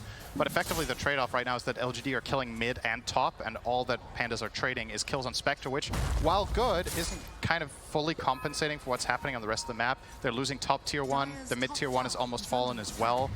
So Alchemist, in terms of having safety and having the space he needs, is when this game can get really scary. I'm especially looking at the 15-minute mark when Nightstalker gets a second night. How are 9Pandas going to handle the... Honestly, just how much of a terror the map is going to be. Niero? Yeah, trying to go for the hoof stomp, but the silence comes out from Mew with that crippling Nice dead fear. Dead shot on the Grim means that no kills will come. That's good news for Alk. So many heroes showing bottom means Ramses feels very confident. That's good news for Alk, says Cinderin. No, he's probably fine. Mew, continue the pressure. Why you smile, getting some nice impetus damage, but the Chemical Rage, all that regen to come with it. And the daytime, so. Gets off a tip as well. There you go. Told you it was good news for Alk. Good job, Cinderin. Yep. So we're going to see Midas #1 from Shiro. Not a big surprise considering, I mean, it is Spectre. It's not the most uncommon, but also his game is pretty bad right now. Yeah, I think he needs to catch up Midas here. I think his other cores are having a good enough game that he can probably go for this. And what a weird net worth distribution, right? Spectre and Shaker are even.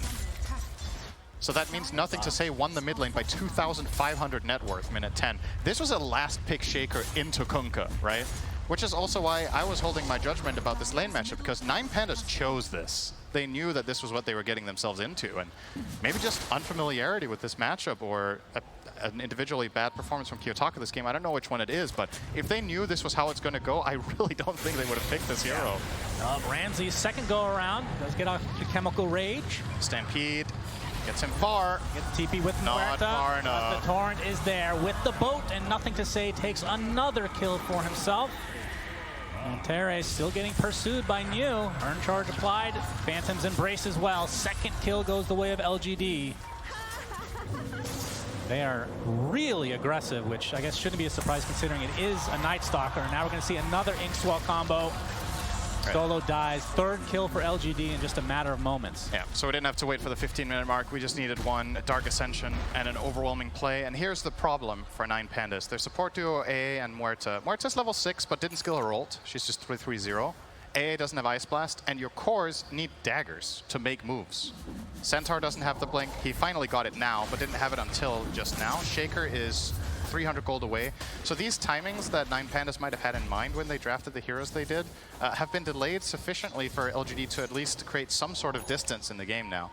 And now I want to see if 9Pandas can find some good moves with these upcoming blinks. They're going to immediately make use of Mieros, it looks like. Going to go for the smoke here for a bit of a surprise reveal. Stampede is ready in 15. Nothing to say though. Safely taking the rune with X mark, so they're not going to get him. Yeah, but there's the blink reveal. As you said, Hoof Stomp double edge with the calling to follow. Is actually going to get the self Inkswell off, and that's enough. Planet. They can't even kill a support right now. Very bad news for 9Pandas. Yeah, I mean, it's one thing to get the going to be spotted. Centaur Stomp is there. Shiro jumps in, looking for the kill, but the Stampede, no, it's not enough as the Tidebringer just decapitates him, and Solo looks to be next on the list. 11-4 advantage for LGD. They're up by 3K against an Alchemist. Yeah. Not good news. I mean, they are pretty close to some items here. I mean, I think, yeah, the Blink Dagger just came online for Kiyotaka, so they have the double blink, and Radiance is either being delivered or soon to come for Mr. Ramses. Kiyotaka has some ground to cover, though. I'm going to be looking at the Shaker quite a lot now. You finally got your dagger. This was your last pick in the draft. Where's the value? Like, where are the moves coming from? You went for the smoke, it backfired. You got 0 kills and got 2 heroes killed instead. And got to think of this from a morale perspective as well, right? Like, you want to get something going. Just having some successful plays and feeling like you're progressing towards something would be very welcome for 9Pandas. Keep in mind, they went through an extremely stressful previous game, right? They had their backs against the wall for like 45 minutes and all for naught. And now they're finding themselves in a similar position again, potentially here, with how these first 14 minutes are going. Smoke's going to break while you smile. Hoof Stomp is there, calling as well. That's going to be an easy pickoff for 9Pandas, but you can see Neil popping his ult. He wants to focus on the Miero. Nope, changing the targets. Kiyotaka is the bigger one. Ice Blast is coming. Looks like Kiyotaka does get off his Echo Slam, but it's all for naught. So it's a 1-for-1 advantage, certainly in LGD, and it might not be over yet. Teres gets X'd. By the way, as he gets killed, he's going for a Midas on the position 4 Muerta. So this is kind of the state of affairs now for 9 Pandas, is try to get to late game somehow. Yeah, do they even have better late game? Is my question. Spectre has been one of the absolute late game monsters of this tournament when the hero gets there. Night Stalker, I think, is an incredible late gamer when he's farmed enough. And this game, Neo had a good laning stage and a Midas. And Kunkka, a hero that used to kind of fall off later in the game, I think doesn't really have that problem anymore. You just go for this massive water park build that he's building now. You get Octarine Core for lower cooldown, you maybe get Refresher, and the fights just turn into this absolute chaos that both Night Stalker and Spectre thrive in. So I don't know if this is a winning strategy for 9 Pandas, but what's the alternative? To say he's going to get some help with his Spectre using the Shadow Step. Stampede is there for Mira, though. I don't think they can close the gap as he blinks away. Good disengage there. But you can see the power of this LGD lineup. They can kind of be all over the place, especially when New's ult is online. Speaking of New, Concoction's coming for him. There it is. Yutaka's coming as well. AA Blast is off the mark, but the fissure is there. Neo finds a little gap in the trees, and now it's planted there with the Soulbind. Solo is dead on the sideline. And just like that, 9 Pandas have to retreat. Very unfortunate for them. Yeah, that Ice Blast miss. It's not great. You know, you have the Shaker rotating in. That Ice Blast can be a guaranteed hit if you have the patience, but they stressed out a little bit and went for it. Another attempt on the Miera, but nice dagger. Again, gets out of dodge. I mean, he's had a decent game for sure, all things considered. Yeah, I think that's the one hero on the side of 9 Pandas that has truly had the game he wants. Ramses, crippling feared, completely outnumbered and brought down. You need to be really careful with how you position your heroes as 9 Pandas right now. I think playing this kind of game becomes so exceptionally difficult because the enemy team can kill you in all sorts of pairs. Night Stalker plus Grimstroke can kill, Kunkka plus Grimstroke can kill, you always have the Shadow Step, and just giving vision, and she can actually deal some serious damage too with 4 points in impetus and a Dragon Lance, so nowhere's really safe. The moves you're making aren't being particularly successful. Oh, their smoke is instantly canceled. They're going to try to focus everything onto the Night Stalker. Looks like they should be able to get him. The crippling fear is there. They do find it in the end. That's good. A much needed kill for 9 Pandas. Solo the one to take the brunt of the bounty, though. I think they would have hoped to get a bit more maybe on Kiyotaka, who has a long recovery ahead of him. And like Lacoste pointed out on the panel, I don't think this is a very good Ags game either on Shaker, but you kind of have to get it if you're playing it core mid. The problem is, usually when Shaker gets this item, he can like jump in, kill someone, reset, jump out. You're playing against X-Mark, Silence, and another Silence. So it's tough. It is definitely a long road to recovery here, but Which it means starts BKB with will have to come short. Yeah, I think so. I don't think you have any choice. I think BKB is absolutely mandatory after this Ags. We've seen some players sometimes go for something else than the BKB. I think more often than not, it is just the best choice. In this game, it's a total no-brainer. I think you can't play without it in that stage of the game, so gotta get there, though. Midases are paying off still for LGD, both of them just running on cooldown Night Stalker and Spectre. Yeah, pops that ult. They find the Centaur, still crippling fear silenced. Another silence to follow, as he talked about. Easy pick off again for LGD. And Solo, well, he's playing Ancient Apparition, so he will die. And nothing to say claims that for himself. That's a great summary of his experience with the game so far. He will die. Yeah. And he is playing Ancient Apparition. I mean, nothing to say, though, is we're going to see another initiation. Ramses, Inkswell will eventually hit him. Do they have the damage? Nothing to say. Didn't even use his ult in the previous engagement, so that means he has it there. And he still had the Torrent Storm, too. Like, he's not even using all his spells because they don't need to. Yeah, he's using the stats from the Axe right now. Yep. That's for sure. Kiyotaka, Echo Slam. They really want the Night Stalker. They'll get him again. Now trying to follow it up to get Planet as well. Looks like he will follow suit. All right, double kill for Shaker. Very good news for them. 9 Pandas showing some signs of life, but again, down 4K with an Alchemist. That is, I mean, I feel like... And against a spec, right? Let's keep that in mind, too. This hero with a gold lead has a really high win rate. It's definitely going to be a challenge for 9 Pandas to overcome. And I think the one hero in this game they have that truly can solve the Spectre is Alk. Especially after the change that gives you this corrosive weaponry. All of these like little things help quite a bit when you're playing Alk against another hero in these fights, but it's 4 deaths on Ramses hurts a lot. This hero really needs to snowball, and he's just not been given the game that he would want.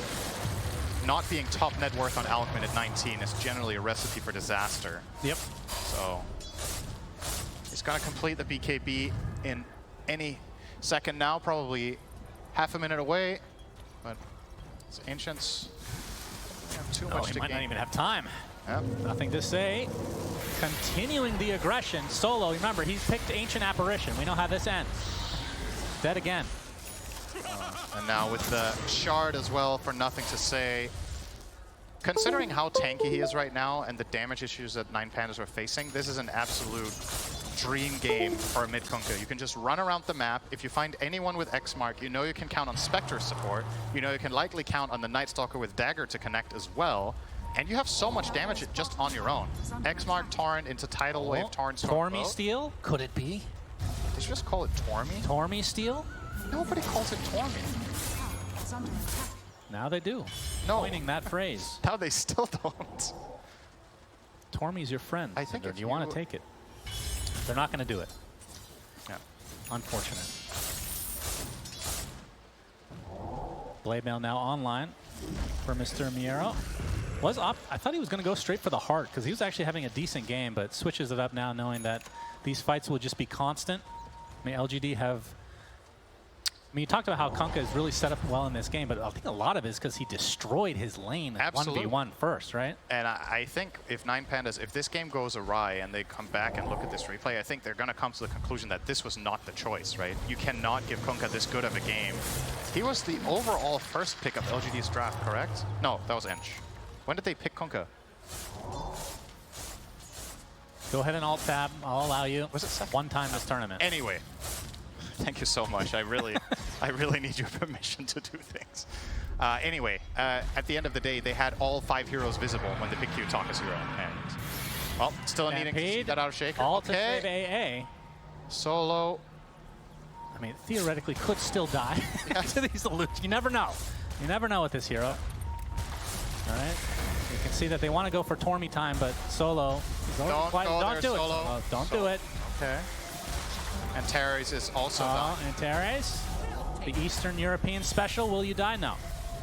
Solo wants a little bit of it now. This is a really inefficient Tormy time, but they will get in the end. And Solo gets rewarded with his shard, which is okay. I'll really I'll give it to you. If you can start calling it Torming time, that's good. Well, that's a Kezu special. Roshan is being attempted here from LGD. Oh wait, that was a Kezu special? That's why it was actually Ice funny. Blast is coming. That makes sense. That's why it's funny. Oh, okay. Into nothing, though. Well, he has the shard, so he stuns them a little bit. So that's kind of cool. But down it goes. Aegis going probably into the hands of Shiro here.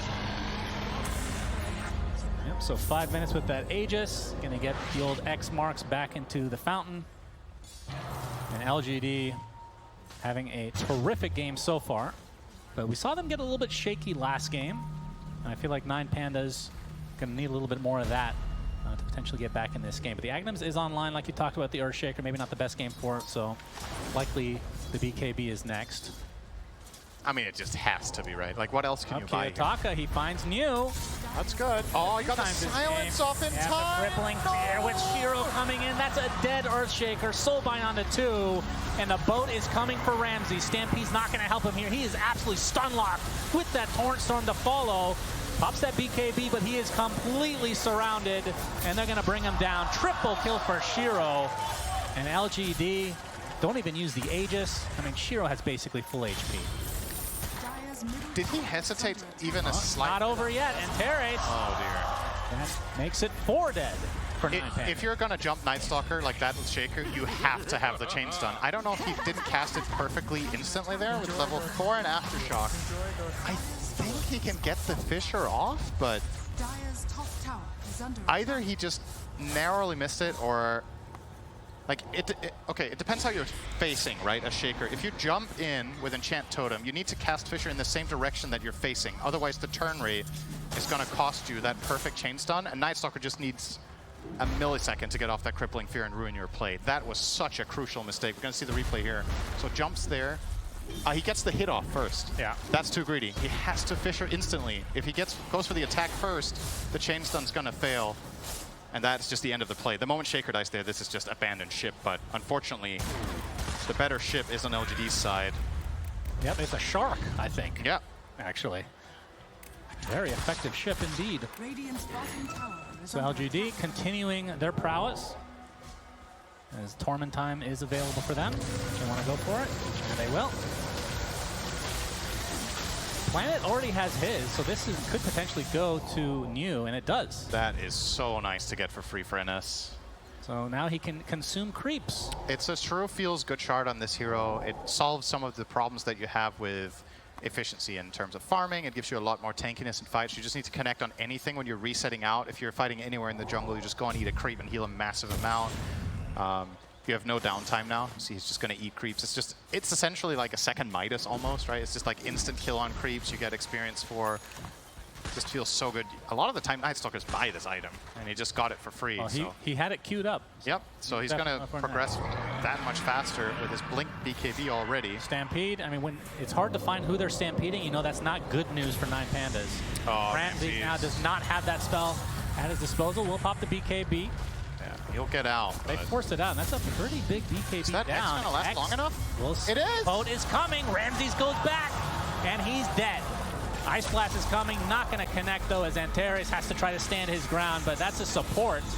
Double kill for New. Solo's playing AA. Yep, he's playing Ancient Apparition. He's going to get pushed back and brought down eventually because, again, AA things. I mean, you expect to die double-digit times when you play that hero regardless. This is maybe such not this a bad AA game. I think 2 of the matchups in this game are absolute nightmare matchups. Spectre is terrible, and Night Stalker is terrible. And I wouldn't say Kunkka is good either for you. So, in all fairness, Solo has 9 deaths. It's like so hard to play. Like, what do you do in this game? You have to stand back extremely defensively to not get caught by any of this. And, well, at that point, you're fully reliant on your teammates setting you up with stuns to have any impact. Because, yeah, if you're 2k range behind the fight, maybe you don't get caught, but then you're literally 1 spell. And you're only the Ice Blast. That's everything you offer. It's going to be hard to use your items. You know, you're buying Glimmer Cape to help your teammates, but if you're playing completely safe position, you can't even connect to save them. So a really, really difficult game for him. And gotta say, LGD with this draft have punished some serious holes in this 9Pandas draft. And it's going to be so tough to find the recovery here. Yeah. Oh, Ancient Apparition things. Oh, the Spectral Dagger. Oh. Nope, he's fine. And he will actually live. Antares is trying to kill his teammate just because he's used to him dying so much. Oh my God! Oh dear. All right, he made it to 10, Cinderin. Yep. Take your shot as Earthshaker found out. New.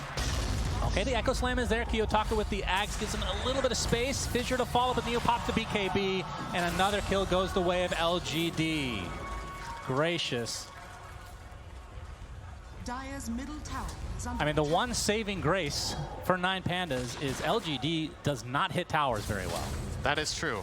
It's going to take them some time to get there. But the thing they do well is absolutely dominate the map. So even if you can't go high ground, if you can effectively control 80% of the map, which I would definitely say their lineup can, Spectre can be farming her own jungle while being able to gank with the other 4 of her team that can just constrict the map from 9Pandas. It's a matter of time. Like, you can't just sit back and hope you can turtle forever and then lose. Like, you're gonna lose to a Spectre with a 20k net worth advantage over an Alchemist, right? It's just like Concoction, just a Ramsey. numbers game. Yeah, no BKB on you. The Max New, quick blink though. My goodness, AA Blast is coming. Doesn't have too much of an effect. As you can see, Centaur just getting taken out on the sideline. Why you smile has a BKB? Excuse me?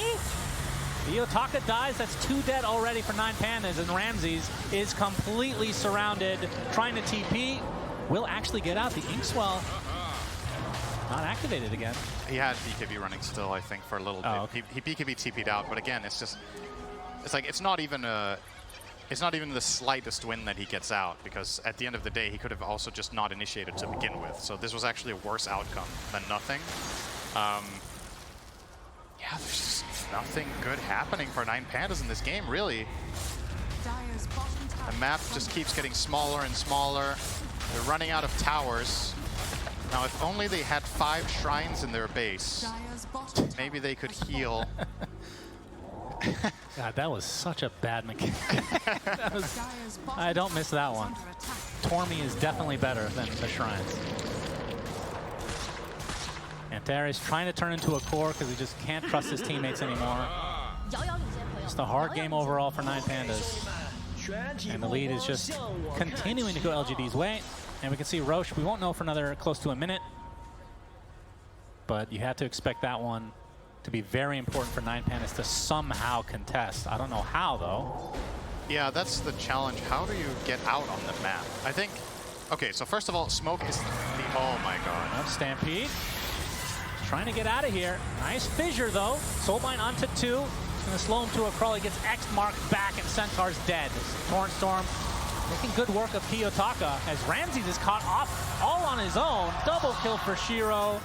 And LGD just playing with their food now. 15K lead, and I don't think it's stopping anytime soon. All right, let's, because they can't hit buildings.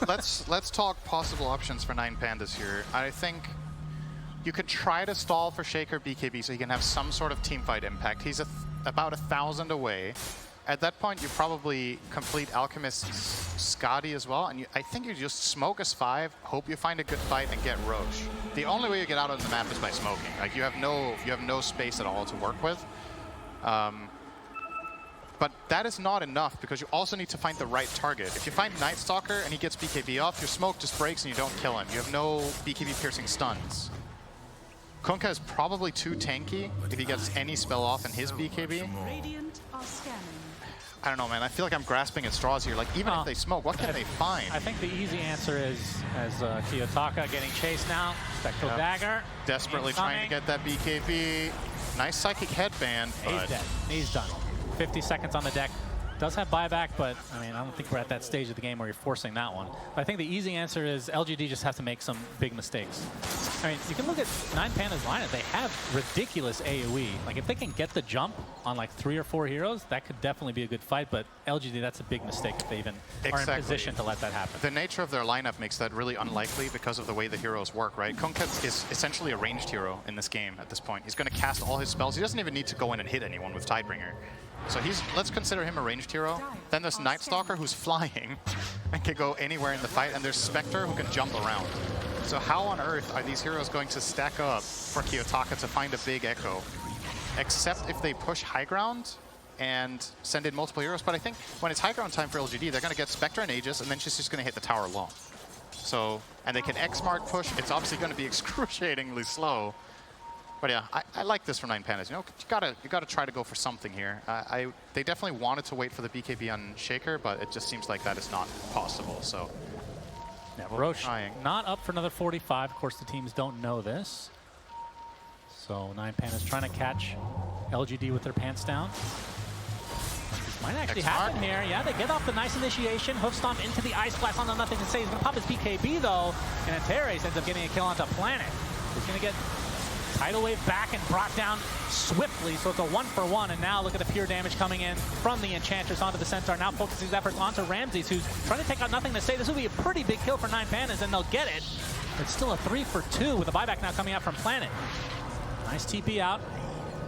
So even though the numbers are on the side of LGD, that's still better than nothing for 9Pandas, because that was 2 cores that didn't die. That was honestly quite good for 9Pandas. If you think about how this started, they jumped the Kunkka, he doesn't die because Ramses was not immediately there for the play. So he was there round 2 when the fight developed.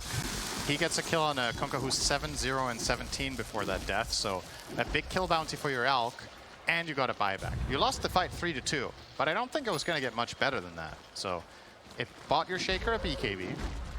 Your Alchemist got a lot of gold, and well, you are going to lose the Roche, but I don't know. You kind of got to take the small victories here if you're the side of 9Pandas. So, Ollie, it's something.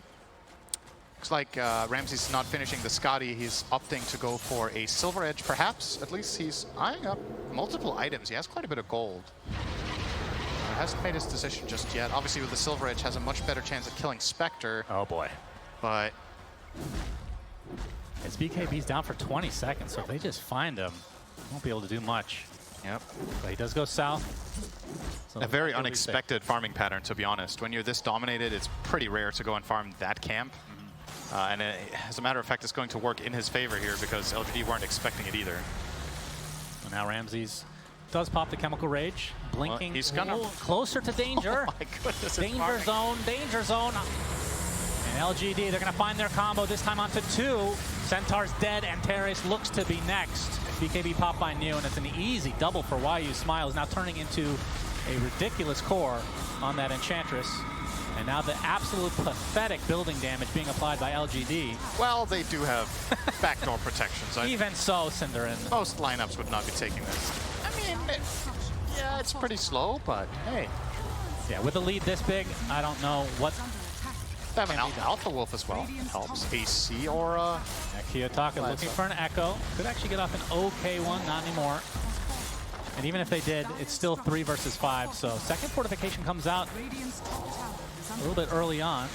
There's backdoor protection, so that'll buy them some time as well. No more creeps. Coming in a few seconds, though, it's Kiyotaka. And they get the Echo Slam. It's only onto 1. They want YU Smile. Ice Flash is there, but it's all for naught. They don't find anything. Solo's dead instead because he's playing Ancient Apparition. And it looks like Alchemist is next on the list. And that is a big kill for LGD. And now they're trying to focus down this set of barracks. Kiyotaka without that big Echo is going to go in with the Miero, getting off the hoof stomp onto 2. New getting in with the Crippling Fear. Is it enough to take out the Spectre? It is, but that's just the Aegis. Now the Torrent Storm doing so much work, keeping everybody stuck in place as Miero falls along with Antares. And there's the tidal wave on the Ramses as GGs are called, and LGD completely dominate game number 2. Yeah, and I was just about to say LGD getting us back on schedule, but in reality, those 2 games had an average game time of 50 minutes anyway. That's true. Because of how long that first game was, but a 2-0 is going to be the result here. And honestly, this game was just a total beatdown. I loved LGD's strategy. I think we've seen another team, I don't know if it was this tournament or the one leading into the Road to TI, where we saw a team playing a similar strategy with this Spectre, Night Stalker, Ench trio. Is really, really dangerous. And then you put into the mix this Kunkka who just absolutely obliterated out of the mid lane. And it's just a recipe for a map that falls apart. Like 20 minutes in, 9Pandas had nowhere to play. And this time around, they could not stall it out for 60 minutes. They had amazing pickoff, global potential. Spectre's actually been way better than I thought. I mean, she nerfed relatively recently, if I'm not mistaken. I'm probably making that hero up. definitely looks like one to watch, because we also saw VP earlier against the side of Team Spirit run a great game of it on Kiritich, I think it was. So this hero is it's looking good. It's I mean, Eastern Europe, they had 3 teams in this upper bracket. Now 1 more goes to the lower. 1 will move on. Yep. And I don't know, Cinderin. Even though they're into the lower bracket, 9Pandas did look good throughout the year.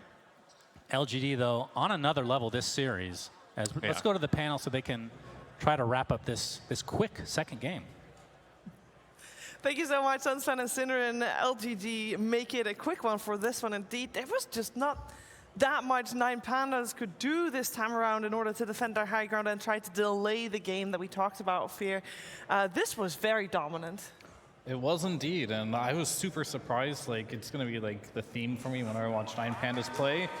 Kiyotaka, right? Like, he ended up picking the last pick Earthshaker for this game. Yeah. And it flopped, and it flopped really hard, and that's very sad to see for him. His team definitely is relying on him, and I was like, this is a safe pick. I probably don't want to see safe Kiyotaka. I want to see wild Kiyotaka, the one that's going to pick that tier, that's going to be last pick, crush the game. The conditions were set for him. It just didn't work out.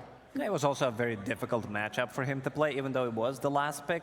This is the big one. I think this also shows like the power of the Night Stalker. He's the one who's supposed to be initiating, and then with just daytime silence is going to be enough to turn it into nighttime, and they just dismantle them. I mean, you're playing with the Night Stalker, the long duration silence coming out from the Grimstroke, and also X mark the spot. So Stampede, you're not going to get the value from it. And also, if there's one hero that I would not want to be in this game, that's Ancient Apparition.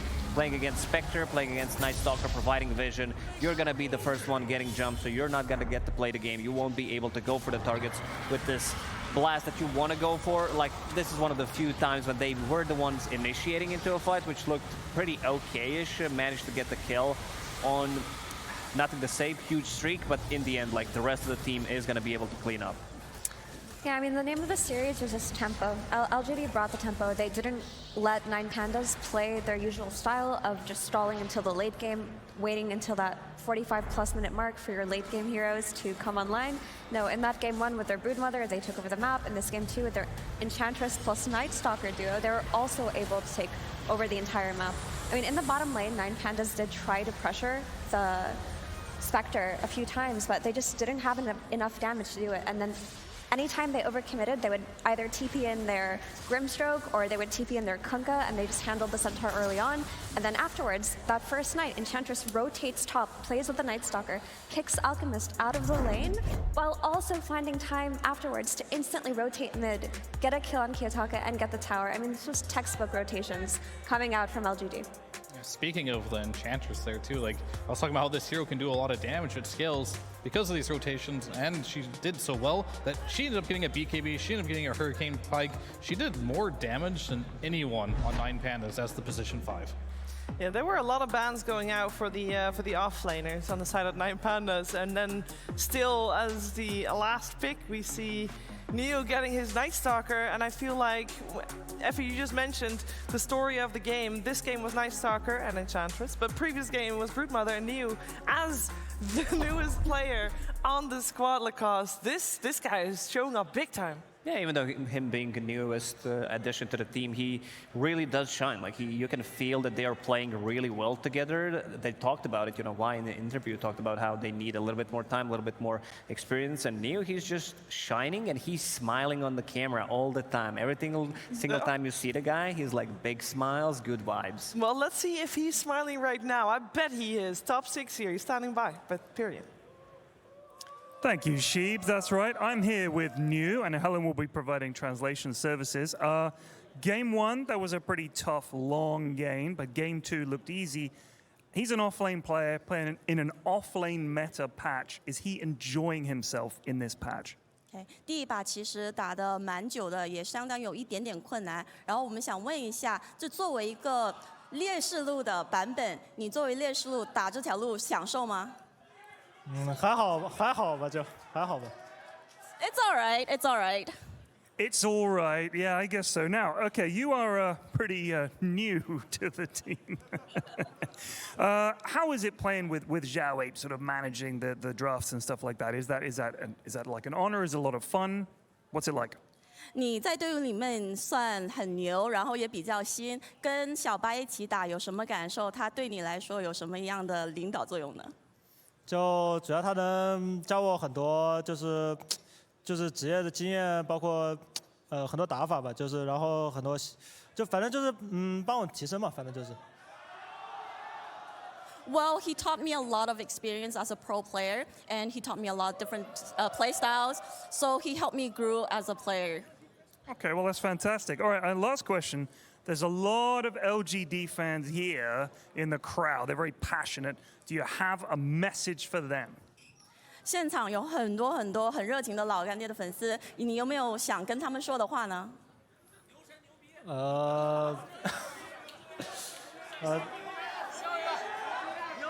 谢谢大家支持吧。Thank you everyone for all your support. All right, well, thank you indeed. And Shiva, back to you in the panel. Thank you so much. And it must feel amazing coming top 6 here already, which is equal to the result of last year's stacked LGD team. So very curious to see how far they can make it this time around. But that is the third team today making it top 6. We have one more team that will secure their top 6 here as we move towards our next series. We've got Nouns, we got Azure Ray. They're waiting to take the stage. But before we get there, we're first going to hear from Purge a little bit about how Nouns is coming in as the underdog.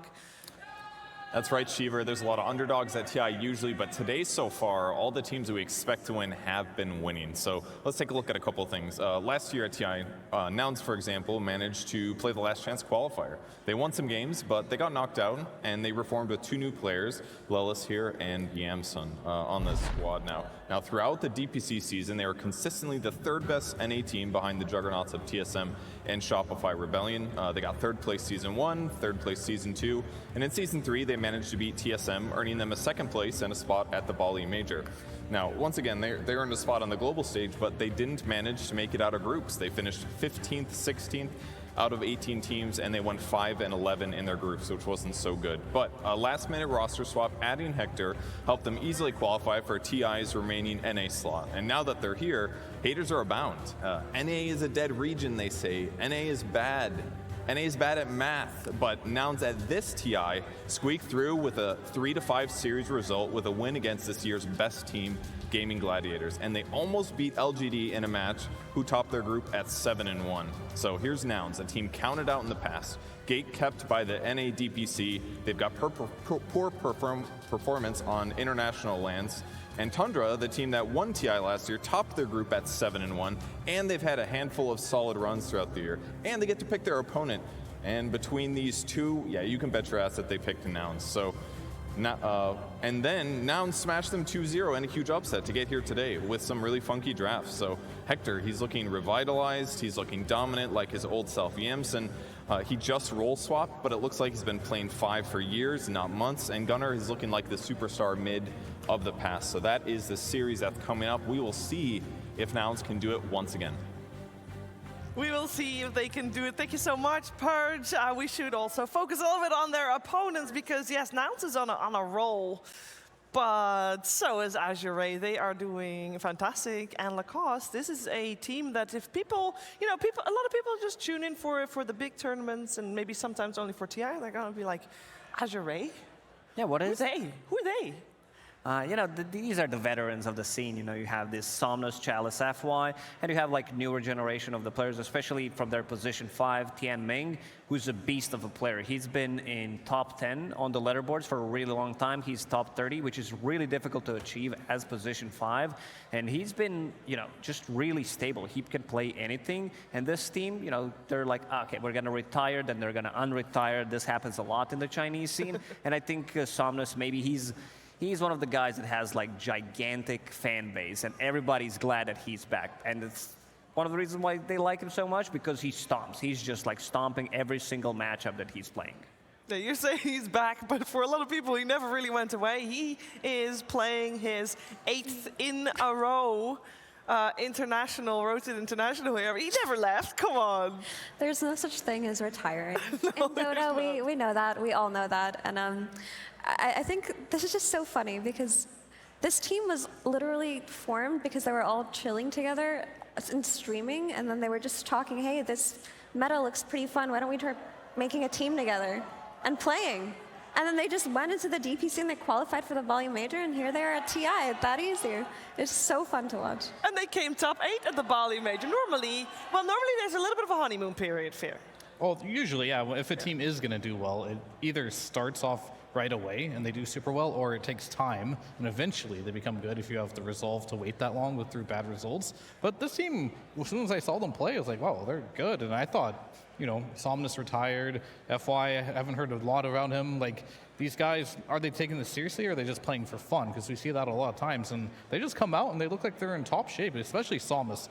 That mid lane performances he delivers time and time again, that does not seem like someone that was retired. It seems like someone who's been spamming and grinding the game. Retired. He took a break, shorter break, just so that he can can't even say the word. He can, just come back stronger. And he's one of the greatest Dota players ever that has not lifted the ages. Mm-hmm. And we have to note, we just watched LGD crush in their upper bracket series. This team is basically old LGD. I mean, Somnus, Chalice, and FY, this trio are the LGD that went to 2nd place TI and 3rd place. So it just feels like we've gone full circle somehow, and whatever happens, if they manage to win this series versus Nouns, we're going to see LGD versus LGD in the upcoming days. So that's just an exciting fight. There's a team that would like to say something about that, and for this matchup, we really like to highlight 2 players in particular. Both players have done fantastic. They've come 2nd at the International in the past. We got Moo versus Chalice. I feel Fear that this comparison is a very interesting one. It definitely is, because I think more so the heroes. Like Mu, he can play a lot. He's been playing for a very long time. Same with Chalice. You can see the hero. He's playing an offlane Phoenix. You got offlane Witch Doctor from Mu. These guys got a very wide hero pool. Yeah. But like Mu, I think has a big transition or shoes to fill because this is a second TI, I think, and his first TI, he was a newbie, right? Yeah. Coming onto this team, he is now the veteran of the team. He has to hold the troops together, so it's really night and day difference for what he has to do for this team at this Road to the International. And when he got to second place, people were cheering Mu, playing the Spirit Breaker. Spirit Breaker's back, baby. He's been, playing Spirit Breaker on the offlane, and one of the reasons why the team is doing so hot. And that was 2016. In case anybody is wondering when Mu was coming second with Digital Chaos, it was 2016. That is 7 years ago, Effie. Yeah, and he's back. He is back. I mean, that is something to commend. A lot of players who have really good placements early on in their career and kind of fluctuate or fall off or don't seem to find a team that fits for them, I just end up quitting, right, or retiring. But Mu has been going at it for a very long time. He hasn't quit, he hasn't been discouraged, and there is something to commend about grit like that kind of determination. After getting second place at TI, consistently placing low, but still trying and still having faith in yourself is something that's very, very easy to cheer for. So I'm just happy that Nouns made it this far, and I'm especially happy for Mu. Yeah, we should talk a little bit about the safe laners, because a name that is fairly unfamiliar to a lot of people across is Low, or Lu, which sometimes you also will hear that, but his official pronunciation is supposed to be Low. Low versus K1 in the carry position. How do we compare them? Like, how would you compare their play styles? I mean, K1, he played for Beast Coast for like good 4 years, and you could see that things were not working out, so he needed a fresh new squad to come through, and he's playing much better. Like, if you compare how he's playing right now compared to the previous year, he's doing much better. But Low, he's the type of a player that is also very explosive. Playing carry in a Chinese scene, you're always going to be compared against the greatest. Like, Ame is going to come always into the conversation, but Low, he had some of the good performances, like even in the DPC, I'd say that he felt really good, and you could see constant improvement coming out from Low. Yeah, we see here the crowd in front of us. This is what you would expect from some superstars. We got Chinese superstars in Azure, so there is, I mean, of course we're in North America, of course Nouns has a massive fan base, but let's be real, the fan base here for Azure absolutely representing, and that is because Azure is about to get on that stage.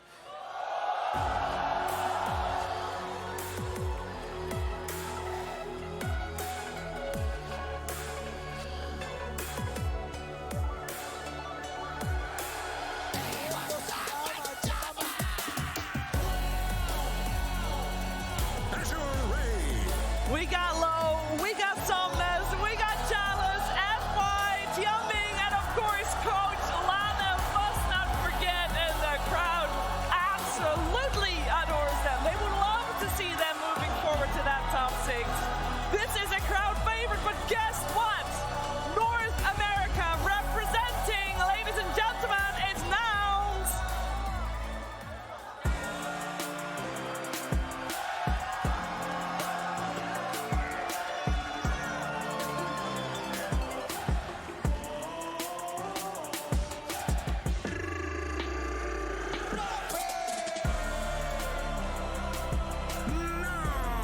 Oh, I cannot decide. We got K1, we got Gunner, Mu, Lelis, Janssen, Coach Justini, and I don't know, Fear. Which one is the crowd favorite? Because we got both sides being so loud. And some might say, I don't know, I mean, you're the North American.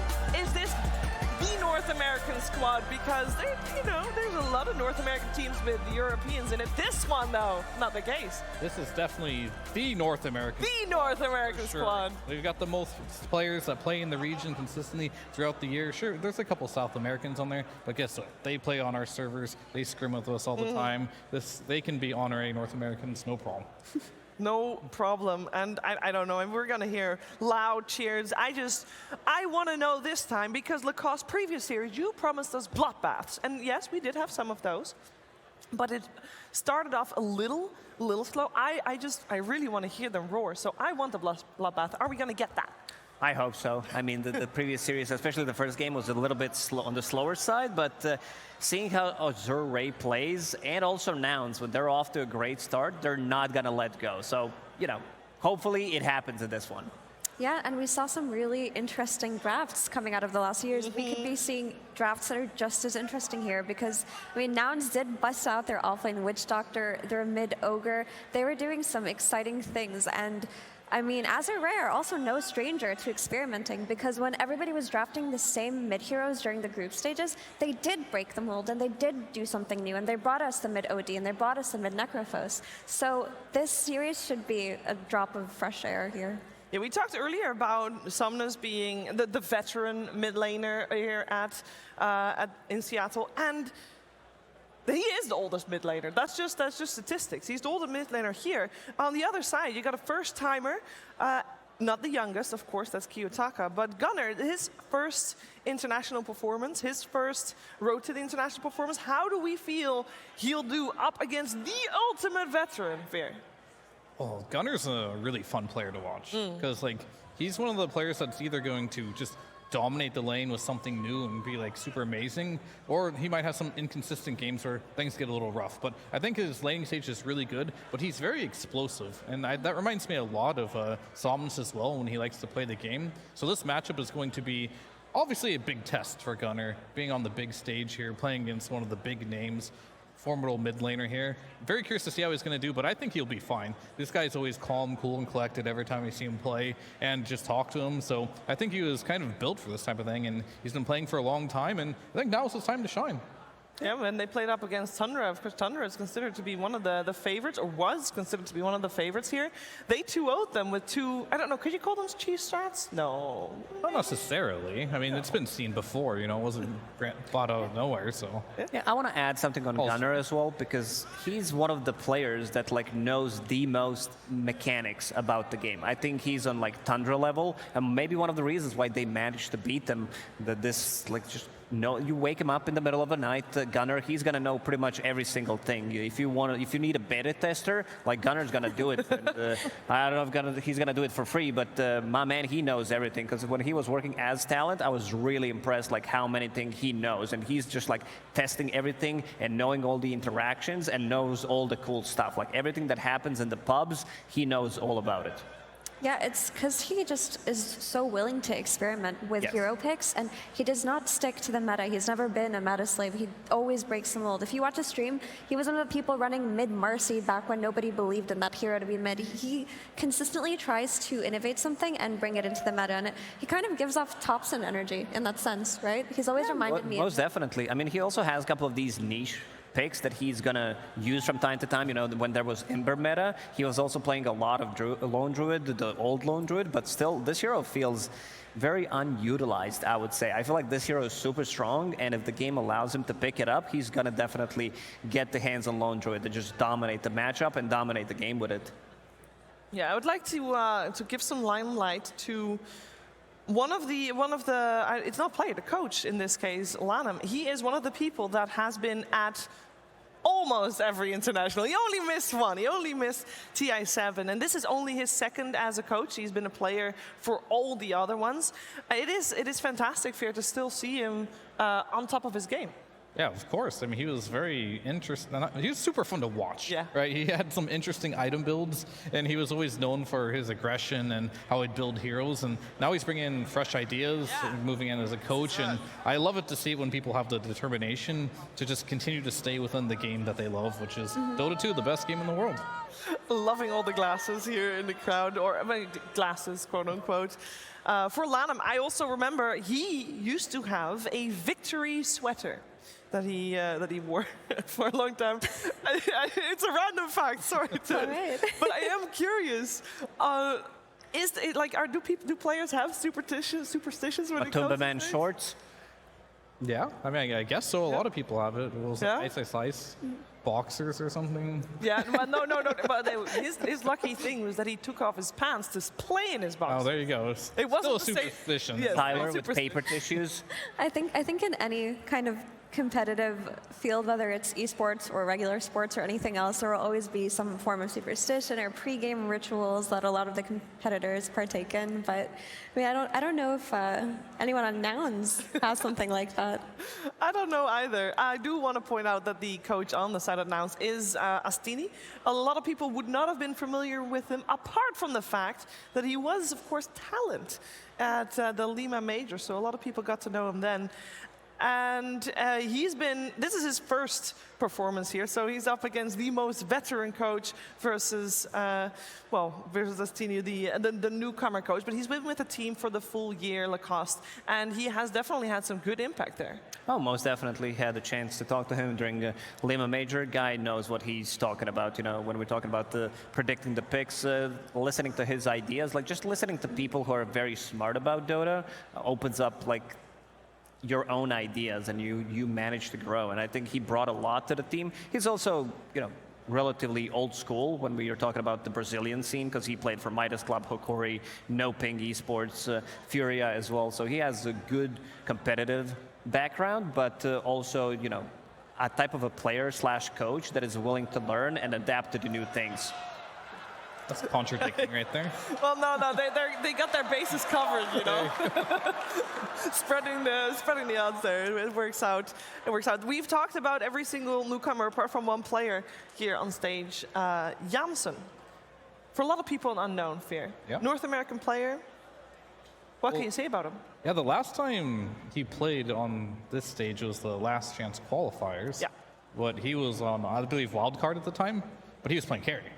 And he played majority of this season as a carry, but they decided to make some roster changes. I feel like they felt like they needed that extra little bump, to beat the TSM, Shopify Rebellions. So Yamson's like, I'm going to go ahead and just shift on down to position 5. We'll bring in Hector, who's someone who has a lot of experience on the main stage. They feel like that's what they needed to get to that next level. And his position 5 has been great. The way he's been fitting into the team and meshing, and it seems like it's working. They're the only North American team in the upper bracket of the road to the international. And with that working, do we also know if he is a vocal player in that regard? Like, does he take that captain role? I would say he's just very straightforward. He says what he needs. He's very efficient in his communication, right? Yeah. We've done interviews with him before in the past, and he'll just say what needs to be said in a very calm manner. I don't think he's going to be like an emotional captain by any means, but maybe he is the one that's like, just do this, and says it in very few words to the point where you just know what you need to do, and you get it done quickly.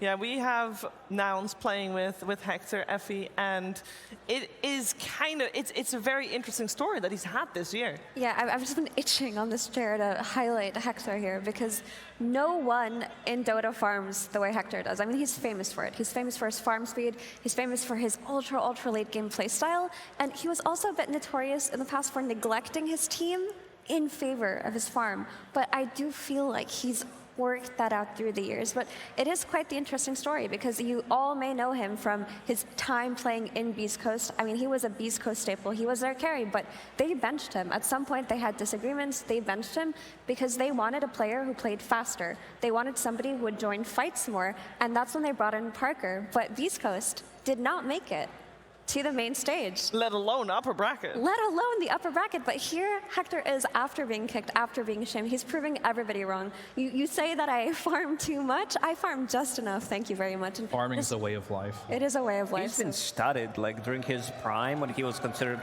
one of the best carries and had the best farming patterns in the game. People were studying how he's doing it. He's rest of the team is fighting, and he's TPing away from a fight because he understands they don't need me for this one. I'm going to TP out and get some more farm, join the next fight. There's actually a name for that. They call that the K1 TP. The one that Lacoste just mentioned, where he TPs in the middle of a fight or when a fight's about to break out just to get those few extra CS. Oh, I can't wait for this series to start. I can't wait for the cheers from the crowd. And one thing I can't wait for is the draft. Nouns versus Azure Ray. Game 1.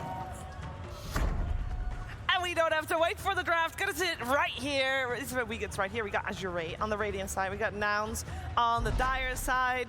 And I want to talk about playstyles and things, because of course we've seen Nouns with the Witch Doctor offlane, with the Ogre Magi mid. But what is their...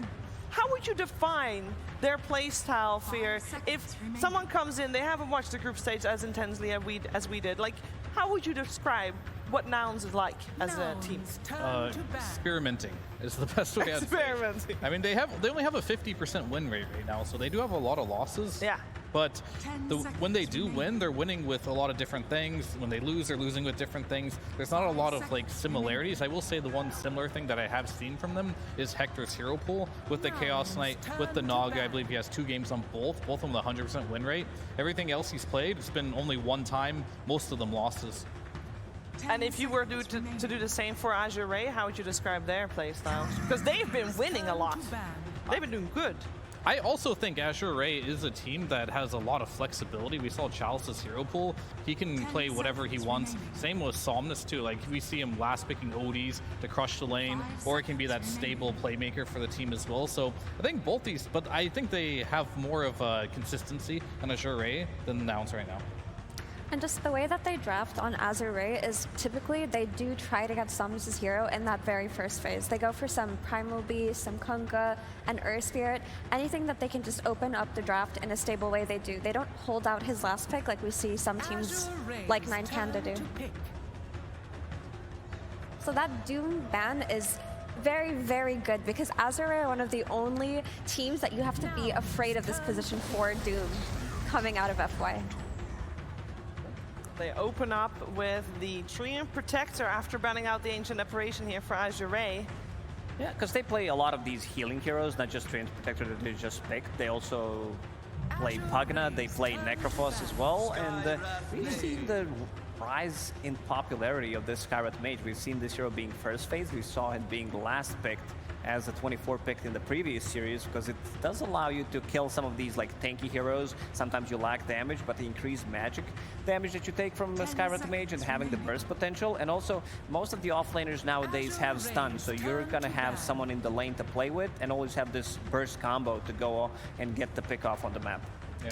Dota's become into a huge chess game, I want to say, whereas like there's just 7 bans in the first phase now, and every team seems to have their flavor of what they want to first pick, and you just have to analyze each and every single ban to be like, this is going to be good for this game.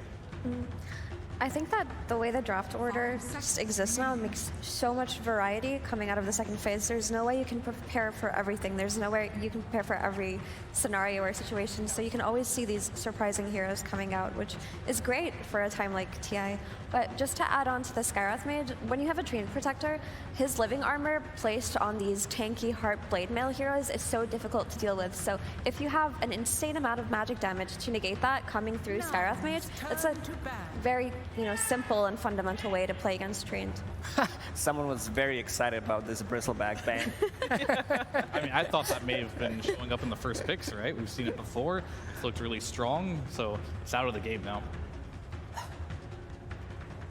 Yeah, very good. Takes a while here for Nouns to get their bans in, although it's Azure that has used their bonus time. They only get 1 ban, right? So it's ban into pick, so they need to think a lot about that pick. The draft order has changed quite a lot, and there's going to be certain picks where you have to think a lot, and I think when you are in this slot right here, you got to put a little bit of extra effort into think about what could be the best possible ban into pick. Azure's turn to pick. Enchantress. So they open up with their 2 supports. I'm assuming at the moment both are going to be supports. At the moment with Nouns, I guess you never really can tell for sure. Is there any flex potential here? I know that we've seen Enchantress offlane in the past, but that's been a long time ago. Maybe slightly more when we're talking about Nouns, but most likely this is just going to be their 4 and 5. I don't think they're going to experiment too much. These are also super strong laners where you can put a ton of pressure and just snowball out of control. In the previous series, we've seen Y play this Enchantress, who's going to put a ton of pressure in the lane, puts not just the pressure, but also sets up some of these early kills, gives you enough sustain in the lane, and also another position 5 hero that scales extremely well into the mid and late game. But also it gives you a dispel for the living armor that we talked about earlier, right? It's very difficult playing into Treant in that you know, early mid-game phase after lanes when you're trying to take these fights, but you just have these tanky cores with living armor on them, getting leech seed heals, with their blade mills being built up. So Ent has a really good workaround when it comes to that. But I do think there is a flaw when you're showing both of your supports who are both really squishy at the very start of your draft. I feel like that's very easily exploitable by any kind of gap-closed hero. And one does come out in the form of Centaur. And a lot of burst damage. Sometimes you'll see Enchantress like struggling to kill Enchantress. Skyrate Mage, 0 armor against Muerta. Like, these heroes are gonna melt. And again, you have protection, something that 9 Pandas did in the previous series, not much success, but I did like the combo. You have Muerta, you have a Centaur, plus Treant Protector, so multiple heroes to take care of Muerta in the middle of a fight. And here's K1 Classic. And I think they're forced into picking some type of Earth Spirit, or what's left in the pool is Primal. Primal's on the pool. There's not a lot left, but you're definitely forced into picking a stun right here. And I don't know if that one's going to be quite good enough, because it is a very long cooldown. So I'm sure the leash with a shard is great and everything. I like what Azure Ray is doing here with their opening. This Morta could just go straight to carry right now. I think it wouldn't be bad with you having a natural Mjolnir buyer. So having Gunslinger, you can deal with these illusions quite well, even though it's slightly PL favored. But generally, carry-to-carry matchups, you're not going to beat a PL. You're going to beat them through other means, like your mid laner or having potential an off laner that has some AoE. So very interesting here. I'd like to see them go for the carry Morta here. I also just want to note that the Tidehunter leash destroys Stampede. And you That's true. Can't Stampede through it. So I think that's the idea behind the Tidehunter pick here, is that you have a counter for the disengage coming out of Azure Ray.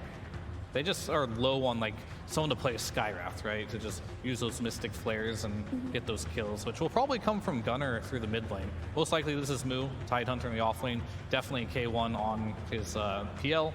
For the side of Azure Ray, I guess we only know what Chalice's hero, and I suppose the tree will be 5 as well. Well, that's kind of been the hero of the tournament, but most people have been picking Tide into Spectre, not the other way around, because you can't really stop a Tide from farming as a Spectre. You don't have any tools, which gives Tide a free game, and when Tide's like super farmed, it can be hard to deal with, so. You don't have anything to kill the Tidehunter with from 100 to 0. These are not the heroes that build into break. Maybe something from the mid lane, most likely not, but I think the way they're gonna play out these fights is kill these 2 supports immediately. Skyrate Mage, like, he doesn't get to play Dota. Treant Protector plus Spectre, insanely good combo. You pick up Shard on 15 immediately, and you're gonna scout things out for Spectre, Centaur with the Stampede for some extra damage, get Spectre out of trouble, you build into Blade Mill. Skyrate Mage is not gonna have a good time. That is exactly what they're going for here on Azure Ray. They're not looking to shut down this Tidehunter, they're just looking to address the double supports that came out at the start of this draft. If you can just burst 2 supports at the start of a fight, the other team is playing from a disadvantage. It makes it hard to take team fights or get a good Ravage when your supports are just dying. I feel like you can play to ignore this Tidehunter in the mid game, and that seems like what they're looking to do. But with that being said, I do feel that the PL is still a little bit unaddressed here. I would like to see some incredibly high tempo hero coming out of Azure Ray, some Earth Spirit or something, and anything that just can run at this PL in his side lane in the early game and not make him comfortable. Well, Earth Spirit has been removed by Azure Ray, so we're not going to see that one. We're also not going to see the Kunkka coming out. It does look like both teams are looking still for their mid laner. Yeah, they both need the same type of hero for the game. So we're going to see like 4 of the best options just removed. And they're just giving a nice little respect band to the OD that Azure has pulled off before. Versus Tide makes sense. Not particularly good versus the PL, but yeah, I mean, you do have the ability on Azure to kill these supports for sure, but they still need to address the fact that their heroes right now, if Morta is a support, can't really kill PL and they can't really kill Tide. This is why I think maybe Pango is going to come out, even though the hero doesn't have the highest win rate. It's around like 30% right now, and coming into the tournament there was a lot of talk about him, but they don't have a lot of things to deal with him. It's like 1 silence from Skyrate Mage, that's about it. Yeah, and then on the other hand, we could also see a Shaker come out for Nouns if the Pango does come out, because they are lacking that solid stun. Yeah, Azure ended up last banning a Shake. That is a Leshrac. That is an interesting one. First PL, I feel like they really needed, that's good versus Tide and PL, so yes. That actually kind of deals with both the problems there. We don't see much Lesh because the hero isn't particularly strong spell-wise right now, so if there is a game for it, this is it. If not, the hero's just kind of like dead. But we'll see how much it can do. Now you get a response here from Gunnar.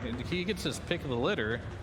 I think this is a great Leshrac game. It's so amazing. We don't see a lot of really good Leshrac games, but even though it's not going to have the easiest time like doing those explosive rotations that we're talking about, it will rotate and take towers. It has the AoE damage to deal with the PL, but also you get that Blink Dagger on the Leshrac, you're going in with your Centaur and you're completely destroying the Nouns backline that are already going to struggle. And it feels like there isn't enough damage coming out of Nouns right now to deal with that Lesh once he gets his items up. There's an Invoker in the... Yeah, I was about to say, you build into Spirit Vessel something that can come online early on, because this Skywrath Mage, Enchantress, they're going to need to do a lot of heavy lifting. Phantom Lancer, not a hero that does join some of these early fights, pretty similar to Morphling. He wants to farm, get like 2 items, then join with the Aghanim Scepter Diffusal Blade, and then keep on farming until he gets to his heart, Manta style, whatever is necessary. But yeah, I feel like Invoker's a good one.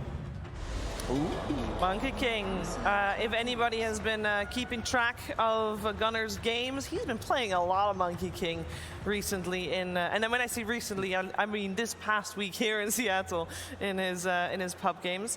And personally, we kind of thought maybe it's up against the Magnus that we've seen a lot popping up as well. But I see heavy frowns coming out from Lacoste. This Monkey King is going up against Leshrac Lacoste. Yeah, that's the big question mark.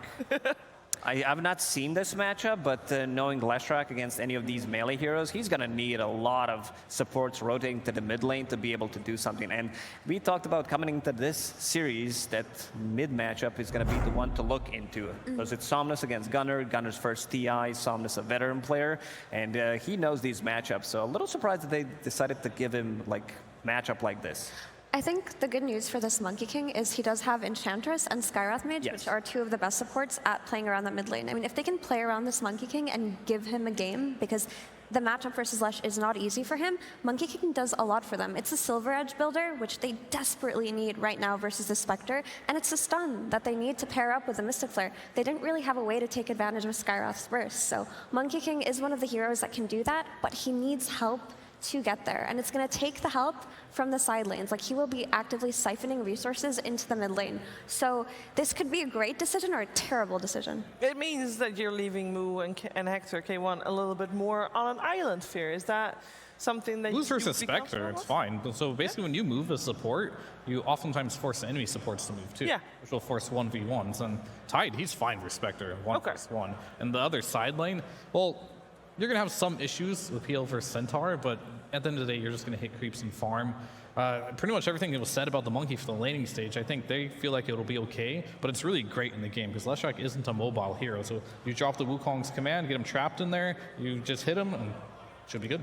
Should be good. This game should be good. That is what's up right here. We got Nouns, we got Azure Ray, and of course, we have OD Pixel and Fog. Thank you very much, Shiva. Yes, what a fantastic series to get to end this first day of the road to the international playoffs with. Azure Ray up against Nouns.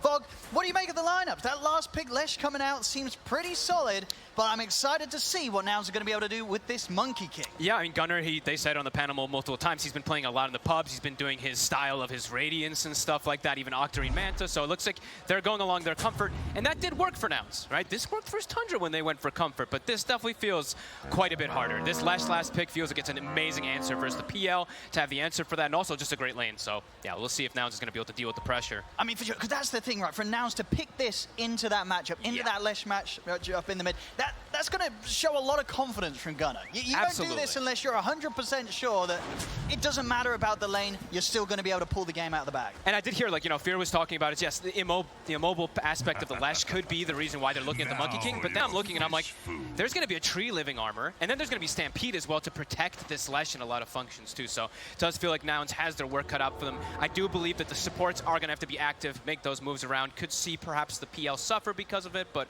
we'll have to see how it all kicks off. Oh, exciting stuff. Should be fun. For sure. Ready. And are people going to be able to defeat the Spectre, as we're seeing that this hero just kind of is just rolling through the games? The battle begins. I'm looking towards Chalice, but they won't have anything more here to throw out right now. As we'll see how things settle down with the the lane situation. I mean, we're talking about the mid, looking at the side lanes. Any particular area of the map that you feel either side could start to struggle early on? It depends on what happens with these support rotations, because they are absolutely going to start making moves early on, I'd imagine, from the side of Nouns with either the Ench or the Skywrath. So, I mean, Tide should be fine, I would say, as they were mentioning, versus the Spectre. We've seen this matchup a lot.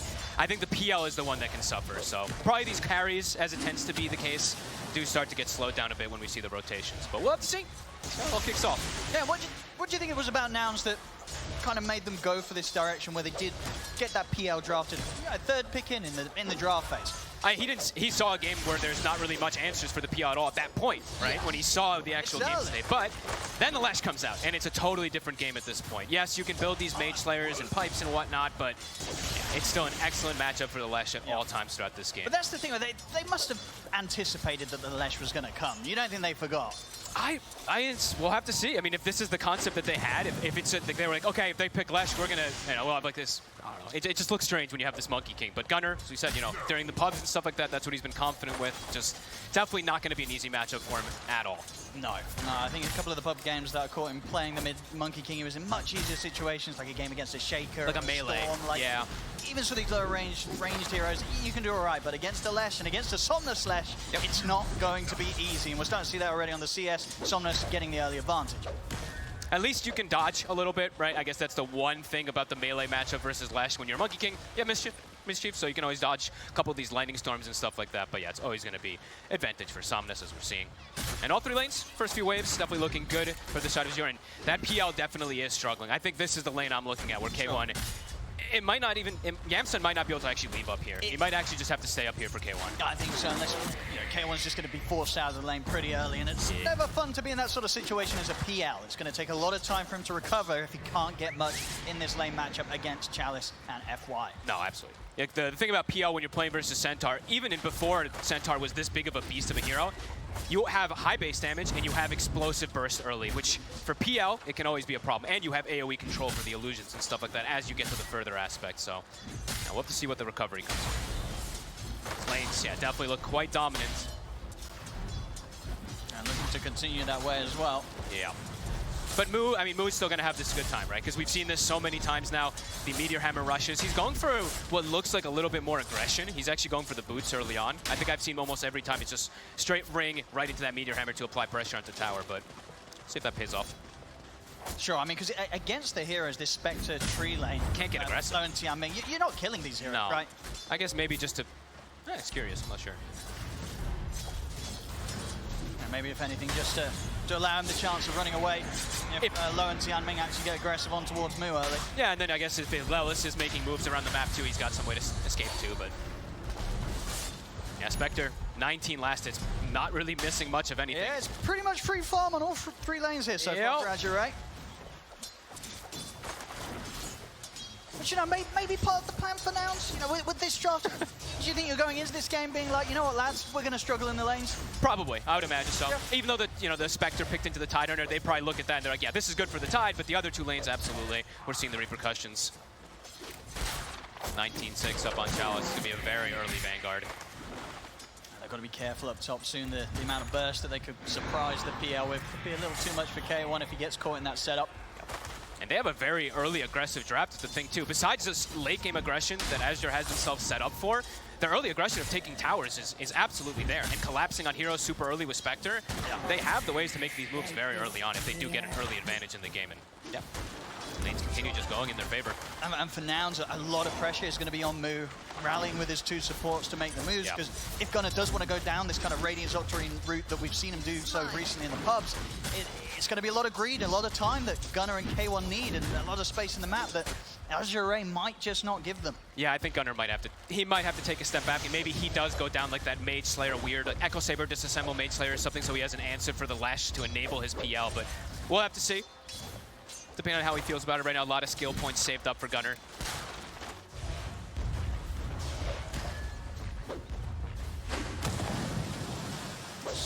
So yet to see much movement. Yeah, no movement Support's at all. probably around that early power rune. 6 minutes in, we'll get some extra focus around the mid. Chalice is going to have Vanguard done, though, so they're going to be able to just leave this Centaur top, and I imagine they're going to match the rotation. at least with the Muerto who already has early boots, they're probably going to look to make the match rotation. And they're probably going to expect it to come toward that mid lane as well, too. So calm and quiet, 5 minutes, no kills. Yeah, a huge wave as well coming in for Chalice up top. Yeah, that is the Vanguard. No longer under any sort of threat on this top lane Chalice. Feels like things are going to explode pretty quickly as soon as those level 6 come out. As soon as that Spectre's got this jump ready, could definitely like to see a move happen. Somnus is getting closer and closer to 6 too. They're going to try for the setup here, Lelis. Gunners hit 6 first.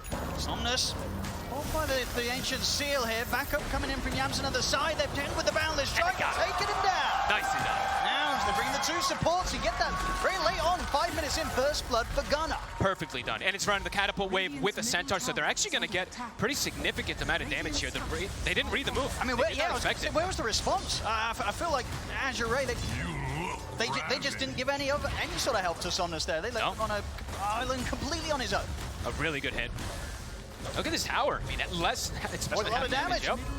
Somnus is going to come back in, but Gunnar, 31-6 match. Yeah, overall, looking good for him. Very impressive hit. PL is suffering, but the other 2 lanes looking pretty good. Moo is free farming. A really cool move. I can't imagine they'll get away with that sort of play around the mid again. No. And next time, TPs are going to be coming in for Somnus, I'm sure. But if they can finish this tower off in the next move, you kind of remove the factor of the tree that kind of scares things a lot of times with the living armor heal. So the fact that they got it this low off just 1 kill, pretty massive.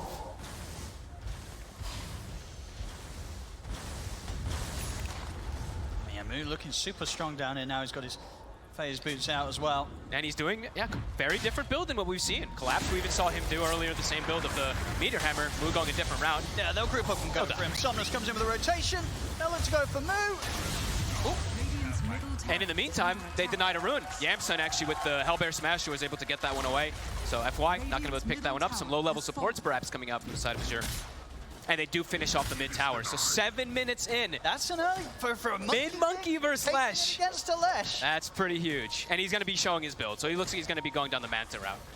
So playing versus the tree, he's going to be going for his own scaling build rather than just enabling the PL, who is slowed down. He is going to be looking to scale too. And Gunner's getting active. He is. He's turning himself here into a dire range creeper, looking to try and surprise this top lane. I love when we see this from the Monkey Kings. It's just an unexpected gank.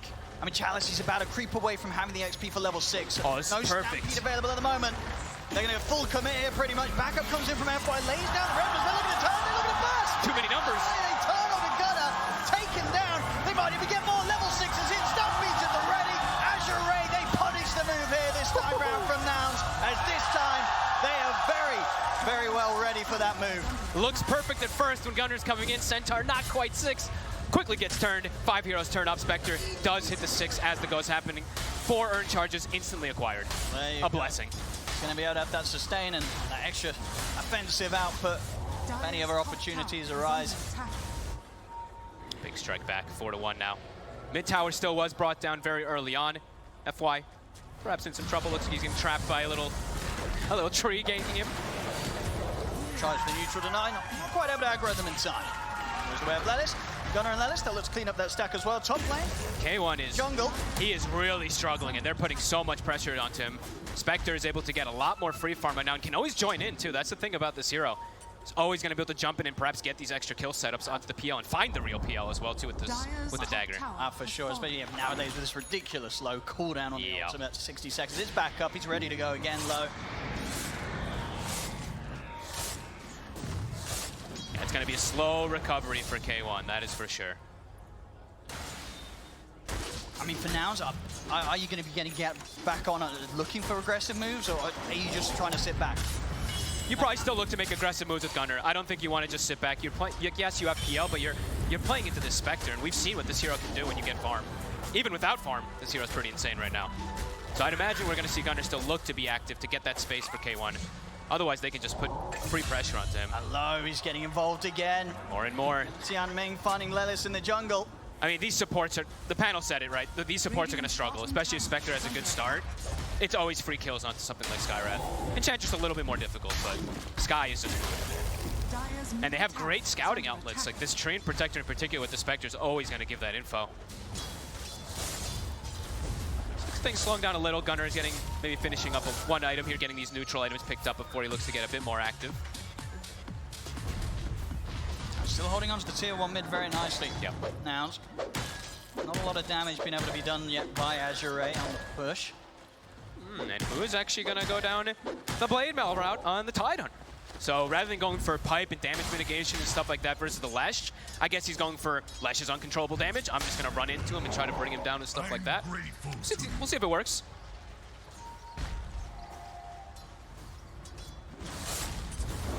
Hello. He himself having the Blade Mail complete. His is just standard on these Spectres. Very good game versus the Monkey King versus Skywrath as well too to have it. But K1 is getting some time to slow down, so Midas pretty much going to be coming out here. And then straight into that Aghanims. I think this is the build that we see on PL when it's played, but it has yet to be played. This is the first game that we have for it, of course, so. Yeah, a tough start's expected. Yep. You're bringing out these carries that haven't quite seen the playoff success. Yep, and you're playing into, you know, a meta that is quite good versus the PL in a lot of instances with these tanky strength offlaners that have ways to clear. And you're playing versus Somnus, who plays every hero under the sun, so the potential of that Lesh, they had to have known it was coming. So things, Azure, they're the ones who actually want to be the ones kicking up the pace a little bit here. Somnus feeling strong. Was under the observer though. It was. Nouns, they'll be aware of this one. I mean, looks like the line's being drawn over towards Mu.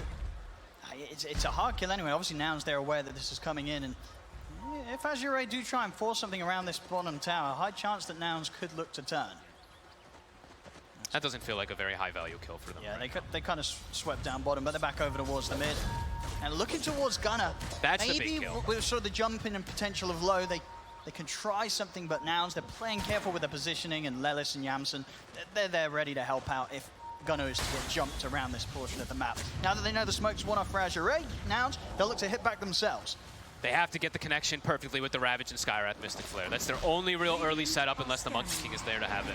I mean, if they get the opening onto low, this should be a pretty clean kill. Monkey King is also there, so he is sneaking around as that range creep right now, so see if they can find the angle onto him. The Blink is about to be finished up onto Chalice as well, too, so this is a pretty prime time for Nouns to strike if they can 100-0 him.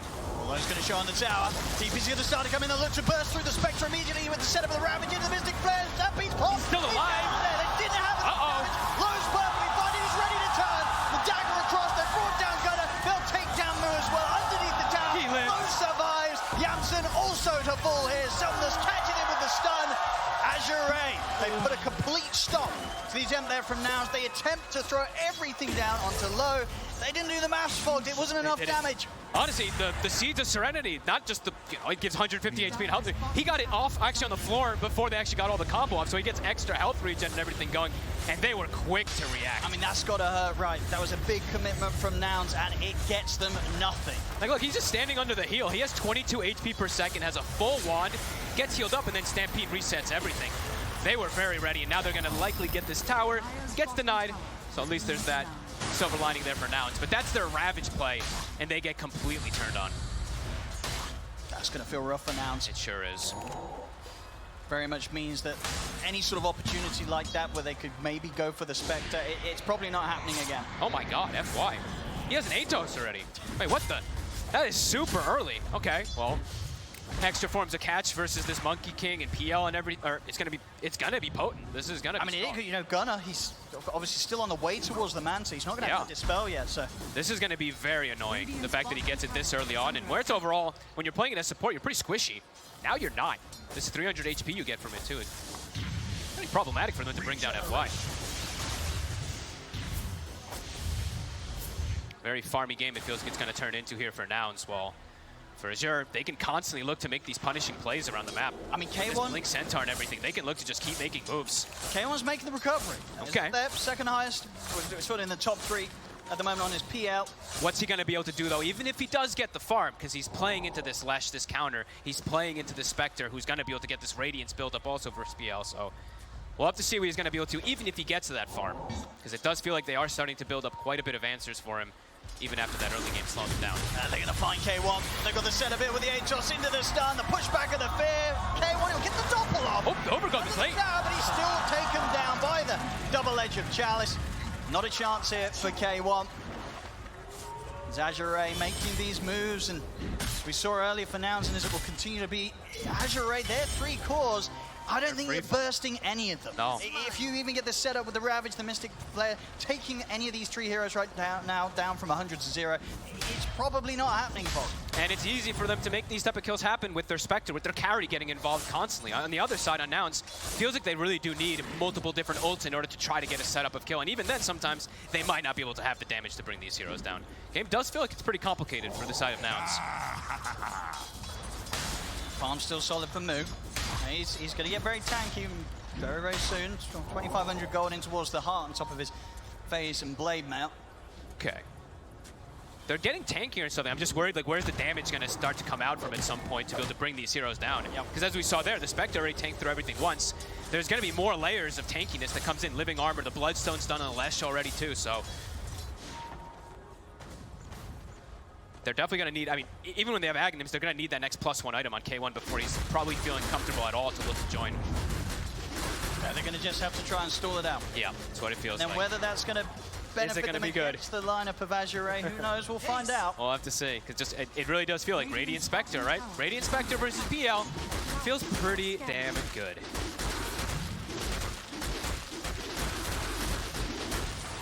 How's the farm looking for the support? Shard finished up on the tree.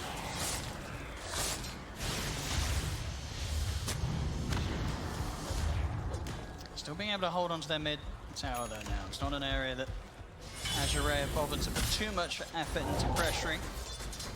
It's hard for them. I mean, they're playing. It's them literally just playing the full farm game though. It's hard for them actually to apply any pressure themselves. Try to slow down Spectre's farm, which sometimes can be, you know, the problem with Spectre sometimes is if you don't get off to getting these early type of kills, that's where the hero can get slowed down. Your farm rate can be a little bit slower compared to a lot of other heroes, but they can't actually bring any action to low, and all these moves he's just getting involved in. He's just getting bigger and bigger. And the early pressure attempts from Nouns just weren't successful, and at this point now they've just completely ceased any attempt to can make these aggressive plays whatsoever. So Azure, they're getting to do whatever they want. And they see Gunner, the rotation. They have the ward bottom. It actually spots him making the move down. FY's already prepping.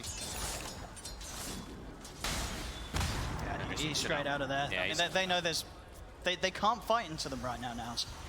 And he does have the Radiance queued up, so it's going to take a very long time for that power peak to really kick in it's the for him. plan. They just want to stall this out and see if this Monkey if it works. King and PL can scale to a point where they will have the damage to get the kills and to fight back against Azure.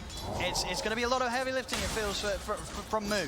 You know, from Moo in particular. He's got to be there, he's got to survive on the front, he's got to hold these towers and stop Azure from getting any early objectives. He is tanking up. He does almost have a heart finish, but Centaur has his finished. And the thing is, he is going to be playing versus the Desolate, of course, as the game does go on. The more levels that gets put into that for the Spectre. Right in here with a jump. They'll go immediately on top of Lelis. And with the Stampede, they'll look to see if they can chase down K1 as well. Doppelganger's there, and TP's coming into tier 2.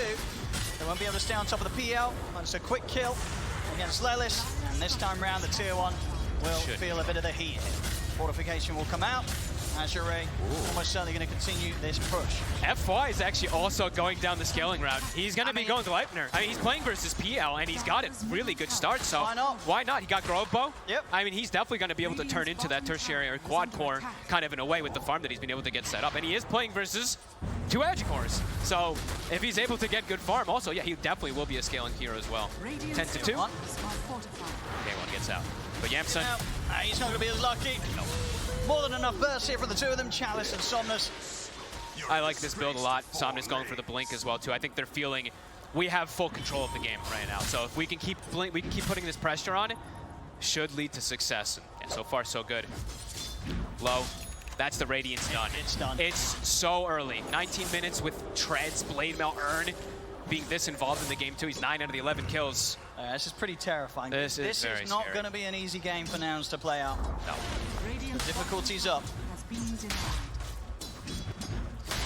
I mean, and Moo, he's tanky, but that tankiness will disappear pretty quick. There's a lot of damage that's going to be coming out from the side of this, you know, this Spectre, this Lesh as well too. So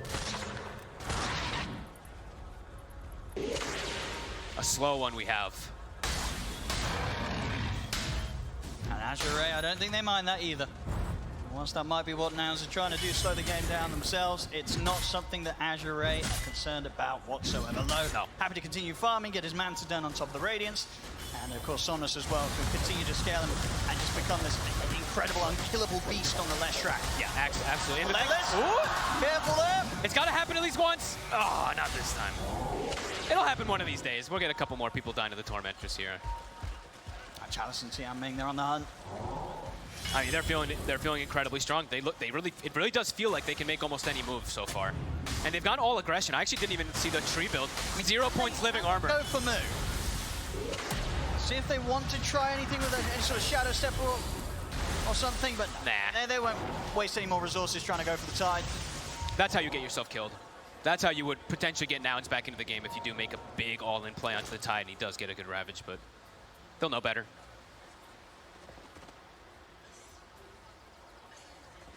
Radiant holding on for the Wisdom Rune. Oh, is he going to build a deny it again? Oh. Oh. There, yeah. Wait, he got it and it got denied. Wait, what? Wait, what? What? What? Same frame. Anyway, moving on. Anyway, don't found this. They're going to try and go for the move. They're in with the Stampede. Look with his. Is he dead? He's gone. He's gone. The damage is done. They'll try and turn over towards Somnus. He just walks out. He's perfectly fine. Pretty much still full HP here on the left track. I mean, they're killing Moo. It's not a good sign for Nouns. This was meant to be the unkillable era. I mean, Moo's fight was fantastic, but we're already at a point where Azure Ray, they can kill this Blade Mail Heart Tide Exactly. Hunter. They have so much damage on their draft, and they have a lot of ways to pierce through it, as we were saying, you know, the Spectre, the Desolate, and stuff like that. They didn't even need him. They just had the Lesh sticking on. And that was Ravage used, too, so more downtime for Nouns, where they just can't fight. Azure just continue to control absolutely everything. And getting bigger and bigger, scaling harder and harder. And the thing is, too, is sometimes in these games, when the game does slow down a lot, we'll wait for a second, is quick, easy kill. Easy one. Doesn't get the last touch on it, though. Tianming the one to take that. Sometimes getting involved. Sometimes you can see some of these supports scaling quite a bit. Like even for now, it's like the Enchantress. We've seen it scale a lot in these games, but this is not a game where an Enchantress actually is able to do the work of what we've seen Miposka and the likes do. You're versus a Spectre, you're versus a Leshrac who's going to eat you alive. So they're not really scaling too much on these supports either. As we said on Azure, the supports are scaling. The Gleipnir is pretty much done on FY. It's under attack. Going to be one of the faster ones you'll see on a floor position. Support Muerta. It's probably one of the only ones you'll see as well, too. I think we've seen only the Aether Lens Atos. No, not in my pubs. Fair enough. Radiant's progress at the moment for Gunner. He's about 2,500 in onto the Relic. Still needs time. Oh, boy. It's taking a long time. And now pace kicking up even more. Azure quickly into that Roche. No way that Nouns is going to be able to contest this either. How long on the Ravage? 30 seconds. Not at all. I mean, Nouns even with it. Barely leaving their half of the map right now. And even, yeah, they can't even set up for Som to stop. He's got a BKB finished up too with an Arcane Rune, so yeah, they just have to kind of let this one happen. And it's freedom for Azure to choose what they want to do next. In the way of a challenge there, that Aegis. Okay, interesting.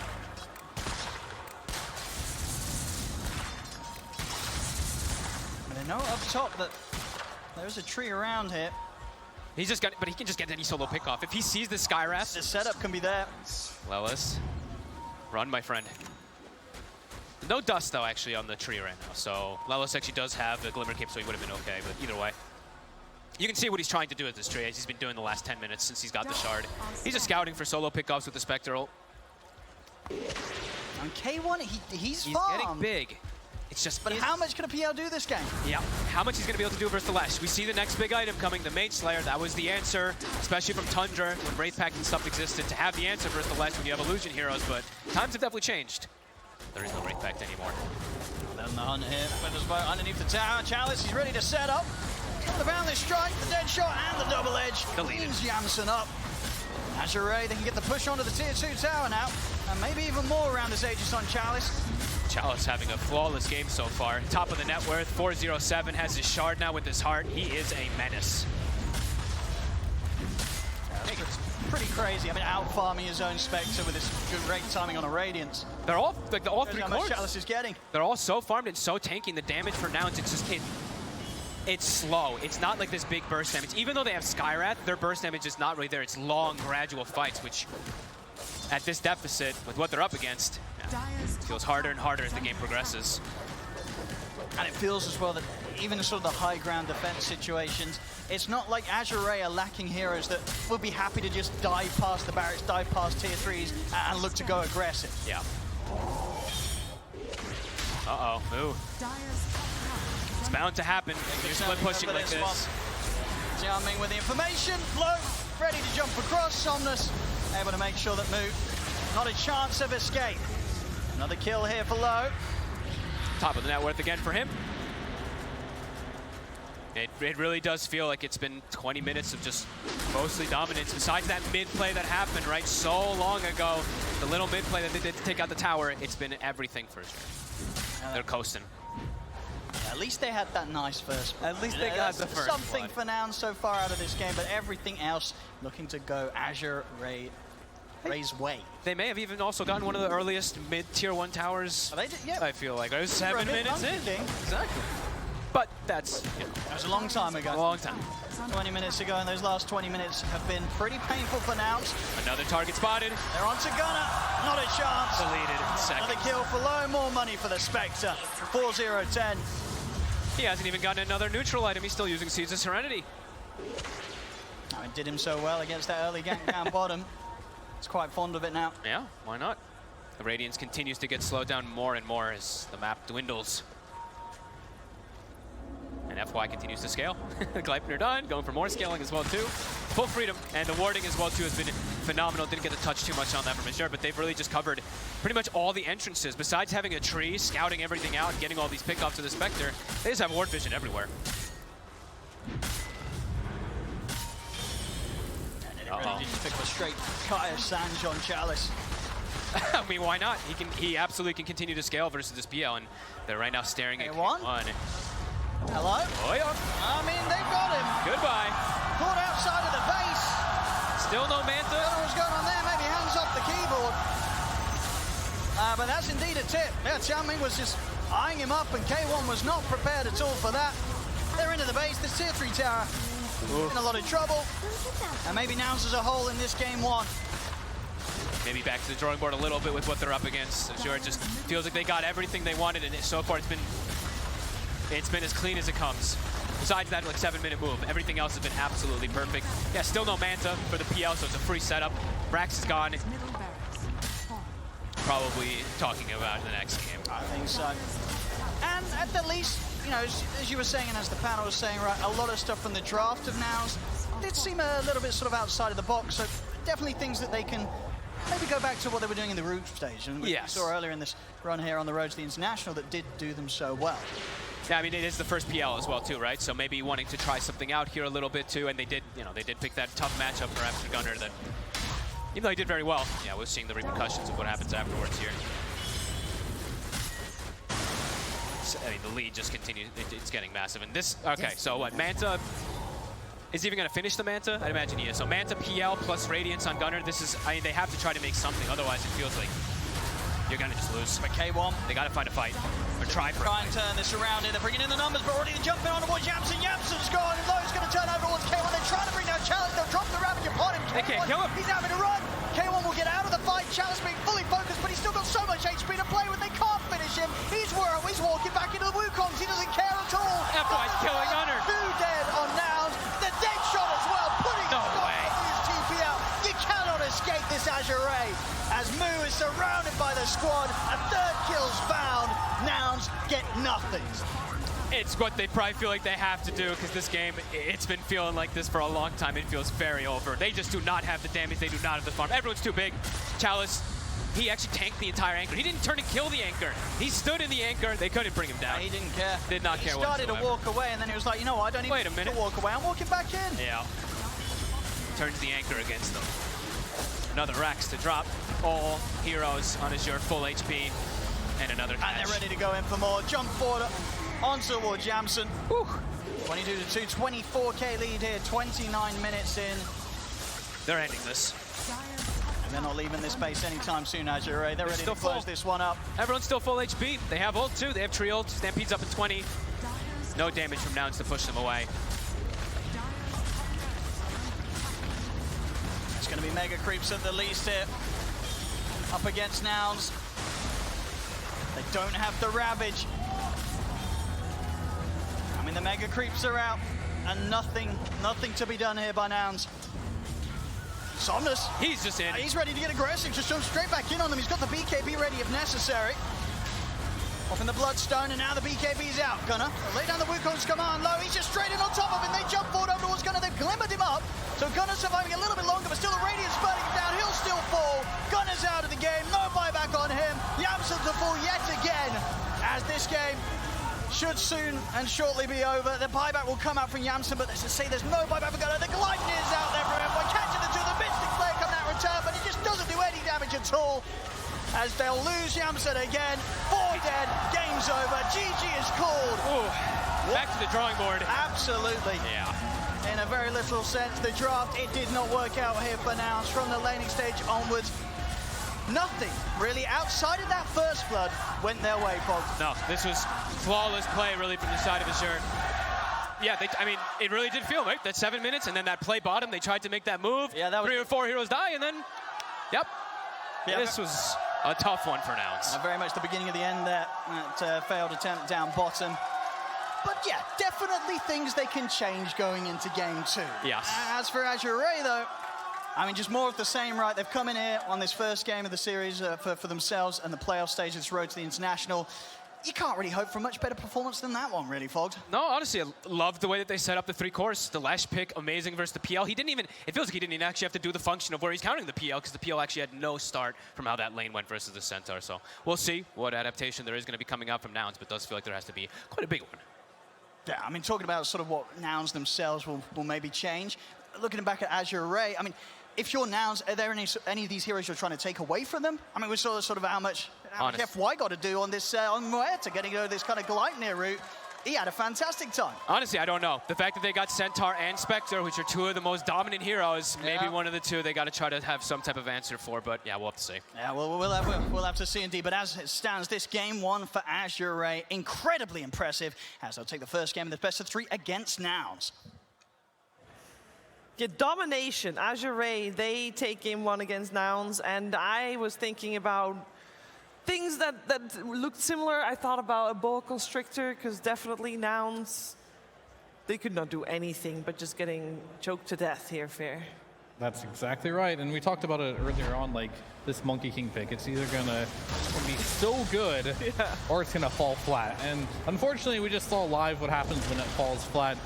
Gunnar didn't have a great game. He had the first blood, but outside of that, got rotated on, couldn't really find much happen on the map. And unfortunately, when your mid laner is in this situation where he's on constant recovery, and the other enemy mid is running around killing, we saw the Tide have a great game, but Somnus, he just walked down there and killed him, got his game back, and now you're having impact. You know, Gunnar, he just couldn't find his way back in.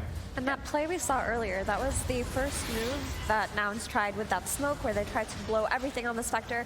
They threw in the Ravage, the Mystic Flare, they brought in the Monkey King, but they just couldn't quite get the kill, and they all get wiped as a result. And after that, it just felt like a downhill battle across. Pretty much. I mean, they did not get a single kill for 23 minutes on Nouns. The second one was at 8-minute mark, but after that, it was all Azure Ray. Lack of damage, I think this last pick didn't work out. Nouns, they were always a team that were pretty hipster when it comes down to Dota picks. This is their bread and butter pretty much, but I think they picked heroes and they got counterpicked. Seems like Chinese teams come into the series today with a lot of preparation. Like you see this first pick, Skyret Mage, Spectre immediately, like Treant Protector as well, so they have a big plan. I think this combo is also slightly broken, I would say, because you pick up the Shard at 15 and just scout things out. This is everything that Tian Ming was doing, providing vision for Spectre to jump, and also they have a Centaur. Have in mind that this was also Monkey King into Centaur, so even if you don't want to take a fight, even if the game is slightly more closer, you can still disengage. Like, there's not enough lockdown, there's not enough stuns to keep you inside Wukong, so Monkey can deal the damage. Yeah, this was very strong coming out from Azure Ray. This was the first Phantom Lancer we saw as well. Had no game whatsoever. Of course, wants to go for a long game, did not happen. And there's a lot to think about for the side of Nouns, and they have some time, of course, here in this break. And while they are thinking about what they're going to do better in game number 2, we are going to check in with Tsunami, who has a special guest. That's right. If you may recall, friends, in TI's past, oftentimes the analysts can do their job, but we have some special predictions sometimes. And in this case, I have a representative from both of the teams going up against each other right now. My friend, introduce yourself. Hey, I'm Yi. I'm rooting for Azure Ray, obviously. FY 牛逼，三区兄弟加油! All right. That's the Azure Ray representative, and my friend, you're representing Nouns. Introduce yourself. I'm Sasquatch, co-founder of Nouns. Let's fucking go, NA Dota. That's what I like to see. But I also want someone very special. So, crowd, could you please welcome the Wolf of Ice Rack?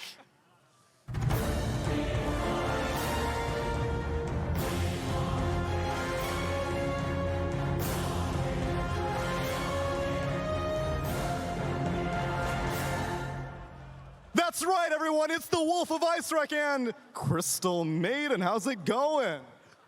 Sup? Right, yes. All right, friends. As we all know, the Wolf of Ice Rack loves to be fed. So I've got here 2 pieces of food, and we're going to let this dog decide between the 2 of you. Azure Ray or Nouns. Who is going to win this series? Wolf, are you ready? My friends, please try to win over the Wolf of Ice Rack.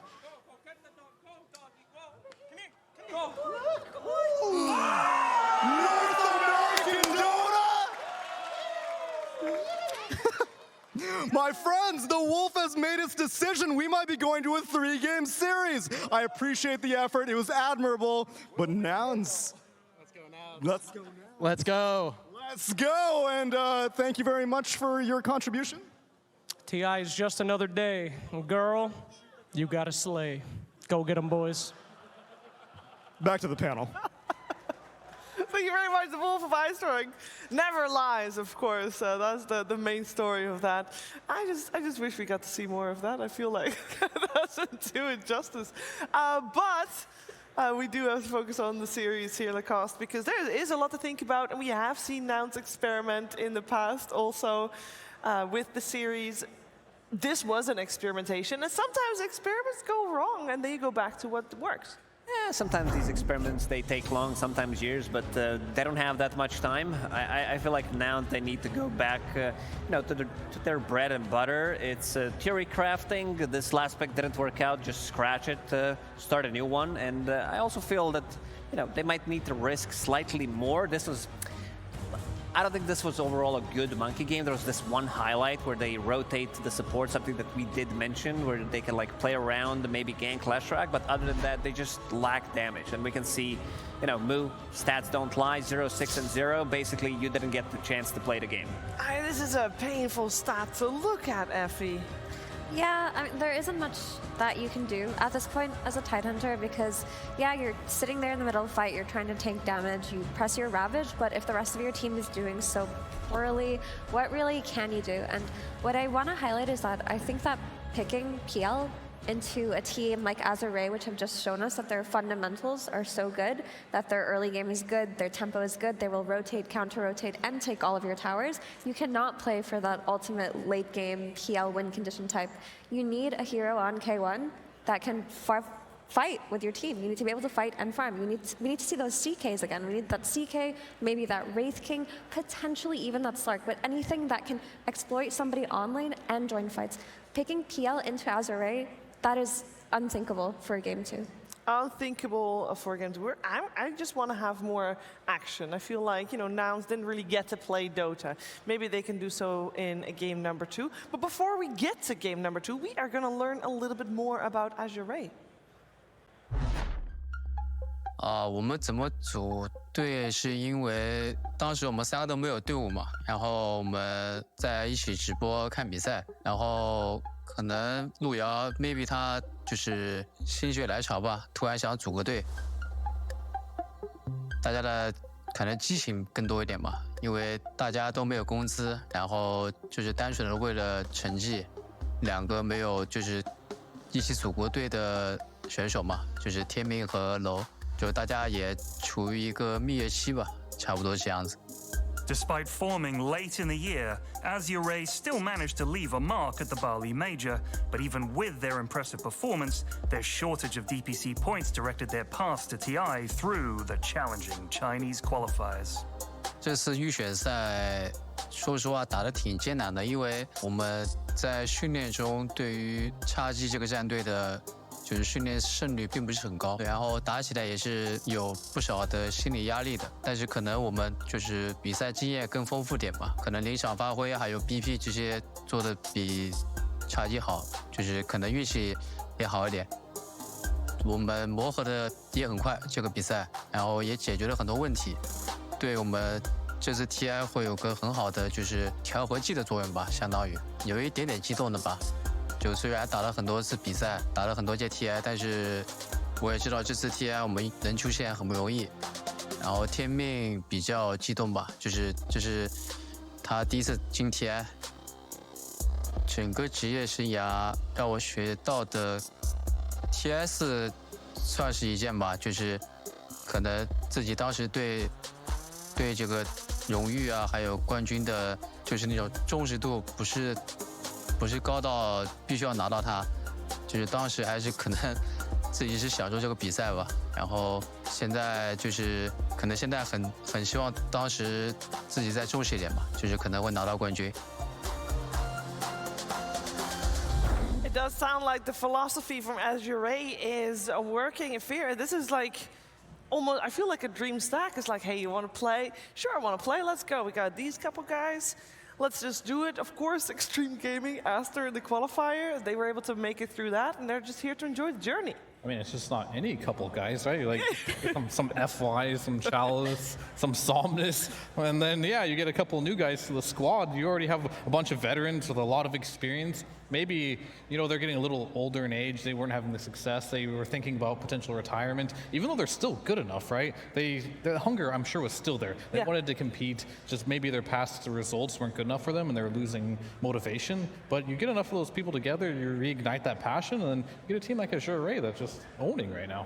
Yeah, they're owning. They said they just play together. They don't have a salary. They're just playing for the achievement, Lacoste, and that's what it's all about. Yeah, it says a lot about the team, you know, coming into TI and just forming as a team, knowing that you're not going to have a salary and you're playing just for the achievements and playing for that prestige. And which bigger prestige can you play other than TI? You know, it's a lot of prestige in the line, you know, being embodied in that Aegis. Anyone who clicks, there's going to be your name. And, you know, it says a lot about the team. And I just love that they managed to, like, as Fear said, ignite that fire. Because I followed FY closely, and there was a time during Elephant where the team didn't manage to succeed. And when he joined the team, he didn't look as good for, like, 5 days, and then afterwards it's old FY. It's like, man, how's this guy so good? Because he didn't play for a relatively long time, and when he came back, he's just like FY God once again.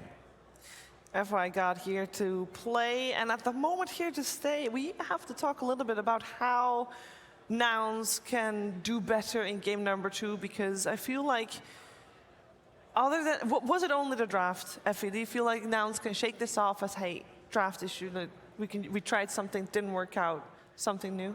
I mean, it wasn't only the draft. I feel like they could have definitely played cleaner. There was a moment where Azure was just diving the PL top and nobody responded. It really took them a while to get the kill, but at that point it felt like the game had slipped out of their hands. For the most part, I feel like Nouns are a team that are capable of a lot. They just need to enable themselves to do so. They need heroes that can fight early on.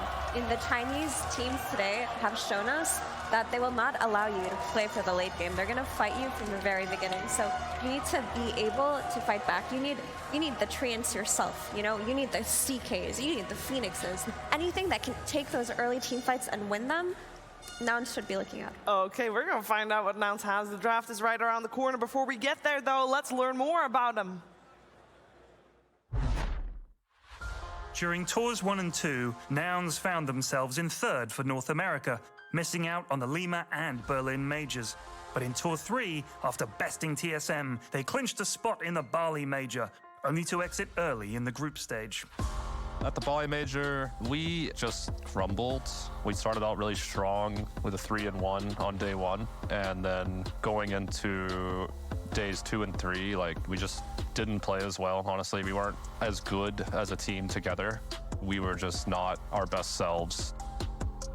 Shaking off their Bali setback, Nouns faced a new challenge. Without enough DPC points for a direct TI spot, their sights were set on the North American qualifiers. Once we played against Wild Card, it was a bit more stressful because they were the first real opponent we faced, and it was also, we were playing against our ex-teammate that we had replaced just before.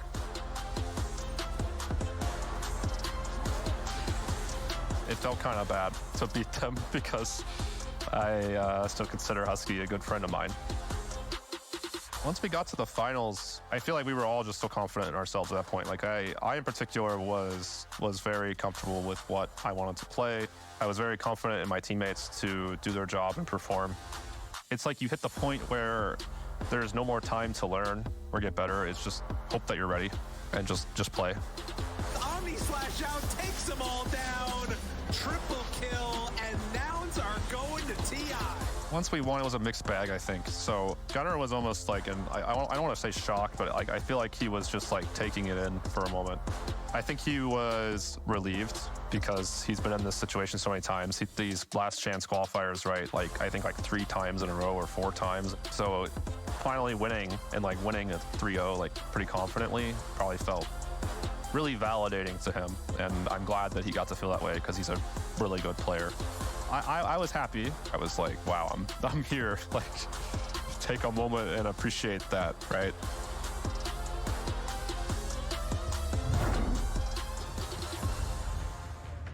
They're happy to be here, and they have already made it to the upper bracket. And they, of course, look to move very much further. But first, they need to win another game to force out that third. Can they do it?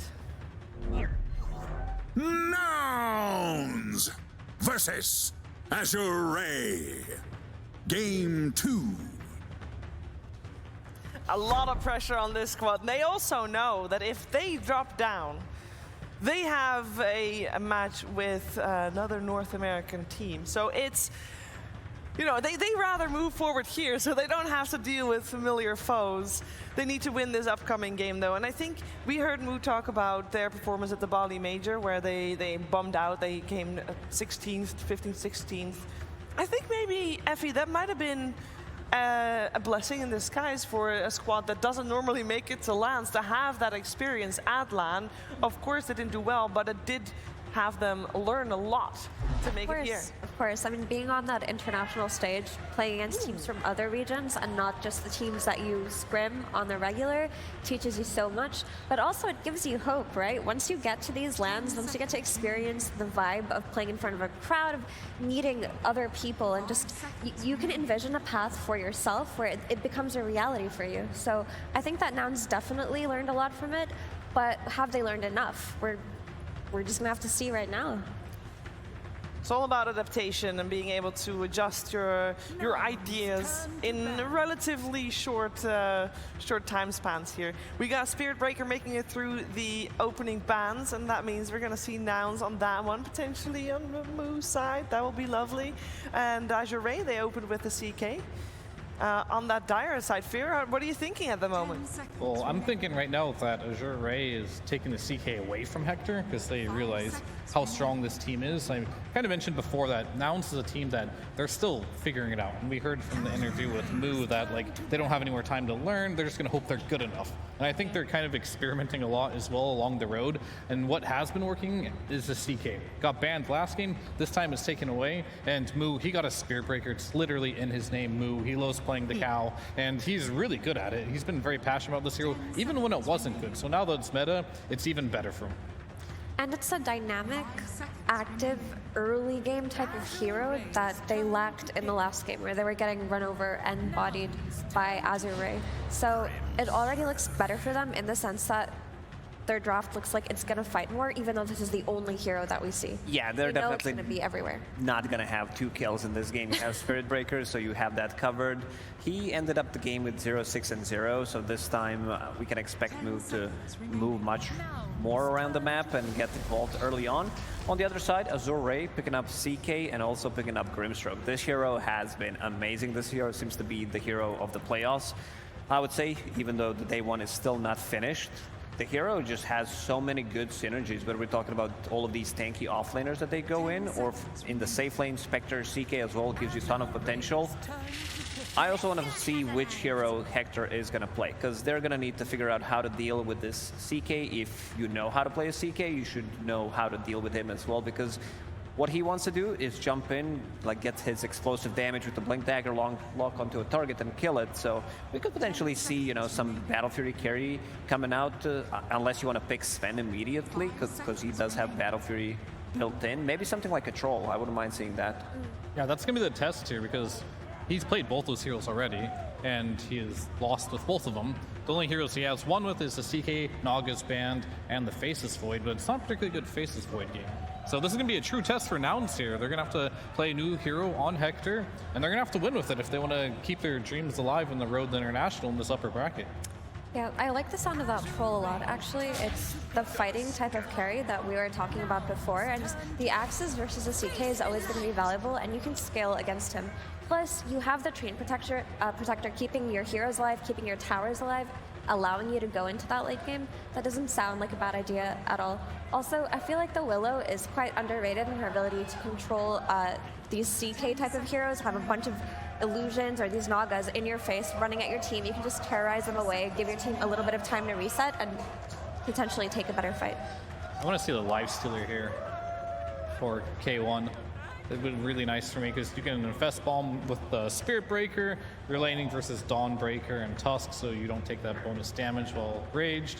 You can fight back, and it can be high tempo. Spirit Breaker is a deceptive hero right now in a lot of ways. I think this hero deals the CK pretty well with how much damage this bash does. So it already does a lot of AoE, and Lifestealer, you can buy a Mjolnir on top of it. But I want to see him get out of the laning stage and be more aggressive, and that could be a good hero for it. But just being able to bash through all of the illusions is a really helpful tool, right? And then once you get that Octarine Core and that Agnums, your charge is coming up every 7 seconds. Speaking of bashing, though, this is a different hero. It's a lot of bashing. And more bashing. Yeah, speaking of stuns, I see Azure Ray having multiple stuns, leash mechanics. This hero, like this whole lineup that they just picked for themselves is super easy to play. This is going to be your off-lane duo, your safe lane duo, so now you're going to be looking for the mid laners for both of these teams.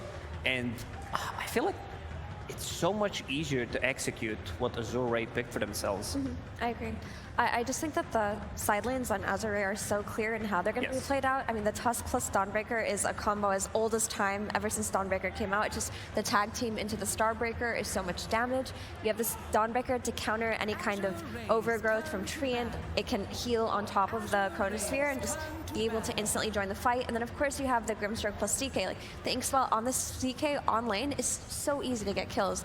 And as the game progresses, the Soulbind into the double stun is not something to be underestimated either. My question is, where's the damage going to come from with this Faceless Void? Sure, you can use Bedlam nowadays on allied heroes, so that's a benefit, but there's no damage inside a Chronosphere. And if you look how many saves they have, this is Solar Guardian on top of the Chrono, Snowball later on, Grimstroke with the shard pickup, so you'll have the spell mechanic. So very difficult fights, and they also need to invest a lot, because these heroes are not that good at resetting.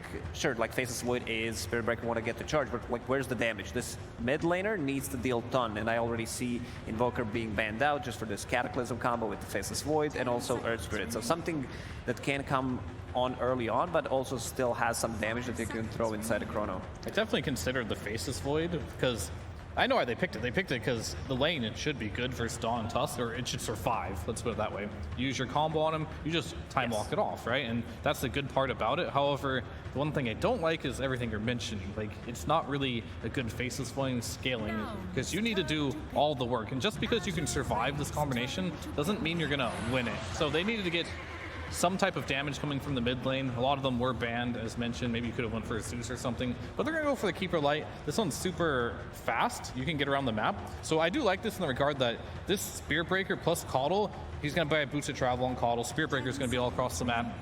You can play really fast if you're announced this game. And that'll give K1 a lot of time to do his thing and brew it up in the kitchen and get really big.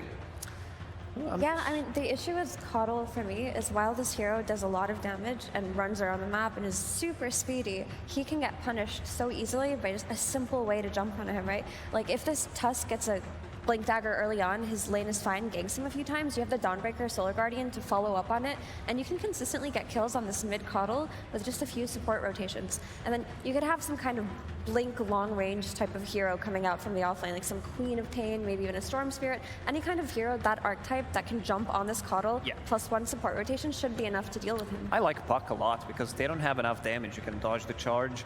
It synergizes as well with Dawnbreaker. Not the biggest fan of the hero right now. Also, you have Leash Mechanic, another Leash Mechanic against Faceless Void. So pre-BKB, you're going to have...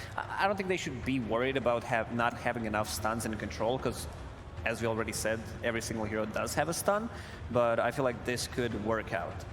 But on the other side, Spirit Breaker plus Keeper of the Light, that's a strong combo. Having Chakra Magic, lower cooldown. We've seen some of like new tech build on Spirit Breaker with Octarine Core, and also going into Refresher as your like 4th, 5th item with the BKB, where you lock onto one target and just kill it. Refresh, another charge, another strike. God, that sounds miserable to play. It really is. The thing about this Nouns lineup is, you know that with the Spirit Breaker plus the Terrain Protector, they are going to be able to hold out for a very long time. With the armor on the towers and Spirit Breaker at some point clearing every wave over and over. I mean, this hero is so obnoxious to play against into the late game. And there's that Puck, does exactly what you guys are describing, jumping the backlines. How hard is it for Nouns to play that game that you're describing right now, Lacoste? I'd say very difficult. Also, like the lane matchup, Keeper of the Light against Puck, you see this blast coming. One of the reasons why I mentioned it is like you're not going to be able to deal damage to this Puck, so the only way this Puck dies if he's caught inside of the Chronosphere. But then again, there is Solar Guardian, there is a Snowball. I feel like they're going to have the same issues that they have in the first game. Not enough damage and just not enough synergy with the Chronosphere and the heroes that they have. I think that they actually have a pretty solid draft because once they get that Hex built up on the Coddle, they'll have ways to catch this Puck, right? And so long as the Spirit Breaker can keep cutting the waves and playing his game and extending that game, then Faceless Void will get to a point where he doesn't necessarily need that damage in Chronosphere. So it looks a lot better for Nouns in this game, but based on what I saw from Game 1, I feel like Azure Ray just have every single fundamental, right? They're going to play for every rune, they're going to rotate whenever they can, and they're not going to allow themselves to get their carry ganked. Yeah, we talk about short cooldowns on the side of Nouns. They can definitely fight, maybe wait a little bit for that Faceless Void. What about Azure Ray here, Fear? How fast can they play this game? Oh, they can play incredibly fast if they want to. I think this Puck, like, he can't be charged, can't be illuminated, and how are you going to catch this Puck in this game? It's going to be very difficult. It's going to be very difficult, but let's see if Nouns can force out that third game. We're heading over to OD Pixel and Fogged. Thank you very much. Yes, game 2 ready to go here between Nouns and Azure Ray. And as we have for the panel, one thing for sure, it definitely seems that this draft for Nouns, it's an improvement on what we had from them in game 1. Definitely. But once again, Fogged, especially towards the end of the draft this time around, Somnus getting his hand on quite a nice-looking hero for this type of game. Yes, pretty much no disables. He has great ways to catch, as we've seen Coddle now for couple of years now, especially being played in the mid lane, and there's been quite a few answers. We saw the Kunkka ban coming out, especially from Nouns. That's one of the biggest ones to catch. Puck is another one. It's the Puck, the Kunkka, and the Storm in particular are the big ones that I've seen a lot of times people play versus. So let's see if Gunner's going to be able to protect himself, because they have so many ways to get on him in this game. The Dawn ult with the Puck, if they do get any spell on Gunner, he's just going to die. So let's see what he's going to be able to do. It looks like a better draft overall from Nouns, sure, but it does feel like Azure, they have so many answers again. Yeah, and on a carry that K1 not only is going to be able to have a bit more impact with, but a hero that should be able to get a bit more out of the laning stage, right, compared to what he was able to do as the PL, right? Void, as the panel was saying, shouldn't really be dying down here. Should be perfectly fine. Yeah, I think it's probably one of the more common ones I've seen versus like the Dawn in a way, right? Because you can always get the reset, you have the bash, so you can always trade with her effectively. But there's definitely a lot of kill threats because it is an FY Tusk, right? We have to say, the Tusk King himself is playing his hero. opting for a Blightstone early off. So they're looking to be incredibly aggressive. And let's see what we get going off on these first few minutes. Yeah, Moo on the Spirit Breaker this time round. You like to see this a bit more than on the Tide? It feels like a hero that Moo can do a bit more aggressively with. You know, last game he got fantastic farm on the Tide, but not much more that he could do in a game that was going downhill in the fashion that one was than sort of just sit there and try and live as long as he can. This time around, he gets a good start, he gets good farm, he can start making the moves himself. Absolutely. I mean, this hero, it's pretty busted, right? It's a Spirit Breaker. This hero, just as we've seen, it's good early, it's good mid, it's even better late. It gets to these ridiculous portions, so on paper, it should be able to have an overall better time. But catching the puck is still going to be an issue. So we'll have to see if that itemization does come out, like Effie said, you know, the eventual Hex or whatever the Kato would like to build to be able to have that. So see how these lanes do end up going down. And let's see how I think top could be a little bit of a difficult one. That's the one thing for Moo. This is definitely not an easy lane for the Spirit Breaker. Absolutely. I mean, definite kill potential from Azure's duo. Got him. Yamsen just able to keep himself alive there with the ticks of the Leech Seed. I mean, Moo as well, too, might just die top. Like, this is just incredibly aggressive. It is indeed your first blood this time. This game, too, coming out nice and early here for Azure. 1 minute in low. He's the one to claim it. It really does feel like they have formula again to probably win all 3 lanes. Mid, perhaps Gunnar can get a, maybe it'll be a trade farm of that one, so probably 2-1 lanes, but definitely feels like they have a recipe to be able to do that. It's a lot of aggression that can come out if you do get an early advantage with Du Jour. These heroes, all of them, as they said, everyone has a stun. Everyone can make moves. And talking about making moves for Nouns as well on their side of things, right? Gunnar on the Col, very different dynamic to when he was doing the Monkey King last game in terms of what he wants to get out of it with this build up into a Radiant. He gets his bots and he's going to be ready to turn up wherever and whenever he's needed. Absolutely. He just has to, it's going to be positioning, and more than that, it's like somebody else has to give him the information first before Gunnar shows up, because Gunnar has to know, in particular, where this Tusk is, where the puck is, because if they get on him, there's going to be the follow-ups always in that early mid-game, so. I think most of this game for me is going to be up to Gunnar's first like 15 minutes for the side of Nouns. How much he's going to be able to slow down the aggression that we've seen from Azure.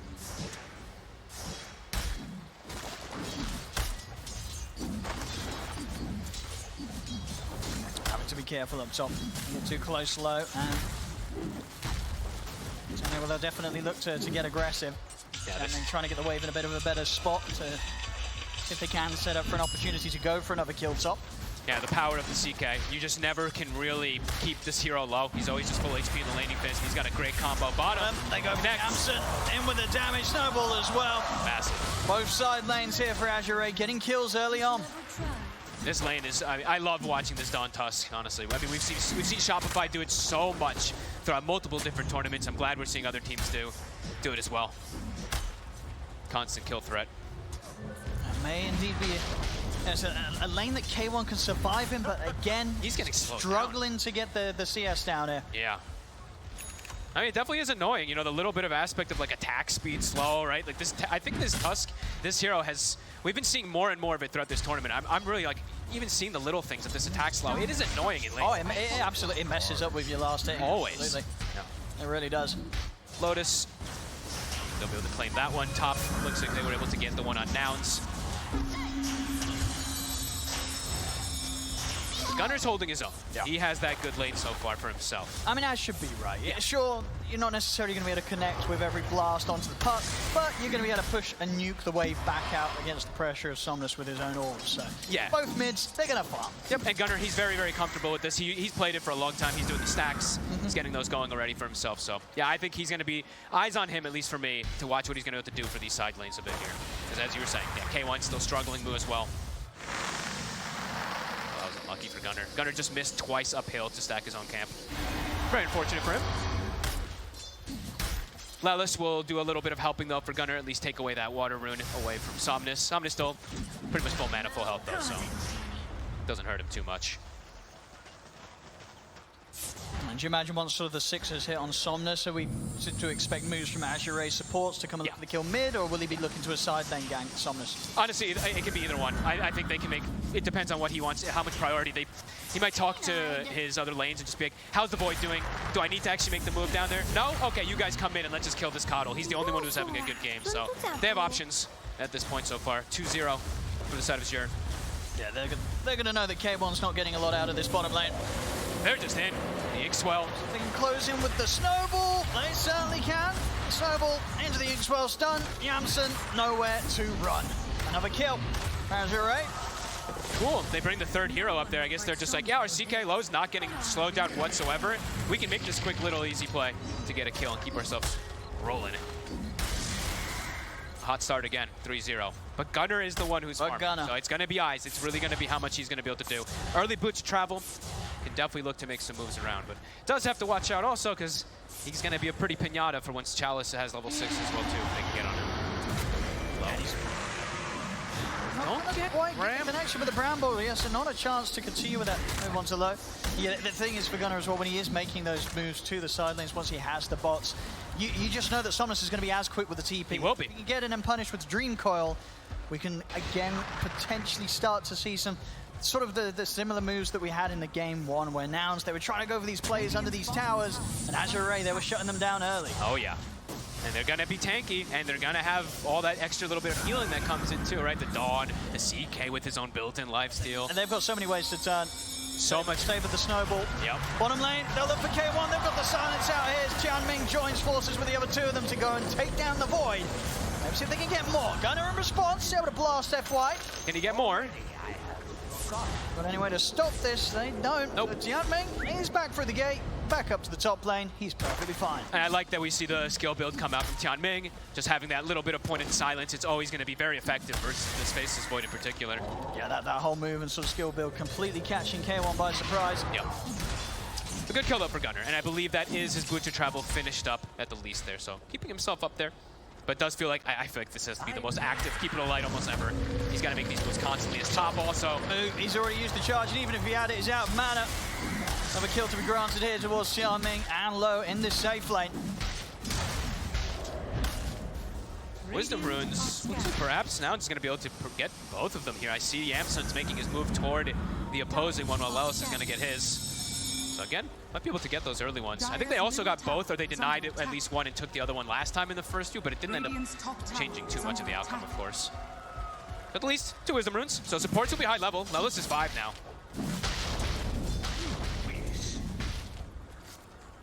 And hard for these two alone to make them move on towards K1, unless Jianming comes in to join them. K1, he's hit the 6 as well, so Chronosphere could be the tool required to buy time and set up for Nouns to turn things.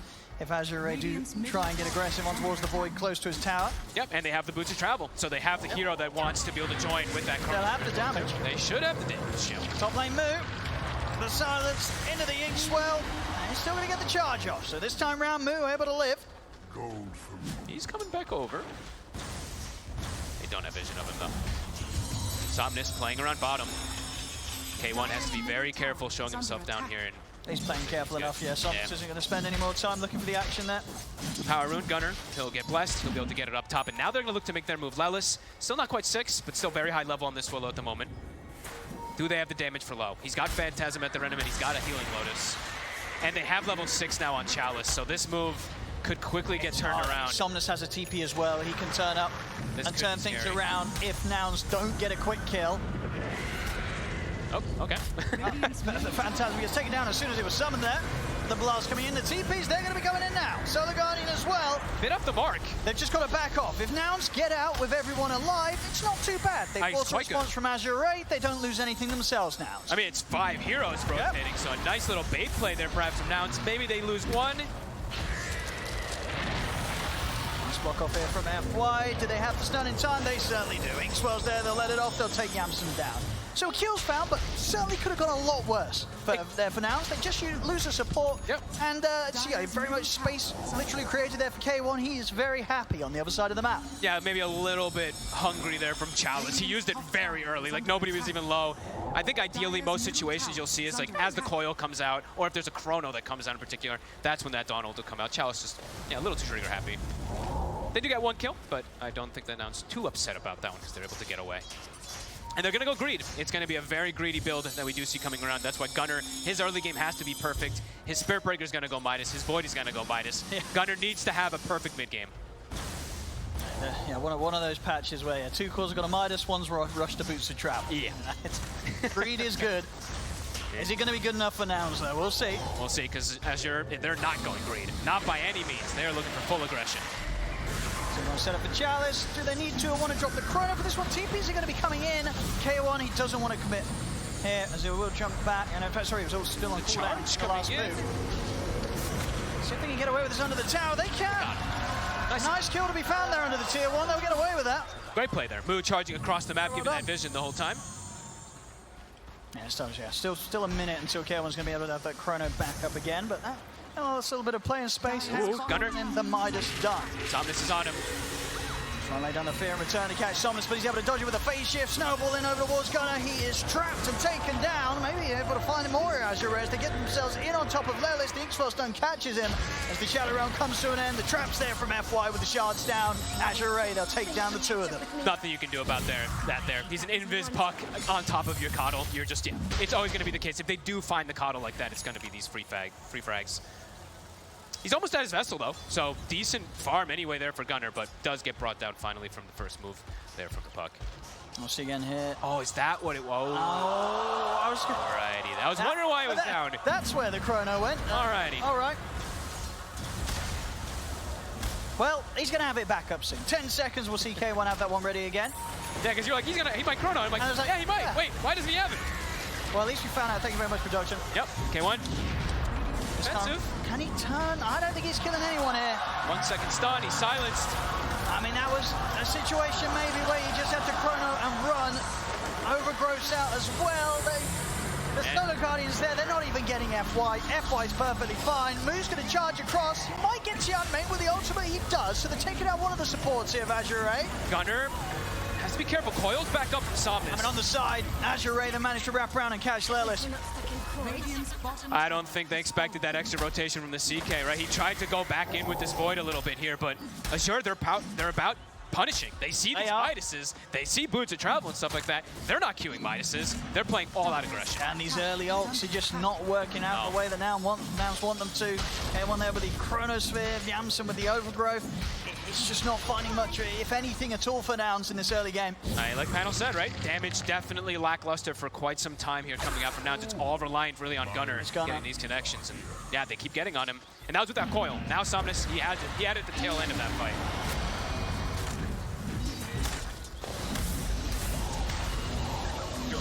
Maybe the two of them can try for Chalice. They've got the time dilation out on him. They've got the TP2 from Gunner. Should be a kill. I mean, he'll have the chance to pull himself away with a hammer in a second. Now continue to run him down, charges back up. Yeah, it will be a slow, painful death here for Chalice, but a surefire one. And indeed, they will take him out. Moo the one to get the kill. That will help him towards the Midas. He's got his own one done now. It's going to be sent out right now. Chalice spends his gold, though. Spent pretty much every single bit of it there. Almost had the blade mail finished up, so he's not too worried about it. Mid. In the meantime, it did take them some time to chase Chalice how far he was. They're actually going to get a mid tower out of that ult too. Yeah, they don't mind dropping an ultimate for that one at all. They know at this stage, Azure Ray, they can get kills without their ults. Moo does actually get the connection there. Gets the whole creep wave too. Has his Midas at the ready. We'll be able to protect the tower a little bit longer. A better start than game one from Nouns, but only by a little bit. As Azure Ray. Only by a little. Definitely the ones in the happiest spot. Somnus 302, low, of course. Uninterrupted farm for him. And he's very tanky. That's the thing. It's like the limited damage that's there for Nouns versus this tanky CK that just gets that much pink, and with the saves and with everything around him, with an Ink Swell too that's going to come out the shard. Definitely problematic. And now cooldown, Chrono on cooldown. Same thing with that Spirit form.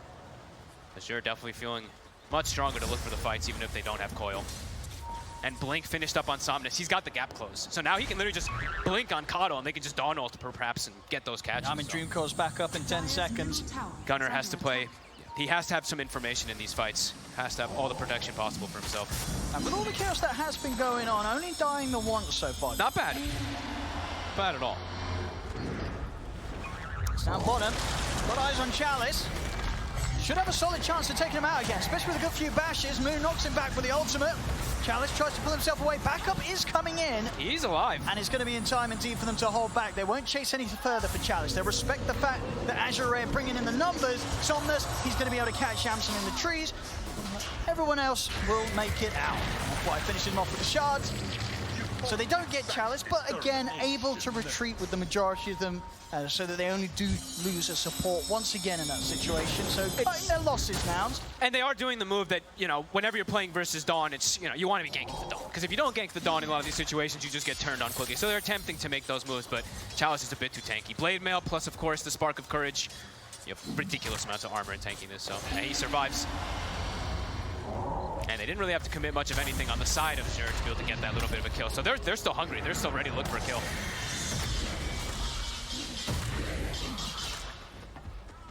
They're not even backing. The thing is, like, you see them not even backing up for their Wisdom Rune. It's been up for over a minute now.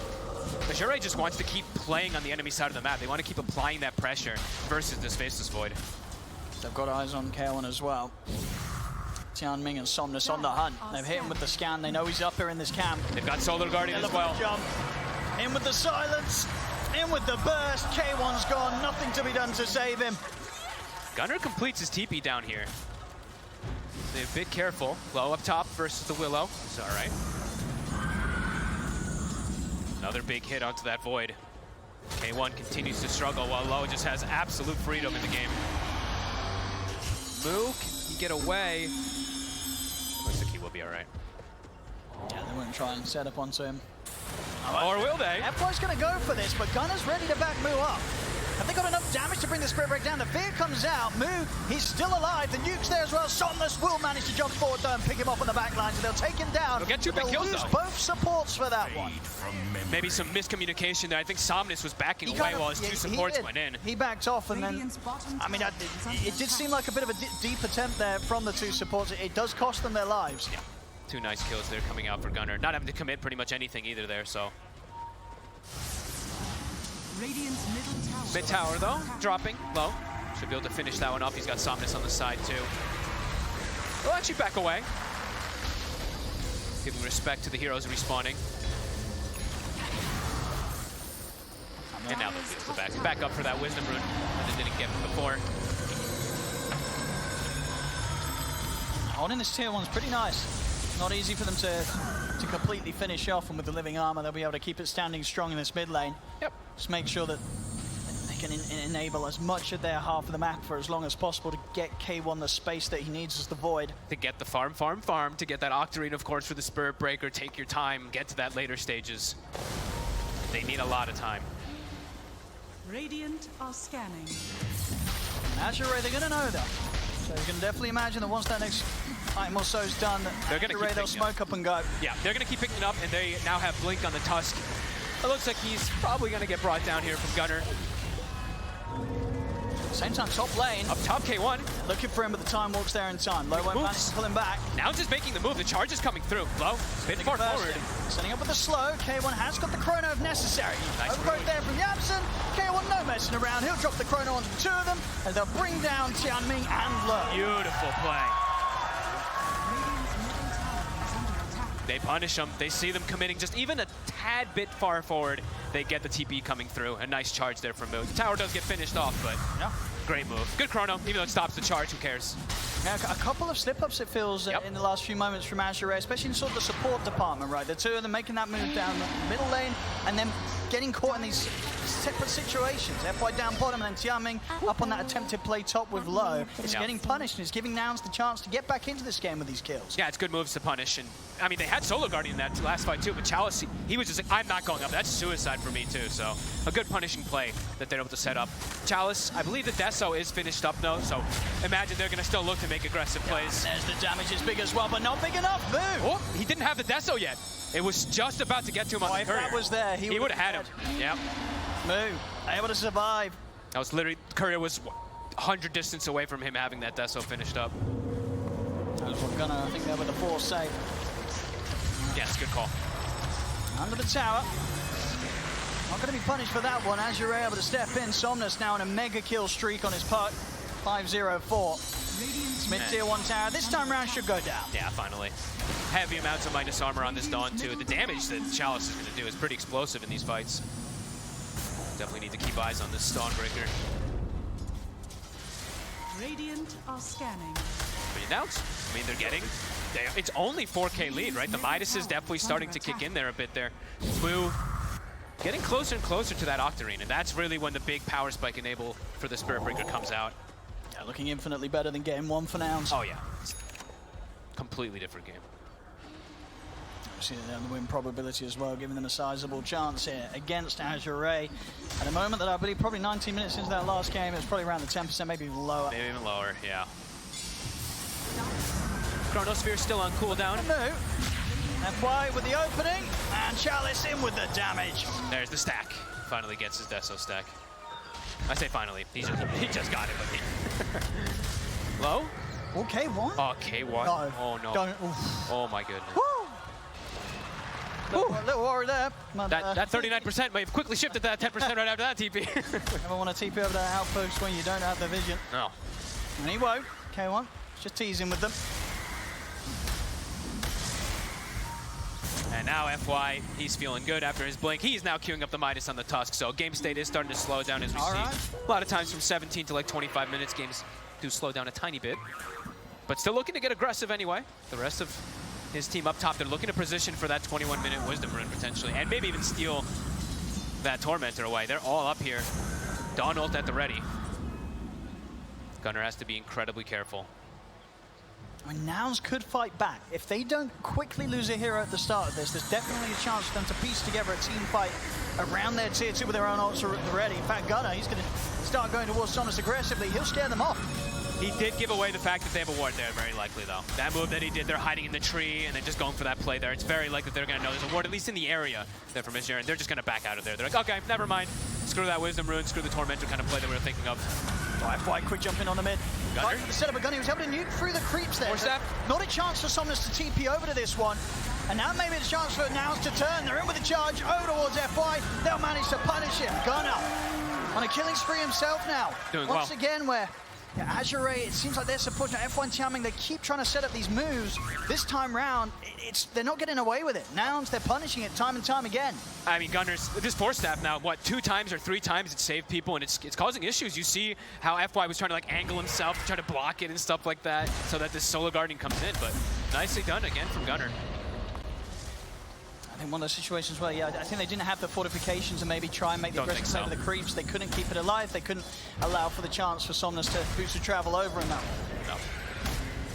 I mean, Gunnar is absolutely 5-1-4 so far in the Coddle, even though there are quite a bit of ways to get on top of him with the early blinks that they've picked up. Yeah, he's definitely keeping himself up there. Yeah, they were really missing this sort of impact from him in the last game. He's making up for it here in game 2. And he has to, right? Like we said, he's got double Midas side laner, so he's got to be having this type of impact so far. So good. But now Roche on the menu. They'll be able to clean this one up very quickly with their items. And the tag team. Radiant's bottom tower is under attack. Nouns, whilst they won't contest it, I'm sure even if they were aware this was going on, they're kind of okay with this, right? They're making the most of the space, as you say, with K1 and Move farming away. Happy to scale. They're not looking for a fight, they're just looking for time. They just got to get more and more farm, get this Void online, get him to those crazy late game talents, the 20 talent in particular. And he is getting more and more protection. He's getting closer and closer to his potential Manta, which will help at least versus some of the silences and stuff like that. But it does feel like he's going to need a lot of protection because there's a ton of answers for him. Yeah, it looks like he's going to try and get the BKB finish first. Okay, I actually like that better. Just, yeah, and there's a lot of silence, right? You're going to be dispelling one of them, but then the second one's going to be coming in from whether it's the Puck or the Grimstroke. Still does have to watch out, of course, for the Soulbind at some points, even if he does go for this BKB, but still probably the safer route. Tier 2, armored up. That's the E-Blade, Gunnar. We've seen already how much damage you can kick out with the Illuminate spam. Now buffed up by the E-Blade. Yeah. This is a serious amount of damage. Gunnar's able to find the positioning around a good Chronosphere from K1. They'll have the damage to kill these heroes. No, absolutely. And this also, it's double, right? It can be aggressive, it can be defensive. He now has multiple different things he can actually do with this itemization that he's gone for. Lincoln's will be there for Somnus, so he'll be able to protect himself versus this charge constantly around the map. Nouns will be able to get there. Tormentor. And it's gonna go to Yamsum. Oh, okay. Nice. He actually didn't buy it, I guess. So. Went for the arcane boots. Kind of poor on the tree this game, so. Sort of same to be said for the supports around the board. Yeah. Not like that game one where FY was able to get away with some sort of Gleipnir build. For now. It will build up, obviously, with the Midas, which is very close to having done. About 50 gold away from having that complete on Tusk. And they're making the set up top, but it's spotted immediately. Now sees both supports again. But oh. They're making moves up here. Nouns has 4 heroes shifting here. They can fight this. Let's move. He's going to go for Tiaming over to the side. Silence comes out, so the Guardians there ready for the turnaround. They catch the stun over towards Moo. They'll turn, they'll punish the breaker. Oh, maybe getting a little bit too aggressive there versus the Grimstroke with the shard. Maybe even able to find more as well. They get the silence in onto Lilith. They drag him back with a rift. A couple of them taken down quickly and cleanly. They looked for action Nouns, but they weren't fully set up for it. Gotta be careful versus the Grim. I mean, he's got this quick little dispel and stuff like that. They have Solar Guardians. So he's back to full HP in seconds when they make that move. K1. Oh my goodness. Careful. And there is still the Aegis obviously on low, but maybe a window where the Solar Guardian is on cooldown that they could look to try and make a move themselves. Still on the side of Nouns when they have everybody back up. Little difficult for them to go for low. He has just a double dispel versus the Kato in particular, which is the one that's actually the hero that can bring it down. So it does feel punish the CK. It's pretty difficult unless they have all 5. 19 to 10. Still with a 7k lead. All 3 cores at the top over on the side of Azure A. Thing is, the Chalice is just scaling so damn much in comparison. Like Moo, yes, he's farming, he's getting his Midas Octarine, but look at the differential between the two. It's like it's a 4k difference when one has a Midas Octarine. Chalice is gonna be another core completely. He's gonna be that second core fully. And this hero hurts. When you're able to get this type of itemization. They do have ways to control it. They do. Sort of the Chrono, the bashes, the overgrowth, down bottom move. Keep finding him. Tries to go for the wave, but they were set up and ready for that one. That's the basher done on Chalice. Oh, cool. Stop. No, attempting to go onto Gunner. They're holding back with the overgrowth. The hard done. We're seeing an attempt with the Solar Guardian is going to be there to answer it. And oh my God. He was lucky he didn't get caught by a bash there. It's not on him. It's not on him. It's on the okay, it's on his way. I think it nearly made him down to him before he used the ult to get over. But that's why he's buying it. Oh, he That's is. literally why he's buying it. He knows that the only way the Void's going to be getting out in a lot of these situations is with BKB TP. Yep. Now they're going to have a Basher, they're going to have the Tusk Warriors Punch too. Continuing to get that scale, and they're quickly moving around the map. They're bottom, they're top, they're all over the place so far in Azure. This last few moments for Nouns, they're able to find a window. And their Chrono is now on cooldown. Everything is on cooldown. Yamson. Get jumped in, another Deso snap for Chalice. Scaling and scaling and scaling. Is under attack. Up top, Low is just playing on his own. Can they look to punish this? He's got 30 seconds left on the Aegis. Perhaps this is where they can go. They could try. Same time, though, K1. Oh no, K1. Jump down bottom, Somnus. Deleted. The coil. K1's out. All right, just kidding. Now they cannot make that move up top. Low is actually going to make his move back in himself. I mean, they really want to try and punish the fact that he's on his own. They just can't. And he's not technically fully on his own, I guess. The boots of travel from the puck can't come out, but Low pushing the limits. Azure, just all of them pushing the limits. These last 6-7 minutes, that gold lead has shifted massively. Seeing him in. Moo again. This time he'll be able to get away. Low nearly finding Lelis on his own there, but Lelis able to force down to the low ground. TP's coming in top. I mean, look at Low go. He's just doing this on his own, forcing reactions. Yeah, I mean, with his heart complete on top of the armlet, it's a Manta. There's a lot of HP they've got to try and get through if they want to tackle the CK 28 minutes in. Oh, yeah. 12k lead now for Azure A. Very much making a case for the fact that Nouns may just not be getting away with this Midas attempt that they've gone through with the 2 cores here. They needed time. They didn't get it in game 1, where they also tried a sort of similar hold and stall and farm it up attempt. They're getting punished again on this one. Nouns. They're just getting caught on these side lanes. Moo in particular constantly. Like Gunner still only has the 1 death, but I mean Moo now it's 2 or 3 times in a row. They're finding him. And Hector's Chronos just they're not working. Into this Dawn ult every time. See what they can get here. There's Gunner and the 2 supports set out. They have the overgrowth. They've got Chrono at the ready too. Do they want to get K1 involved, eh?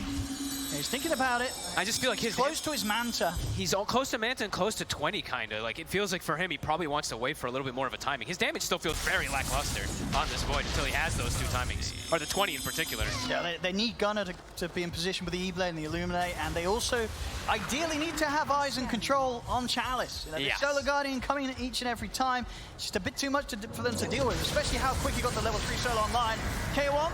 He'll live. To jump away, but it's going to cost him the BKB charge. But Solar Guardian, it is out, so a little bit of a cooldown to play with in mind for Nouns. Chalice also got Paladin Sword, by the way, so probably best pickup he could have found there, even more healing. And Active, look at this, immediately top. I think they saw Moo for a quick second up here. They're instantly looking for the setup onto him. Go with the Dream Coil. E-Blade's going to be thrown out here in an attempt to keep him safe for the right clicks of Chalice. Is it enough to buy time? No. Even a bash coming in on that last hit from Chalice. Moo taken out again. Yeah, it really is. The last 10 minutes, they're so faster on the map. Anyone that they see is getting set up on it. For now, they're just not finding the connections. Actually, it's going completely opposite ways there. The Chronos just aren't doing much of anything, and that's the man to kill. That is indeed Ultimate Orb taken out of the game for a couple of minutes with that Courier Snipe. Yeah, these silences, yeah. With BKB on cooldown to 40 seconds, it feels like they know exactly where he is. Look at this. Before he even walks toward the Ancients, they're setting up onto him. Chalice. He's got Somnus near him too. Careful, K1. The Somnus is there. They're in with the swing of the hammer. The bash comes out. K1 is getting punched up, and they're able to take him down.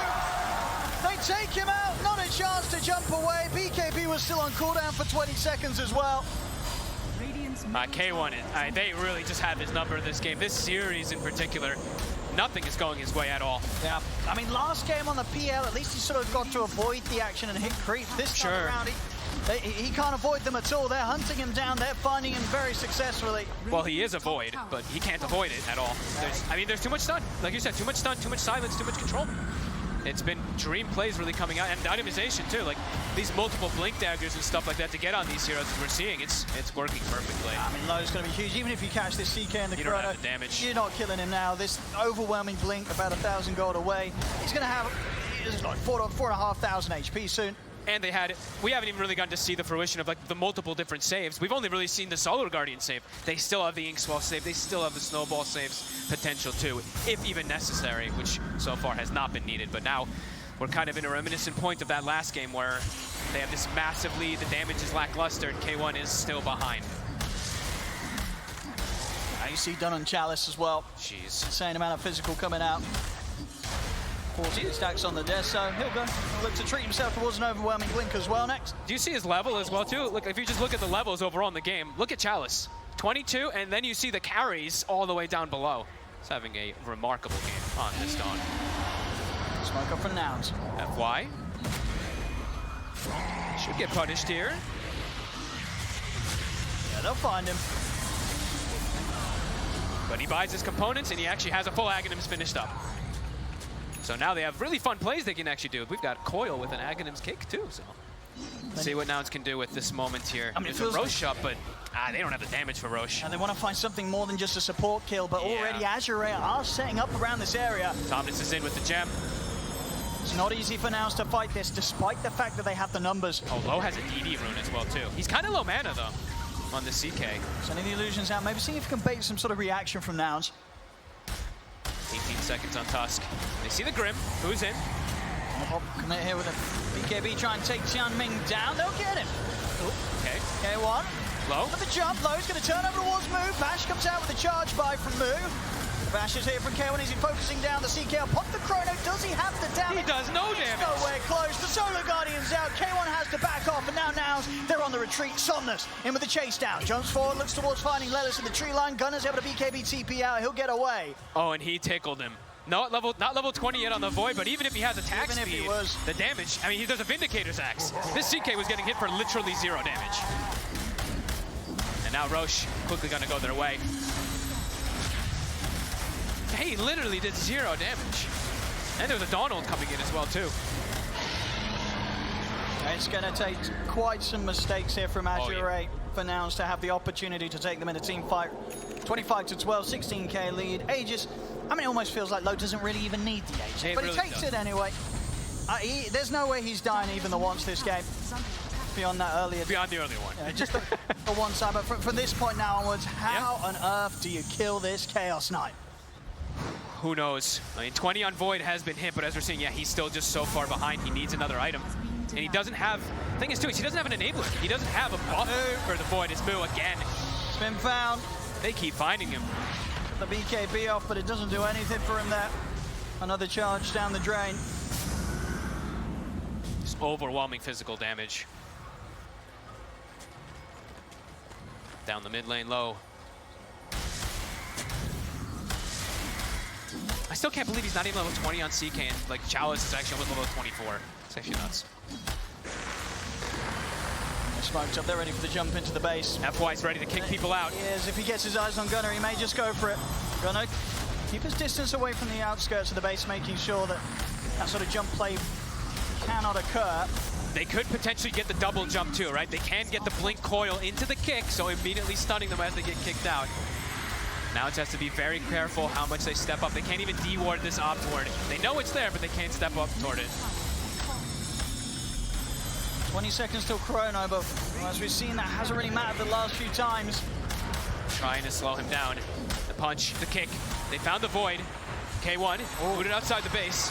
Let's see what he does to get out of this one. He's going to Manta, BKB, and he might still get in. The bash is there. He'll drop the chrono. He's caught by the soulbind. They're jumping in. Lowe's in. He's in with the stun. He's caught the two, and the K1 will manage to time walk out in time. So Nouns, they're able to save the void. They've used all 3 BKBs on Nouns already, though. Full BKBs just to reset, not to get any kill. And Low get back on with the push onto the tier 3 down bottom now. Move. A bit of damage. Move. Rises up, but they just turn straight towards with the Starbreaker boost gone in an instant. My lord, the damage. Get the fear out. So solid one onto the two of them gives them a chance to take down FY. Something to be found. Moon knocking back Chalice. Careful, Moo. He did buy back for this one. They've got the silence upon him. Chalice and Low, they're chasing Moo down. See another buyback from this time coming out from Azure with FY. Azure, they turn, they take a Moo out a second time. He's out for 9. Gunner's stunned. The base they go. Ken was able to remove the silence in time. Gunner will be able to blast back Low. He's in the space to reset and survive, but now just the 4 of them against the 5 of Azure Ray, and still the Sages on Low. They can't get it off of them. They don't have the damage. They keep just dispel healing him. They just can't push them off the barracks. And they have nothing. They use their chrono, they use their BKBs. K1's like, I have no purpose in being there. I'm gonna go hit some creeps, guys. Good luck. The bottom racks. Oh, they might just keep going. They know everything's been used. Yeah, they don't need to back off.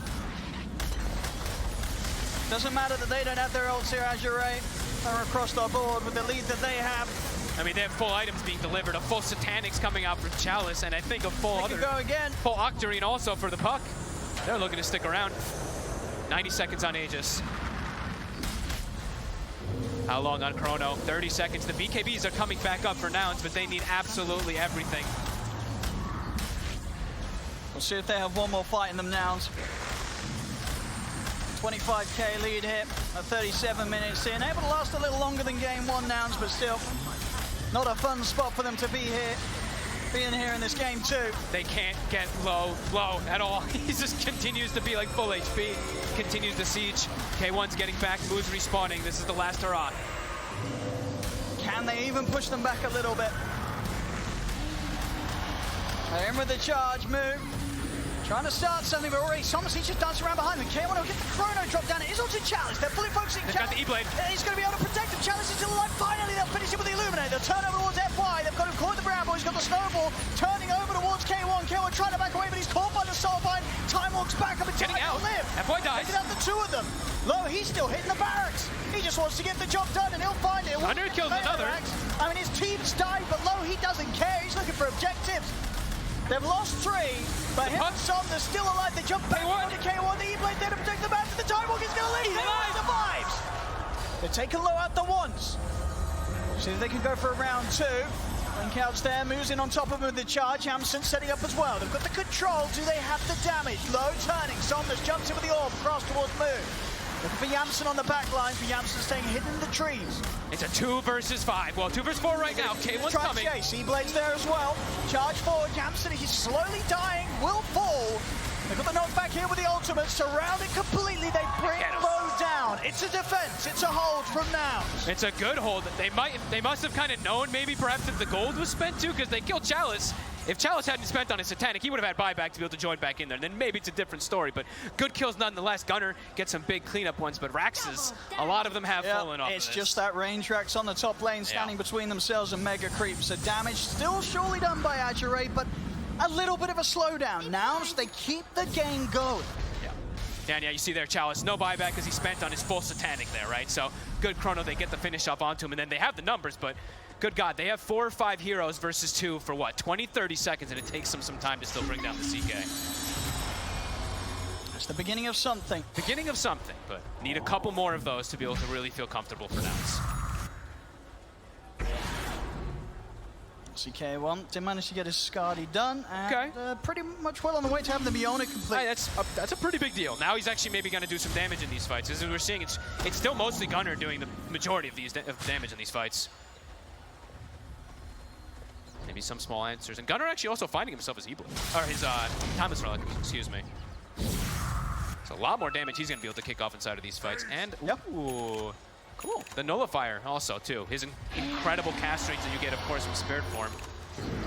Yeah, I mean, Gunnar definitely being the solid rock that the team needs. Yeah, just the one death this game. Outside of that, not caught at all. Still very difficult for them, but inching their way back in. I mean, they can hold and they can certainly push these waves out. Even if they do get mega creep, they've got ways to deal with the creeps. Absolutely. I mean, that's the power of the Spirit Breaker always, right? Roche, find out in about 50 seconds. 25, first one has been hit. Second one also almost there. Somnus is about to have his ready, and he also is committing his gold, it looks like, too. So the buybacks are definitely missing there from the side of the Azure heroes. Yep, Bloodthorn done on low. But they're just going in. I mean, they just want to take out this Rex. They want the megas. It's only going to take a little bit of a push to get this range Rex. They're trying to heal it up here with the living armor. Cliff, 20 seconds. And they hold it a little bit longer for that to come back up. Refresher on the Spirit Breaker. Okay. Moon really ready to go. If he can get in and survive, it's going to be a lot of very annoying control. Yeah, Azure Ray going to be getting bashed around, charged, and knocked about all over the place. They've got pretty solid team fight now. Yeah. They have to find Chalice. I still think he still seems to be the biggest problem. Kill him at least the once, but he should have buyback soon. Chalice gets caught. I mean, he's going to get caught in the corner immediately. No buyback on him. And they're taking about 2 minutes. He's 200 short. Caught on the front lines there, and immediate reactions from K1, no hesitation, dropping down that chrono, absolutely worth it. Every single time you find this Stormbreaker, you're dropping the chrono immediately. Yeah, a perfect catch. And yeah, he was 200 gold from buyback, so pretty ideal that they do get that set up onto him. Somnus sees Yamson. Should get him. Oh yeah, definitely. Blade Burst is there, godlike still for Somnus. They'll be able to take the Tormentor on top of it. Somnus level 25 has been hit, that gigantic Waning Rift. We're going to start seeing that also be problems. I mean, we've talked so much about Chalice, a lot about Low.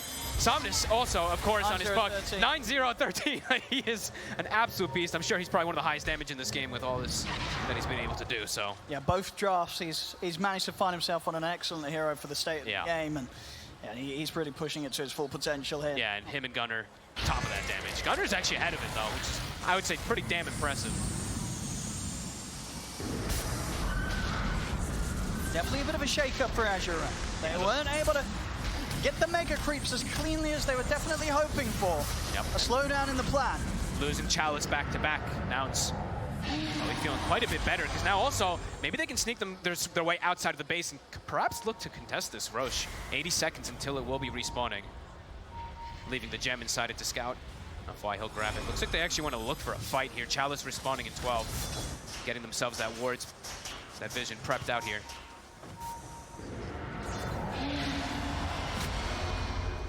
There's the smoke. Buybacks be very important at this stage.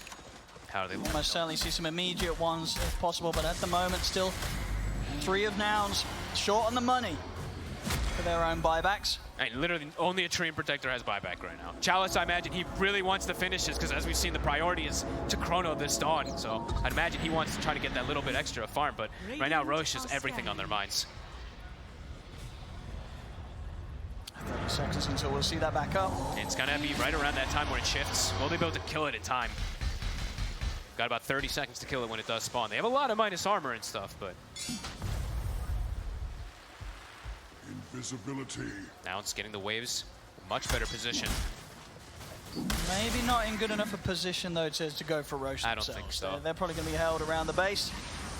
Dealing with this bottom wave that's got shoved in by Azure Ray. So Azure Ray likely to get the space they need to take this Roche down very quickly. and then get things back on track to look towards taking that final rain tracks away from Nouns. They should, yeah, they'll be able to finish it down here. So Aghanims will be getting picked up here. Ooh, who are they gonna actually put this one on? Maybe Chalice. Maybe Chalice, yeah, I think so.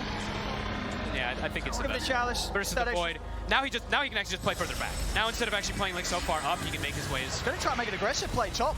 Johnny forces here with Somnus and Chalice. Move, is he able to get away from this? Charges there. Oh, he's getting out. He's actually gonna He's getting out. Oh my goodness. Oh, Somnus. Oh, he's hunting from though. TP's over towards the mid wave. Oh, 2 seconds on the blink. Attempting to close the gap on Moo, but Moo, he is away. Nice escape there, Space Maid here. And now they must know. I mean, they already probably knew, but there you see immediately, he does not have the Dream Coil Pierce's debuff immunity, right? Because otherwise it would have been a case where he gets the catch. So, I mean, they should have known that he had the Waning Rift anyway from the way he's been playing, but more 25s being hit. Void has now gotten it as well, too. Backtrack's online. K1 spending up. It's not going to be a man that's saving for buyback. He wants to go all in to get this refresher orb done. Okay. He has to be a little cautious of his positioning in the next few moments, but I don't blame him for going for the spending in this type of game. And there it is, refresher orb complete for the Void. Hard to kill as well, has the 25 with the backtrack. It's not an easy push for Azure. Despite the 30,000 gold advantage they have, there's still absolutely a chance for Nouns to turn this. Just have to get pretty damn good chronos, though. They have to still be able to protect Gunnar. Because Gunnar, he actually is short of the buyback. They're going all in here now to make sure they can have everything possible to hold here on the kick out. The kickback's there. K1. They're in with the start. The start break hits comes in as well. He's gone. Oh no, Nectar. And with the money spent, no buyback as mentioned. We'll see Moo try and recover things as he charges across. Will manage to bring down FY. Buyback comes out for Yamson immediately. Moo with the BKB as he heads away as Low attempts to chase down the Spirit Breaker. See if they're able to get the pull back. The BKB comes to an end. Low drags it back, but the E-Blade's there. Gunnar trying to save Moo to bail him out of this. Gunnar, he's able to get back to base. Moo, can he get away? He cannot. Low drags him back, finishes him off. A buyback to come out from Moo. Charge forward. Sawman in position, thrown down onto Low. Another kickback. Gets Moo out of the fountain. Back into the reaches of Low and Jianming. As Moo silenced, taken out. And without these two cores, no buybacks on them. The space will be there for Azure to move on to the tier 4s. Somnus again in, another kickback. He's not going to find it this time, just get caught by the roof. So if they've got the damage with the E-Blade, they have. They take out FY. Below's ending this. It's getting focused. Gunner's caught outside of the base. He has buyback. He's going to try and nuke them down here with the Illuminate, but the creeps are onto the Ancient. Low continues to try and close it. Another kill from Gunnar, but Chalice, the buyback's there. Solar Guardian straight into the heart of Nouns, straight into their fountain, sweeps it with the hammer. They're all going down. Nouns just left to Lelis on his own here. The last one with buyback. They have a fortification. He's got a fear. They're trying their best, Nouns, but it's not good enough. As Azure onto the Ancient. GG is called. Azure take this series 2-0. Damn. Pretty convincing, too. This majority of this game, they had absolutely in the bag.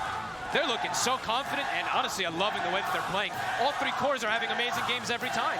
That's what it's feeling like so far here. Somnus, I mean, we talked so much about Chalice and about Low, but Somnus ends up 13-0 and 17. He had quite the series, not just quite the game the alone. series. Somnus on his mid performances. He just knows what to play. They know what to pick him. You get him on the good stuff. He doesn't mess up. He delivers to 100% hit fog. Yeah, and all it takes is one slip up there, too. Nouns making slow by small, these tiny little recoveries in the game. One mess up from Hector. Forgets for a second about the kickback versus the husking. Bam, gets the lead in the game. It's decided right there. You can't forget about FY. He'll know how to close the games up with those sort of catches, those sort of setups.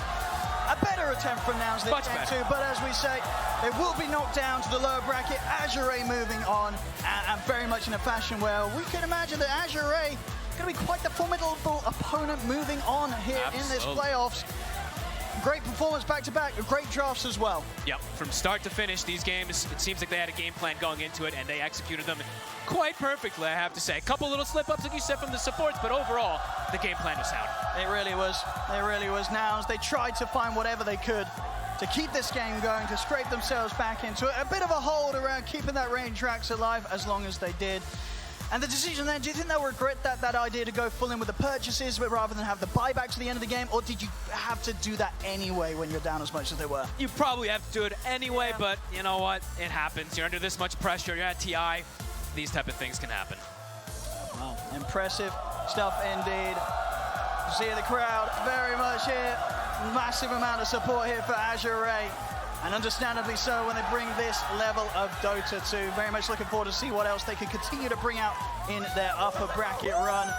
And yeah, for Now's down in the lower bracket, we're going to see a bit of an NA brawl down there, Fog. Oh yeah, I think that's what everybody's looking forward to now. Now's up against, the two of them are TSM or Shopify, right? Yeah, See so. who ends up having that matchup down there. It's going to be a very interesting one to see. Azure Ray. Across the board, as you said, the cores in particular this game, you thoroughly said about them. Game one probably was more towards the supports though, right? So they kind of managed to balance out who managed to pop off with their 2 wins here. Yeah, I mean, they look great. They understand the heroes that they want to play, and honestly, they're not really going for these greedy plays. They're going for aggression, which I love to see, and they're punishing some of this greed. Yeah, well, there we go, ladies and gentlemen. Azure Ray to take this series 2-0 against Nouns here today.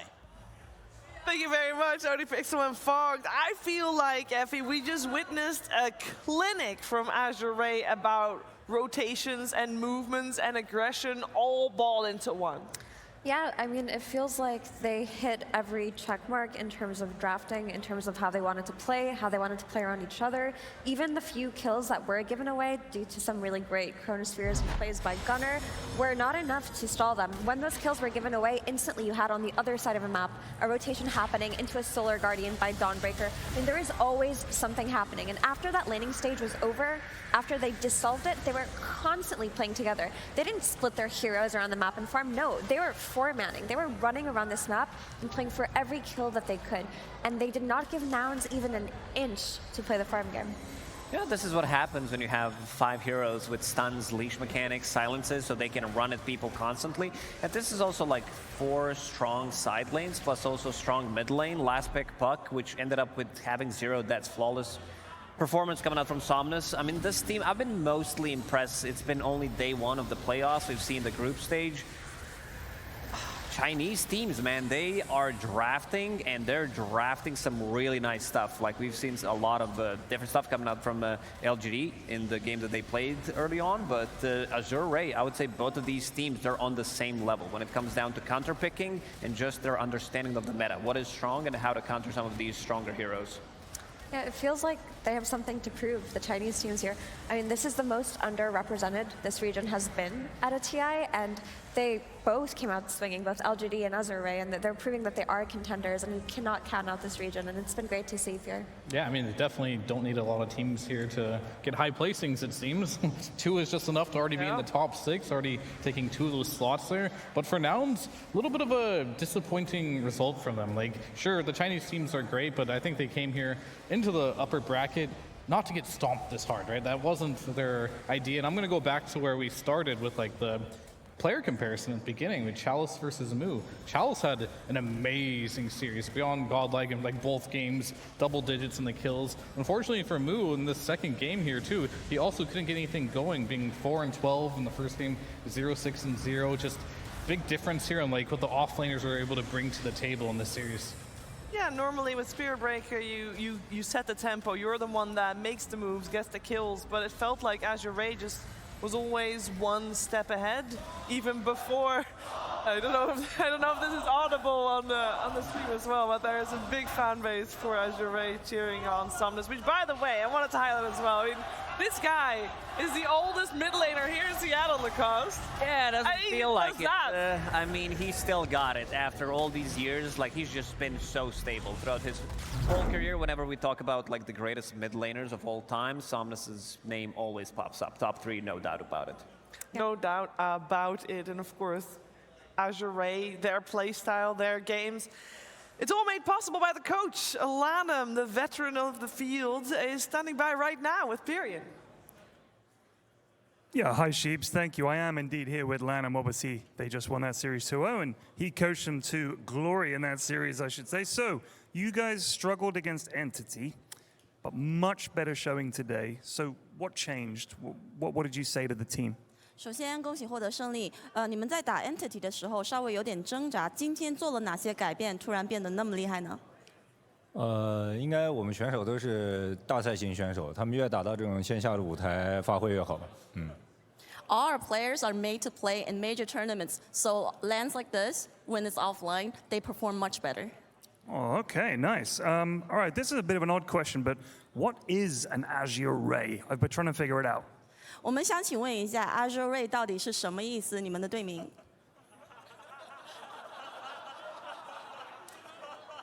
随便起的。We just randomly made it up. Oh, okay, that's cool. Great answer. I like that. All right, so you coached Team China to success in the Asian Championships. How does that compare to coaching at a TI? What are the differences? 在亚运的时候，你成为了金牌教练，然后跟 TI 的区别有哪些呢？一个就是可能就是亚运的话，你压力会大一点，然后在 TI 上的话，你更多的是你要关注技战术这方面的东西。I felt much more pressure at Asian Games, but at TI, it's more about tactical and strategies. Okay, and just last word, do you have anything